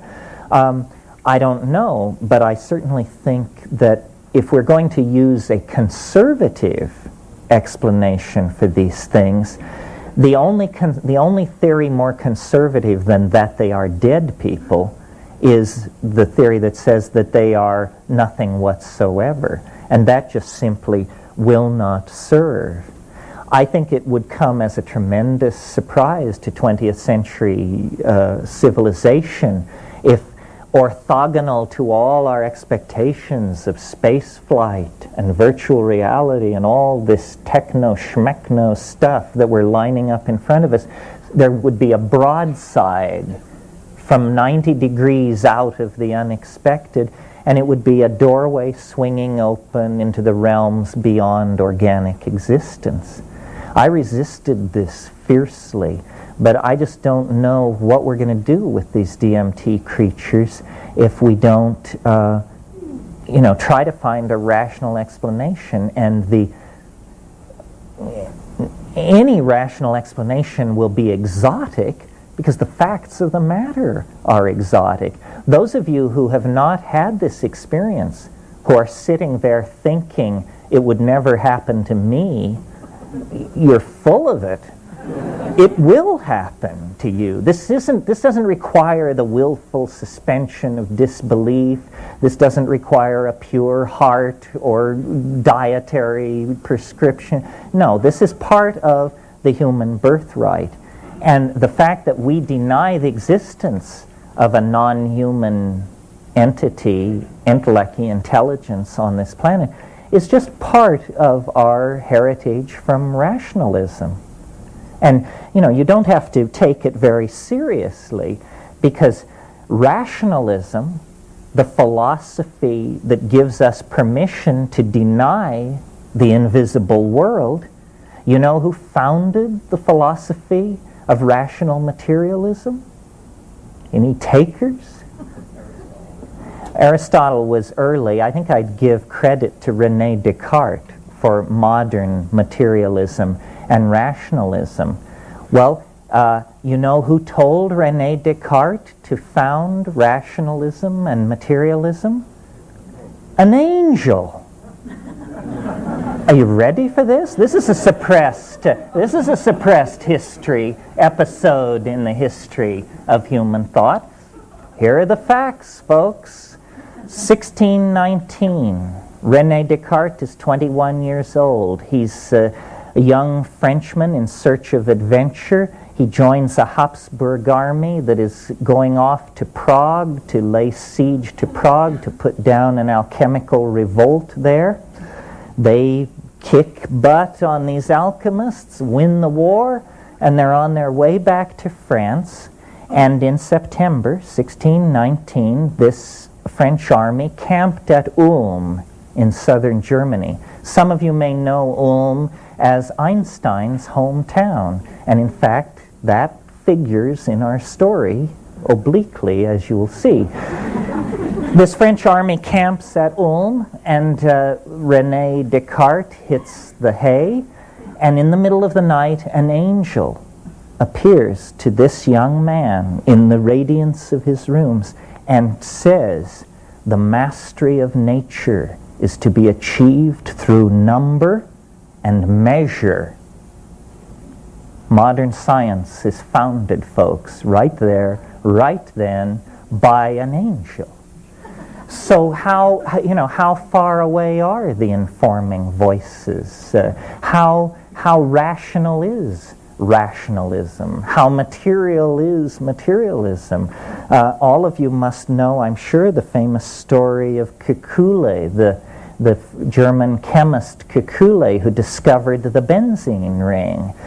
He was struggling with this problem in physical chemistry, could not figure it out, fell asleep in his study, and the Ouroboros serpent appeared before him in his dream and took its tail in its mouth. And he came out of a sound sleep and said, "I've got it." He walked to the blackboard, he drew the first benzene ring. Angelic intervention from the unconscious. So the point of all this is to suggest that human history is completely interpenetrated by the peculiar, the non-human, that which has intentionality and affection for mankind, for humanity. And this is what shamans call to their aid. This is how the curing is done. It's done through these spirit helpers, they're called, elementals. And so far as I know, Jungianism is the only modern intellectual position where you can even raise this issue without having a net dropped over you. I mean, this is absolutely forbidden by the modern worldview. And yet it lies very, very close to the surface in our culture. I mean, as an example of how close to the surface it lies in our culture, consider for a moment Santa Claus. What's this about? Santa Claus is the master of the elves. The elves that he is master of are demon artificers. They make toys for the world's children in their vast underground toy shops. And where are these underground toy shops? At the North Pole. I don't have to tell a room full of Jungians that the North Pole is the axis mundi, Yggdrasil, the magic world ash, the center of the mandala. What are the colors of Santa Claus? Red and white, the colors of Amanita muscaria. Absolutely. What is the titulary animal of Santa Claus? Reindeer. Reindeer are very central to the Amanita muscaria cult because reindeer eat the mushroom and then excrete their urine, and this is thought to be a cleaner and easier way to take the mushroom than to take it on the so-called first pass. The second pass is after the reindeer have had it. Just an anecdotal aside, if you're ever in the Yakut Basin, one of the great perils of the intoxicated Amanita user is to crawl out of the yurt in the middle of the night to take a leak in the snow, and before you can back off, the reindeer come and knock you headlong because they want to get to this Amanita-flavored snow. So here is Santa Claus right in the center of our culture, and when you take it apart, all the motifs are there. The demon artificers, the elves, the cosmic axis, the magical flight. I mean, it's a beautiful example of the preservation of pagan psychedelic use into a modern context. Well, what can we say about this? Oh, well, I know. The one more thing I wanted to say about it. This program that these tykes are pushing is a language skills program. And we don't know how long people have been bursting into this place. This may be the source of language. Where did language come from? We learned it from elves in hyperspace, is as good a possibility as any other. And this is still ongoing, this language reformation program. They want us to activate our language forming ability. And language in the DMT flash, as I said this morning, it's something beheld. Syntax is something potentially to be looked at, not to be heard. And we don't understand this because for us, language is something that you hear. We can't imagine a language that you see. But have you ever noticed the way in which we preserve clarity of intention in language with verbal metaphors? We say, I see what you mean. He painted a picture. It means we unconsciously believe that truth will be beheld. And some of you who are students of the ancient literature may know Philo-Judaeus, Hellenistic Alexandrine Jew, absolute contemporary of Christ, born before, died after. And in one of his treatises on the Logos, which he was always talking about, Philo-Judaeus presents an etymology of the word Israel, talking about the word Israel, and he says Israel means he who sees God. This is the meaning of the word Israel. And then he goes on to say this he who sees God. He's talking about that, and he says, what would be the more perfect logos? Now, I should assume most of you know the logos was an informing voice, a voice in the head, which was the sine qua non of Alexandrian spirituality. Socrates had it, Plato had it, the logos. So Philo-Judaeus asks, what would be the more perfect logos? And then he answers his own question. He says the more perfect logos would go from being would go from being heard to being beheld without ever crossing over a noticeable moment of transition. Well, that is precisely what you encounter in deep psychedelic experiences and the DMT flash. You behold the logos. In the initiation of the experience, you don't behold it. You hear it.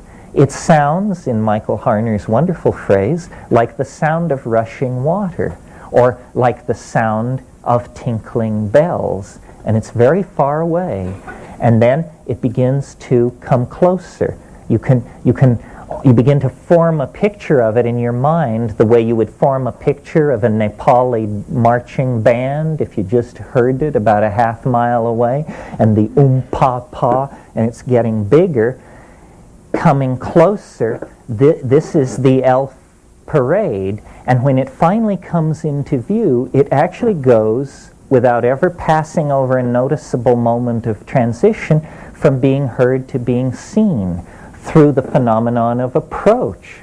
You hear it before you see it, then you see it far away, then you see it very close, and when you see it very close, who cares what it sounds like, because you're seeing it. This more perfect logos is what the tykes, the spiritual helpers, want to teach. And I think that it's important to spend a little time on this, because I think this would have tremendous historical impact upon our situation if we could, by hook or by crook, create a more visible logos, a language which could be seen. You've probably all considered at some time or another, what would telepathy be like? And I think most people answer that question by thinking that telepathy would be for me to hear what you think. But how would it be if telepathy were for me to see what you mean? That's telepathy. If it puts you in the other guy's shoes, if you stand in the other person's shoes, you are the other person. To have a person's point of view is to be that person in regard to that single datum of experience.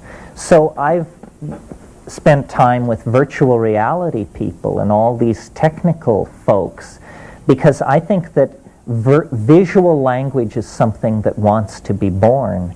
And it may be that can be technologically coaxed into existence, that we're going to have to wear goggles and have fast computer, or it may be that it can be physiologically coaxed into existence.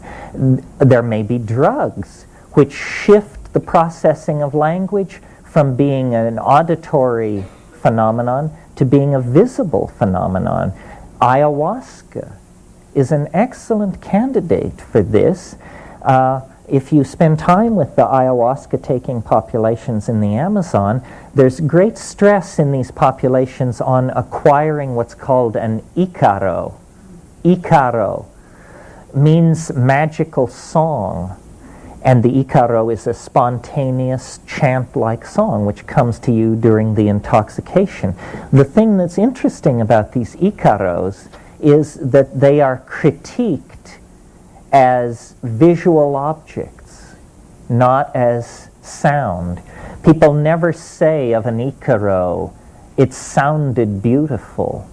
They always say, it looked lovely. And then people will say, but there should have been more blue. This kind of thing. It's clearly being criticized as a visual modality. Well, I think that these ayahuasca-using people are at the cutting edge of evolution. They are forcing the evolution of the modality of language. It may be that the processing of language is not hardwired, not physiologically wired. It's a software function. having to do with culture, language, upbringing, and so forth. Because some people claim they are great visualizers and that they do think visually and so forth. And we have no reason to deny this. So it may be that we are just a one gene or even an expression of gene ratio's difference away from an entirely different way of processing communication between each other. And this is what the New Age, the end of history, the anticipation of this great breakthrough that we can feel but not really outline is about. If that seems far-fetched to you, you should notice how far-fetched the original emergence of language must have been. Because I think people were fully people and totally mute, or unable to articulate a thought. And then either an accumulation of neurons or some synergistic effect was brought into play, and lo and behold, spoken language emerged out of that. Well, something similar could happen to us. In the morning session, I talked about the forced evolution of language, paying attention to our language. I really think that the way to think of these psychedelics is as catalysts for the imagination. If any of you are chemists, you know a catalyst is something that when you add it to a chemical process, the process is tremendously speeded up. But in the end, the catalyst is not destroyed. The catalyst is reconstituted at the end. So psychedelics, one way of thinking of them, is as a catalyst for cognition. The original description of psychedelic drugs was they were consciousness expanding drugs. Well, if we take the idea that they are consciousness expanding seriously for even a moment, then we have to put a lot of attention in on this, because it's the absence of consciousness that is murdering us and our planet. We need all the consciousness we can get. We need to wring it out of computers, get it out of plants, raise it in ourselves and our children. Wherever we can get it, we need it. And the present, the present situation with the planet is very dire because of us. Our unchecked evolution in a single direction along the gradient of culture has now created a toxic planet that is an endangered planet. Since this situation has arisen entirely within the confines of history, aren't we going to have to look outside of history in order to redress this problem? I think so. And when we do look outside history, then we find the institution of plant shamanism there, waiting to inform us, to educate us, and to show us how to set our a course out of the present dilemma. I don't think we can find our way out by ourselves. I don't think we can get high by ourselves, and I don't think as a species that we can save this planet by ourselves. We have to have a partner. We have to get an ally into this situation. Just in closing and as an example, the mushroom has a tremendous problem-solving ability. And because we can talk to it, we can ask it questions. We can actually get a non-human perspective on human problems. A few weeks ago, I made this statement before a group of people somewhere, and after the talk was over, somebody came up to me and said, well, so why don't you ask the mushroom how to save the world? And I just put it off, thought it was the wrong attitude. But then later I wondered about this question, how to save the world, and I thought, well, maybe I've been too circumspect with the mushroom. Maybe I should just put it to it. So I carried out the experiment and put to them, how do we save the world? And now I don't offer this as the solution. I'm going to tell you the mushroom's answer so that you can see how our backs aren't quite to the wall yet. There are still avenues to be explored. I said to the mushroom, how can we save the world? There was a hesitation of 1/3 of a second, approximately. And then the mushroom said, no woman should raise more than one natural child. And I said, what? It said, no woman should raise more than one natural child. So I took that home with me and I thought about it. Here are the consequences of following that piece of advice. The population of the earth would be cut in half in 50 years. 50 years following that, it would be cut in half again. 50 years after that, in half again. In 150 years, the population of the earth could be under 1 billion people. Nobody was shot. No wars were fought. No one was told they could not have a child. No one was coerced. No one was starved. Then I started looking into this thing about children and population. And most of you, like me, probably imagine that the world has a population problem. And this population problem is going on in places like Pakistan and Bangladesh because, dag-nabbit, those little brown people will just not stop having children. Well, I looked into it, and I've got a surprise for you. A child born in America will use between 600 and 1,000 times more natural resources and energy than a child born to a woman in Bangladesh. Suppose you went to Bangladesh and you met a woman, a young woman of childbearing age, and she told you that her ambition in life was to have 1,000 children.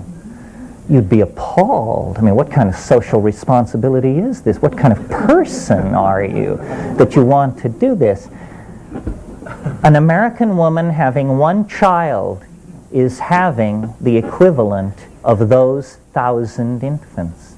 Now, another interesting thing about this suggestion made by the mushroom, that each woman should rear one natural child.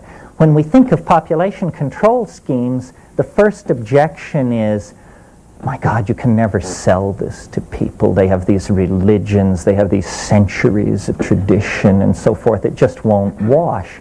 Notice that what the mushroom suggested is most likely to be accepted by the person most important to convert. We don't want to convert the women of the back streets of Bangladesh to this policy. We want to convert the women of Sherman Oaks, Malibu, Santa Monica, Grosse Pointe, Boston, New York, Philadelphia, because these are the women whose children are using the resources.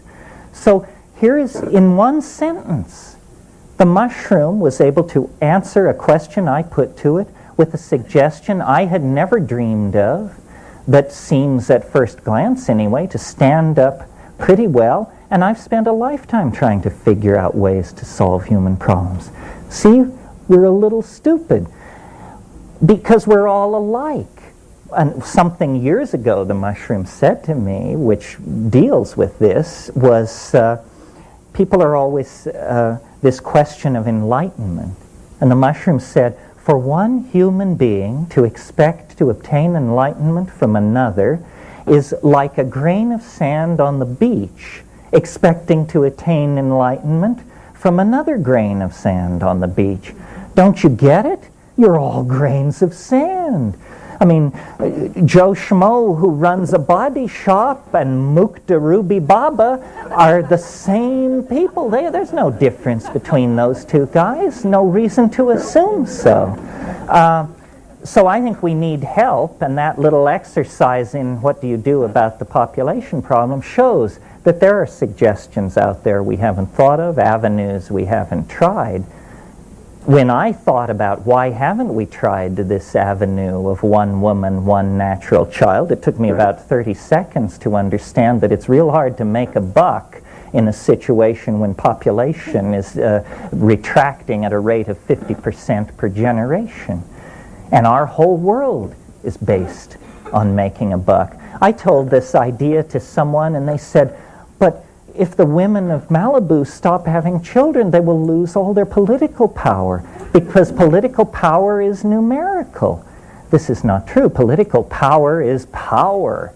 And if the women of Malibu stop having children, they will be quite a bit wealthier than they already are. Notice that this deciding to voluntarily have one natural child is also very helpful to you personally. That a woman will have to work less hard, will have to cut fewer deals with the in-place structure of male dominance if she has only one child. A woman with 2 children has got to cut a deal with male dominance, or she has a trust fund or something. The reason we are, I think, we have a tendency to clench at this suggestion and not follow it through is because we imagine that there is something holy and sacred about the nuclear family and that we don't want to attack this biological unit that has such integrity. But this is a bunch of nonsense. The nuclear family has no biological integrity whatsoever. It's a creation of the post-industrial Reformation. The extended family is the natural human unit to ease the pressure of child rearing on young women and to give everybody the benefit of contact, intergenerational contact, and so forth. No, this nuclear family that our politicians are always beating their breasts about is the absolute cauldron of neurosis in this society, as far as I can see. And when you look at the demographics of what is happening, the number of women with the number of households that are one woman, one child household, I think you can see that maybe our unconscious has already been in communication with the mushroom, and it's just the ego who's going to get the news last. Well, I don't want to spend too much time on that, but it's an example of how these things offer solutions to human problems. And if it can offer solutions to a human problem like overpopulation by 6 billion people on a planet, then it can surely take care of the needs and concerns of a group of rainforest hunter-gatherers that number 70 or so people. I doubt they can conceive of a question that it doesn't have an answer to, because it can operate on many levels simultaneously. And this is an example of consciousness in action. You see, me plus nothing had nothing new to say about the population problem. Me plus psilocybin had a whole new take, a suggestion. We can swat it down and ultimately decide it's a bunch of malarkey, but at least there was a new thought, a new try, a new hope. This is the consequences of consciousness. And we're beset by problems like this. And we shouldn't assume that they are insoluble simply because we haven't solved them. In fact, we must assume that they are soluble, or else we are not going to have a place to hang our hat in 50 years. But the solutions come through an act of humility, an act of opening to the dynamic of nature, the feminine, the psyche. The ego is the calcareous knot of tumorous tissue that stands outside of all that and cannot be trusted and cannot be relied upon. And so by attempting to dissolve that, to mitigate its hard edges, to smooth it out into the greater context of being, then we really discover what humanness is about, because humanness is not something that can be encompassed from the point of view of the ego. That's why, having created the ultimately egoistic society, we've created a society with so little humanity in it, you know? And I see the psychedelics as a siren song calling us back to what is authentic, to what is real, and to what, instead of closing off our future options, begins to open them up so that we can see that, human beings are a part of the larger universal destiny, and we can comport ourselves with grace and dignity and make the world a better place than we found it, which is certainly not our record so far. But it's not too late. I mean, H.G. Wells called history a race between education and disaster. It's not mere coincidence, nor even mere synchronicity, that at this moment in time and space, with these tremendous crises bearing down upon us, that we have reached out to the archaic peoples with a new attitude, not an attitude of how can we enslave them, but how can we learn from them.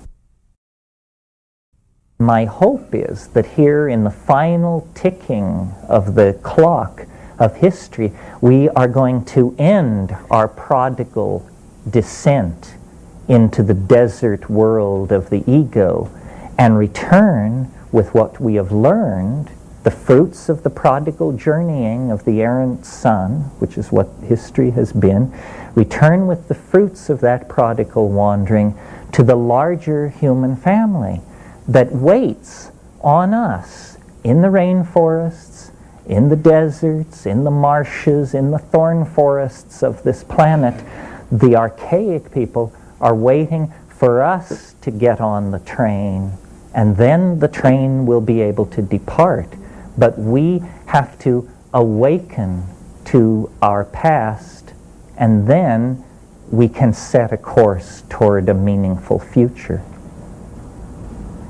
That's the wrap, basically.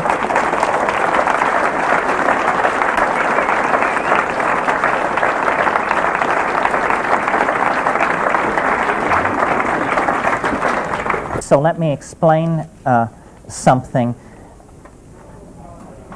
The DMT flash is very brief. The mushroom experience is very long, hours. You can, if you are fortunate and took enough, on a psilocybin trip, you can work your way into a place which looks like a DMT flash. But it will take you a couple of hours of breath control and sitting in darkness and paying attention to get to this place. So I wanted to make clear that for my money, these hallucinogens all pretty much lead into the same place, but the experience of psilocybin and DMT is very different, if only because one is tremendously gradual, although it may not seem like that when it's happening, but compared to DMT, it's very gradual. It unfolds over several hours, while the other, you measure the DMT flash in hundreds of seconds. I mean, it is a flash, for sure. Okay. I'll just make my way through these, and we'll do as many as we have time for, and I guess we'll go till about 4. A recent LA Times Magazine article on Mayan excavation made passing reference to hallucinogenic enemas. Any knowledge of such practice? Good question, and humorous.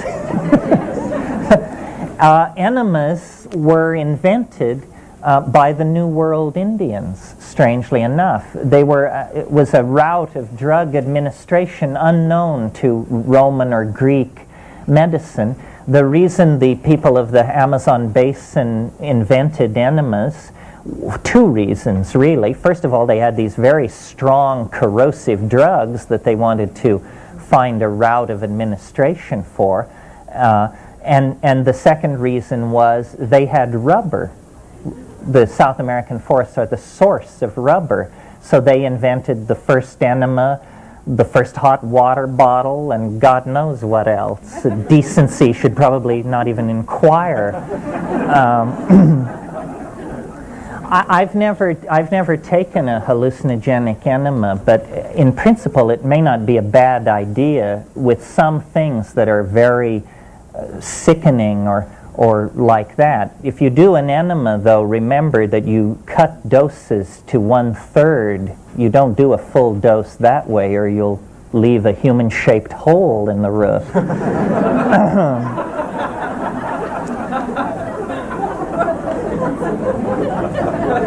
Once the European contact began, enemas became just a fad in Europe, and they were even doing tobacco smoke enemas at one point, which is really weird. Okay. Please explain, I guess it says, propagation and appropriate dosage of betel nuts and kava. I don't know too much about betel nuts. That's Piper beetle. It's a vice throughout Southeast Asia. You probably all know the song from South Pacific, Bloody Mary's chewing betel nut. That's what that's about. Kava is Piper methysticum. This is a plant that occurs throughout Oceania and Micronesia, and has a very exotic chemistry. Bisnoryangonine and norbeocysteine are the active principles. These two compounds are known otherwise only from a mushroom. Kava is a kind of dreamy intoxicant. You don't feel like doing much, but you really enjoy just sitting there on the beach, and it's soporific kind of. It causes a bizarre condition which is called crocodilianism. And crocodilianism is where your skin dries and cracks and migrates into little pyramidal shapes.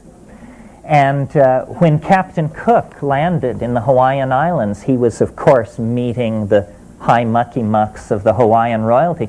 He thought everybody had leprosy. He didn't know what kind of a hell he'd fallen into until they put it together and said, no, these are the royal families. All of these people are suffering from kava addiction, crocodilianism. It's not pleasant tasting. It's not a pleasant high. But recently I was in another state, and I had an errand to go. A very chance errand carried me to the house of someone I didn't know, and there on the table in this house was this huge bowl, this carved Fijian kava bowl, and I walked over and looked at it, and it was full of this milky, creamy stuff, and I stuck my finger in and I tasted it, and it was kava. And I turned to the lady of the house. I said, "What's the story?" And she said, "My husband was in the Peace Corps in Fiji. He loves this stuff." And so then I met him and talked to him about it. He said, "I'm a chronic alcoholic. I can't touch a drink. I can't touch a drop, but I drink this, and I love it." And I said, "Well, do you know about crocodilianism?" And he said, "Oh, yes." And he lifted up his shirt and scratched his chest, and a huge cloud of dandruff rose. So sometimes you never know. It's the people I hang out with.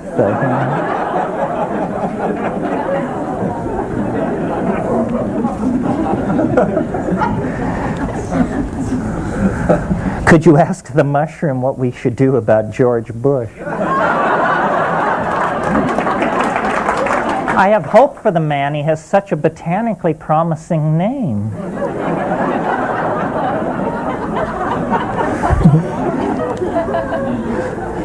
The ones that I'm not reading aloud are the ones which seem to go to areas of my concern that I haven't addressed here today, so I don't carry you over into them. This is an important question. What is your view of introducing psychedelics to children and the initiation of children into altered states? This is so controversial, so hot, that other than reading the question, I'm not sure what I could say. At the Bridge Conference at Stanford a few weeks ago, there was a women's panel. Kat was on it, Carolyn Garcia, Cindy Palmer-Horowitz, Nina Gravois, some of the great psychedelic women. And this is very important to discuss. Some of you may have read Odd John by Robert Bly, where he makes a tremendous case that fathers should provide initiatory experiences for their children. And, you know, we're not talking an overnight trout fishing trip here, folks. I think this definitely needs to be discussed. I'd be more comfortable with women discussing it because I think women are the caregivers and the child rearers largely. But it's really a problem. I mean, it's a problem for us that we even do these things in a climate of legal intolerance. And then, you know, to put it on to our children, to make criminals of our children. You know, I mean, you can lose your children with a stunt like that. This is very touchy, and yet I see it as a First Amendment right. It's a matter of religious conviction. And I don't know, my hope is that someday this religious conviction issue is going to collide right into the psychedelic issue, because I do not see how we can live under a constitution that guarantees life, liberty, and the pursuit of happiness, and say that psychedelic drugs are illegal. I mean, if the pursuit of happiness means anything, it must cover that.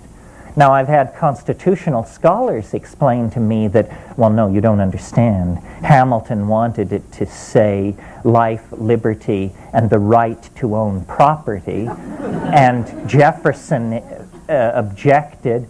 So they decided they'd put in language that was meaningless. So they settled on the pursuit of happiness. But I say, let's take that meaningless language in the Constitution and turn it into the greatest social revolution that's ever been seen. Children and psychedelics.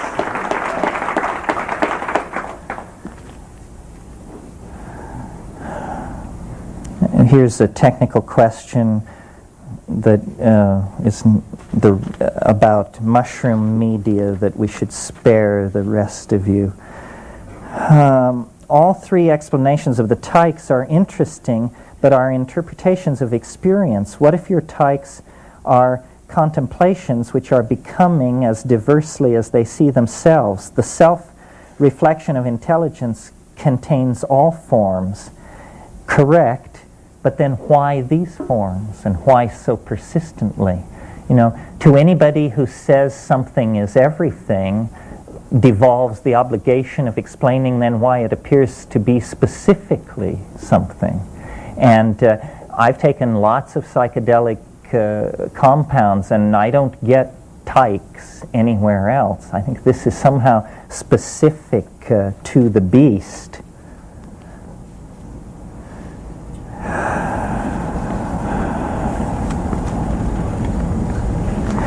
Oh, this is this is more a statement than a question. Quantum mechanics, especially the Schrodinger's cat experiment, show that we are simultaneously dead and alive, rather like a Kekule resonant structure of the two. DMT creatures are consistent with contemporary science. This is true. I mean, language is what divides, but what is divided is not divided. It simply appears divided through the convention of language. I'm real uncomfortable with this death and DMT issue because I don't know quite what to do with it. It's a little, I like profundity, but even that seemed like deeper water than I wanted to get into. How does ibogaine relate to MDMA in opening the heart? Oh, this is a funny thing about compounds. Most drugs, after their discovery, in the process of entering general awareness, undergo a phase in which they are the love drug. this happens. Marijuana has been the love drug. LSD has been the love drug. Psilocybin has been the love drug. A slightly different kind of love, but cocaine has been called the love drug. MDMA is called a heart-opening drug, and ibogaine, as I talked about. And then I've had tremendous heart openings on other things not related to this. And even DMT sends you down with an acute perception and appreciation of what a wonderful thing it is to be alive. Chemically, MDMA doesn't relate to ibogaine at all. I think this opening of the heart thing is something that many drugs make possible, and we just need to give ourselves permission to do it. The great power of MDMA is in what's called directed psychotherapy, where a therapist helps you sort out your problems. But we haven't seen, nor are we likely to see, any comparison studies of how well MDMA stacks up against LSD or psilocybin or mescaline. Some therapists have preferred MDMA because they like how it sort of stays on the surface. No titanic hallucinations, no visitations by flying saucers, just an acute awareness of what a schmuck you may have been. Well, other people want this deep material, want the dreamlike mythological stuff to be brought up. So that's sort of a matter of faddism. I think that any drug that you're unfamiliar with may well open your heart just in poking around. Opening the heart is an act of attention in a state of unusual psychic dynamics. And the unusual psychic dynamics part can be provided by numerous substances. How rich in psychedelics are the Caribbean islands, especially Haiti and the Dominican Republic? There are psychedelic plants in the Caribbean islands. There are the mushrooms, certainly, and there are these Anadenanthera trees, the source of the Niopo snuffs, and there are daturas. There is also a fairly highly evolved folk medicine in some of those areas. If some of you are ethnobotanists or aspiring ethnobotanists, but you have language difficulty, think about some of the English-speaking islands of the Caribbean, or think about Belize. Belize is a fascinating cultural area. The three language groups of Belize are English, Spanish, and Mayan. And it's not at all unusual to meet someone who speaks Mayan and English. And that's what you're looking for, because then your informant, you can actually form a real relationship there. So there are many interesting plants in the New World tropics, including the Caribbean islands. Pardon me? Frogs. I don't know about Caribbean frogs, but since you raised this question, they're not frogs, first of all, they're toads. We don't want the toads to feel left out.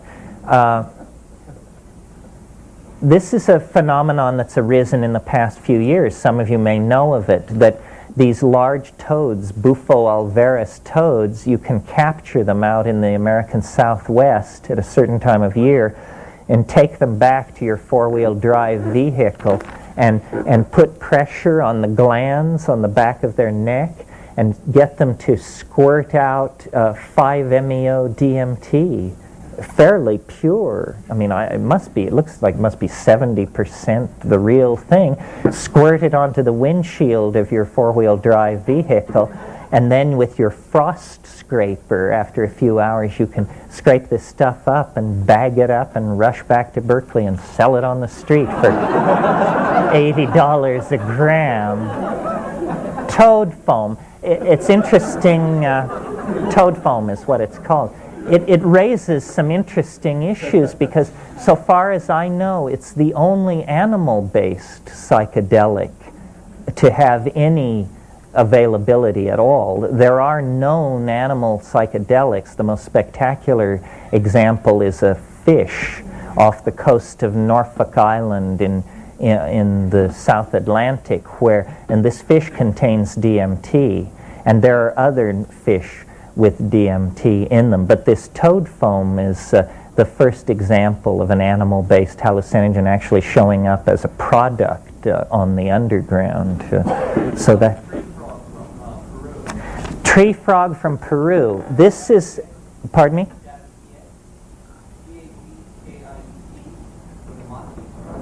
Is that the Matisse word?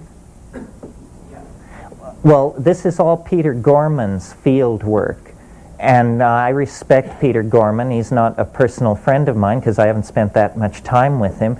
But he seems to know more about this than anybody else. He's the only white person to have any information firsthand about it.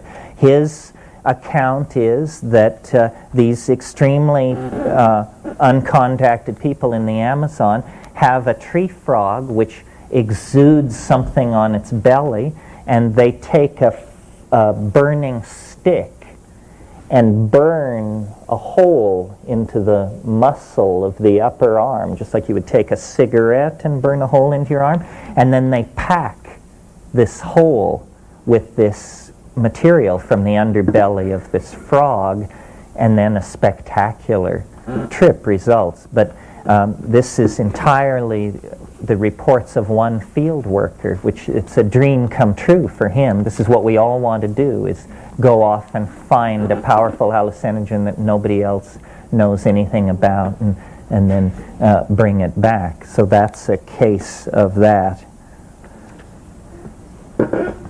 Here's a question, not terribly relevant, but I like talking about my friends. Can you talk a little about your association with Rupert Sheldrake? Rupert is a good friend of mine. He and Ralph Abraham and I are writing a book together.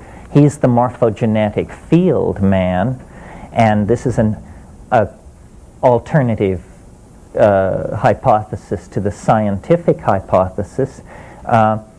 One way of thinking about psychedelics, and I didn't mention it because I didn't want to have to sketch you Sheldrake's cosmology, but since the question was asked, one way of thinking about psychedelics is they amplify the morphogenetic field.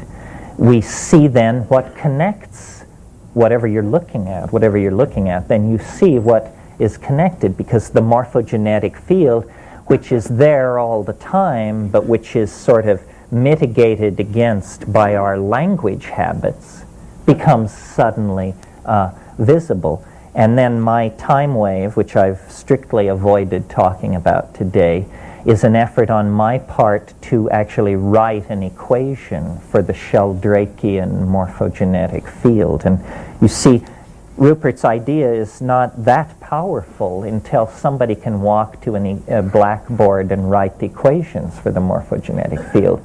Until that's done, he's in the position that James Clerk Maxwell was in vis-a-vis the electromagnetic field, until somebody then, James Clerk Maxwell in this case, figured out the inverse square law and what the constraints were, and then wrote the equations of electromagnetic radiation. Could you elaborate further on the nature of MAO inhibitors? I will, since I mentioned it and it's worth understanding. It's that monoamines are these simple chemical compounds that are very active in biological systems, including all the drugs we've been talking about and many drugs we haven't mentioned. These are all monoamines. Well, then you have a system in the body called monoamine oxidase.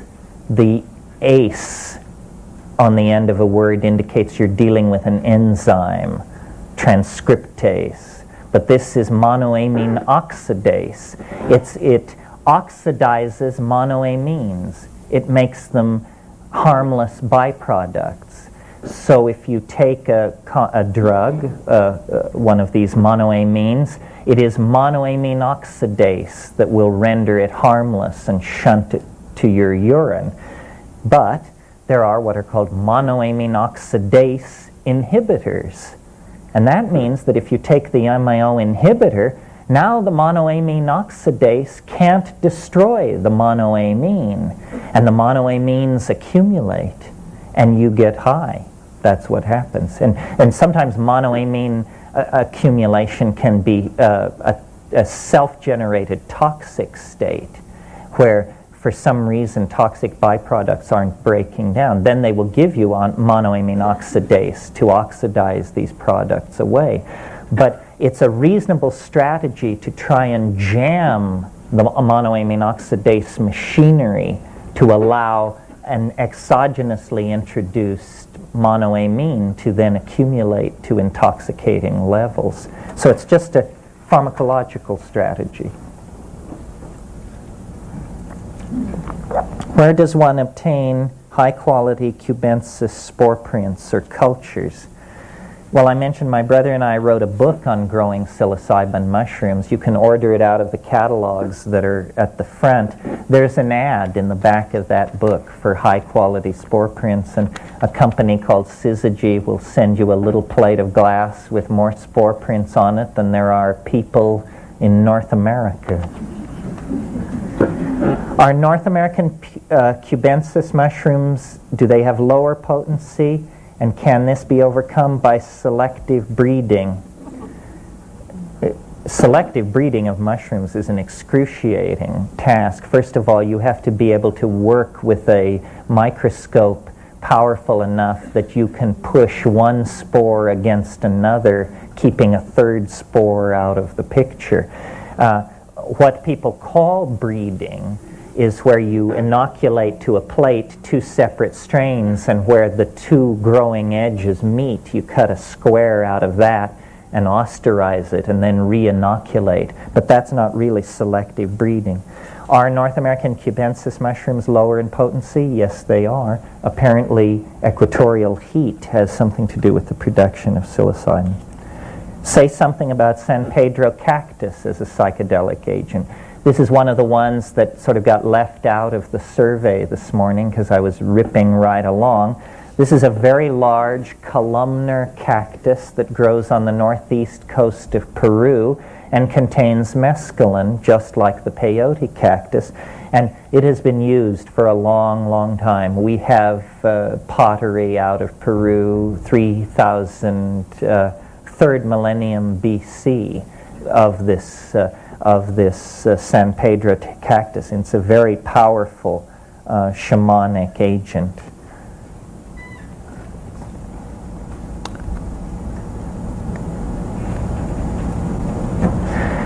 Marion Woodman, who I guess spoke to you recently, has stated one of the most noteworthy archetypes to surface in recent Analysan's dreams is the Black Madonna, a blending of mother and whore energies.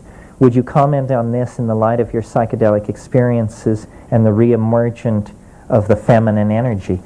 Well, I think, the goddess is on the move. The goddess is, this archetype is drawing energy with a fury that has not been seen since the Angevine court of Eleanor of Aquitaine. And it's a re-imaging of deity that is going on at every level. And certainly on psychedelics, you have immense moving experiences of the goddess. If you invoke the goddess in that situation, you can confront her. This is all part of this archaic return. I mean, it's happening on many levels. And imaging the supreme power of the universe as feminine, boundaryless, penetrating, is very important. Let me say just a bit about gender politics, because sometimes people think I have no use for men.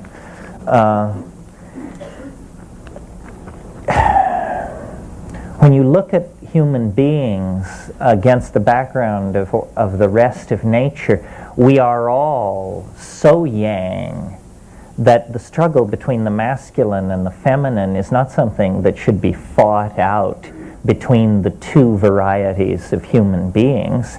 A proper reconnection to the feminine would be a reconnection to the vegetable matrix. This is the passive, enfolding, caring, bearing matrix of life on the earth. And all animal life comes off as tremendously young, regardless of its sexual expression. So I think we do have work to do on gender relationships between men and women. But more than that, we all have a great deal of refeminizing to do vis-a-vis the living earth. Alrighty, right. Does one need a shaman guide in order to enter the world of sacred plants? Is there a danger in working with sacred plants without a shaman? Does one need a shaman guide in order to enter the world of sacred plants? This is the question of the sitter. You know, if you're going to experiment with these things, should you have someone sit with you? I think in the name of prudence, the answer has to be yes, at least the first time. I'm a little uncomfortable giving that advice because I don't like sitters. They hold me at the surface. And if there's a person around, that's what I end up thinking about. I want to get everybody out of the way so that I can make a very clean, deep plunge to where I'm going, and I don't want any witnesses. Because one of the things that happens in psychedelic states is often you're going through something, you're totally ecstatic, but the presentation of it is crisis-like. There you are, you're on the ground, covered with dirt, moaning, screaming, and you say, are you all right? Is something wrong? And the answer is no, nothing's wrong, everything is fine. But the person who has the expectations of the culture of what means right and wrong will bring you down with their... And this is why, remember in Cien Años de Soledad, when José Arcadia Buendia chained himself to the tree? This is a good technique. I've done this. I've chained myself to a tree so that I would not present a problem to myself. And then I took it with perfect confidence all by myself because I knew I couldn't get away from my tree. Although maybe I could fall out of my tree. Is there a danger in working with sacred plants without a shaman? Well, I suppose the New Age answer is certainly. My answer is no less danger than there is working with a shaman, I would say. I mean, you got to watch these shamans, you know. They're a fairly beady-eyed lot. It is the archetype of the trickster. Don't forget that. I mean, the notion that this is just some open-hearted little forest fellow who wants to tell you all his hard-won secrets. I mean, that's a cheerful assumption. Of course, you don't want to go too far the other way. I find over and over in the Amazon when I'm off with these people, we come to the place where now we've taken the ayahuasca or whatever it is, and I'm sitting across the fire looking at this guy, and I realize, you know, we're 4 days up this river and 2 days down this trail, and then I realize with perfect certainty that they're going to kill me right there that evening. This, you have to have a chat with yourself about this kind of thing well ahead of time, because you must be able to discipline your hind brain. Your hind brain is always telling you crazy stuff to blow your focus. And you just have to say, no, he's not going to kill me. And even if he tried, I'm bigger than he is. So, you know, and work your way out. But this thing of cross-cultural shamanism, I don't really know what to do with it. I see the shamans, noble souls, brought from the Peruvian jungles, and they do not do well in these cultures. We don't understand what a corrosive force we are. We don't understand what an air ticket to Paris means to somebody who's never been to the big town at the bottom of the river. And we tend to hold things so close to our chest that we smother them. I think it would be a good idea to leave the shamans in the jungle, and if it's so damn important to you to spend time with them, then bite the bullet. Go there. Go to them. I mean, what kind of spiritual quest is this where we fly the teacher in to a waiting group of sycophants?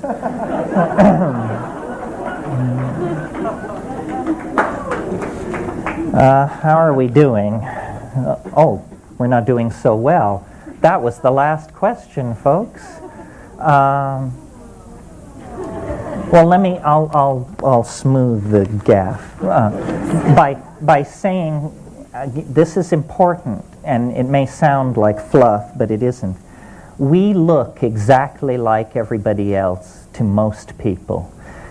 And we will now leave this hall and disappear back into our lives. But you might take a moment. This is your affinity group. It's preposterous, demeaning, and unhealthy to focus on one person. You know, the Terence McKenna, the Tim Leary, the John Lilly. I mean, hell yes, we're great people. But so are you. And this is your affinity group. Someone in this room has what you need.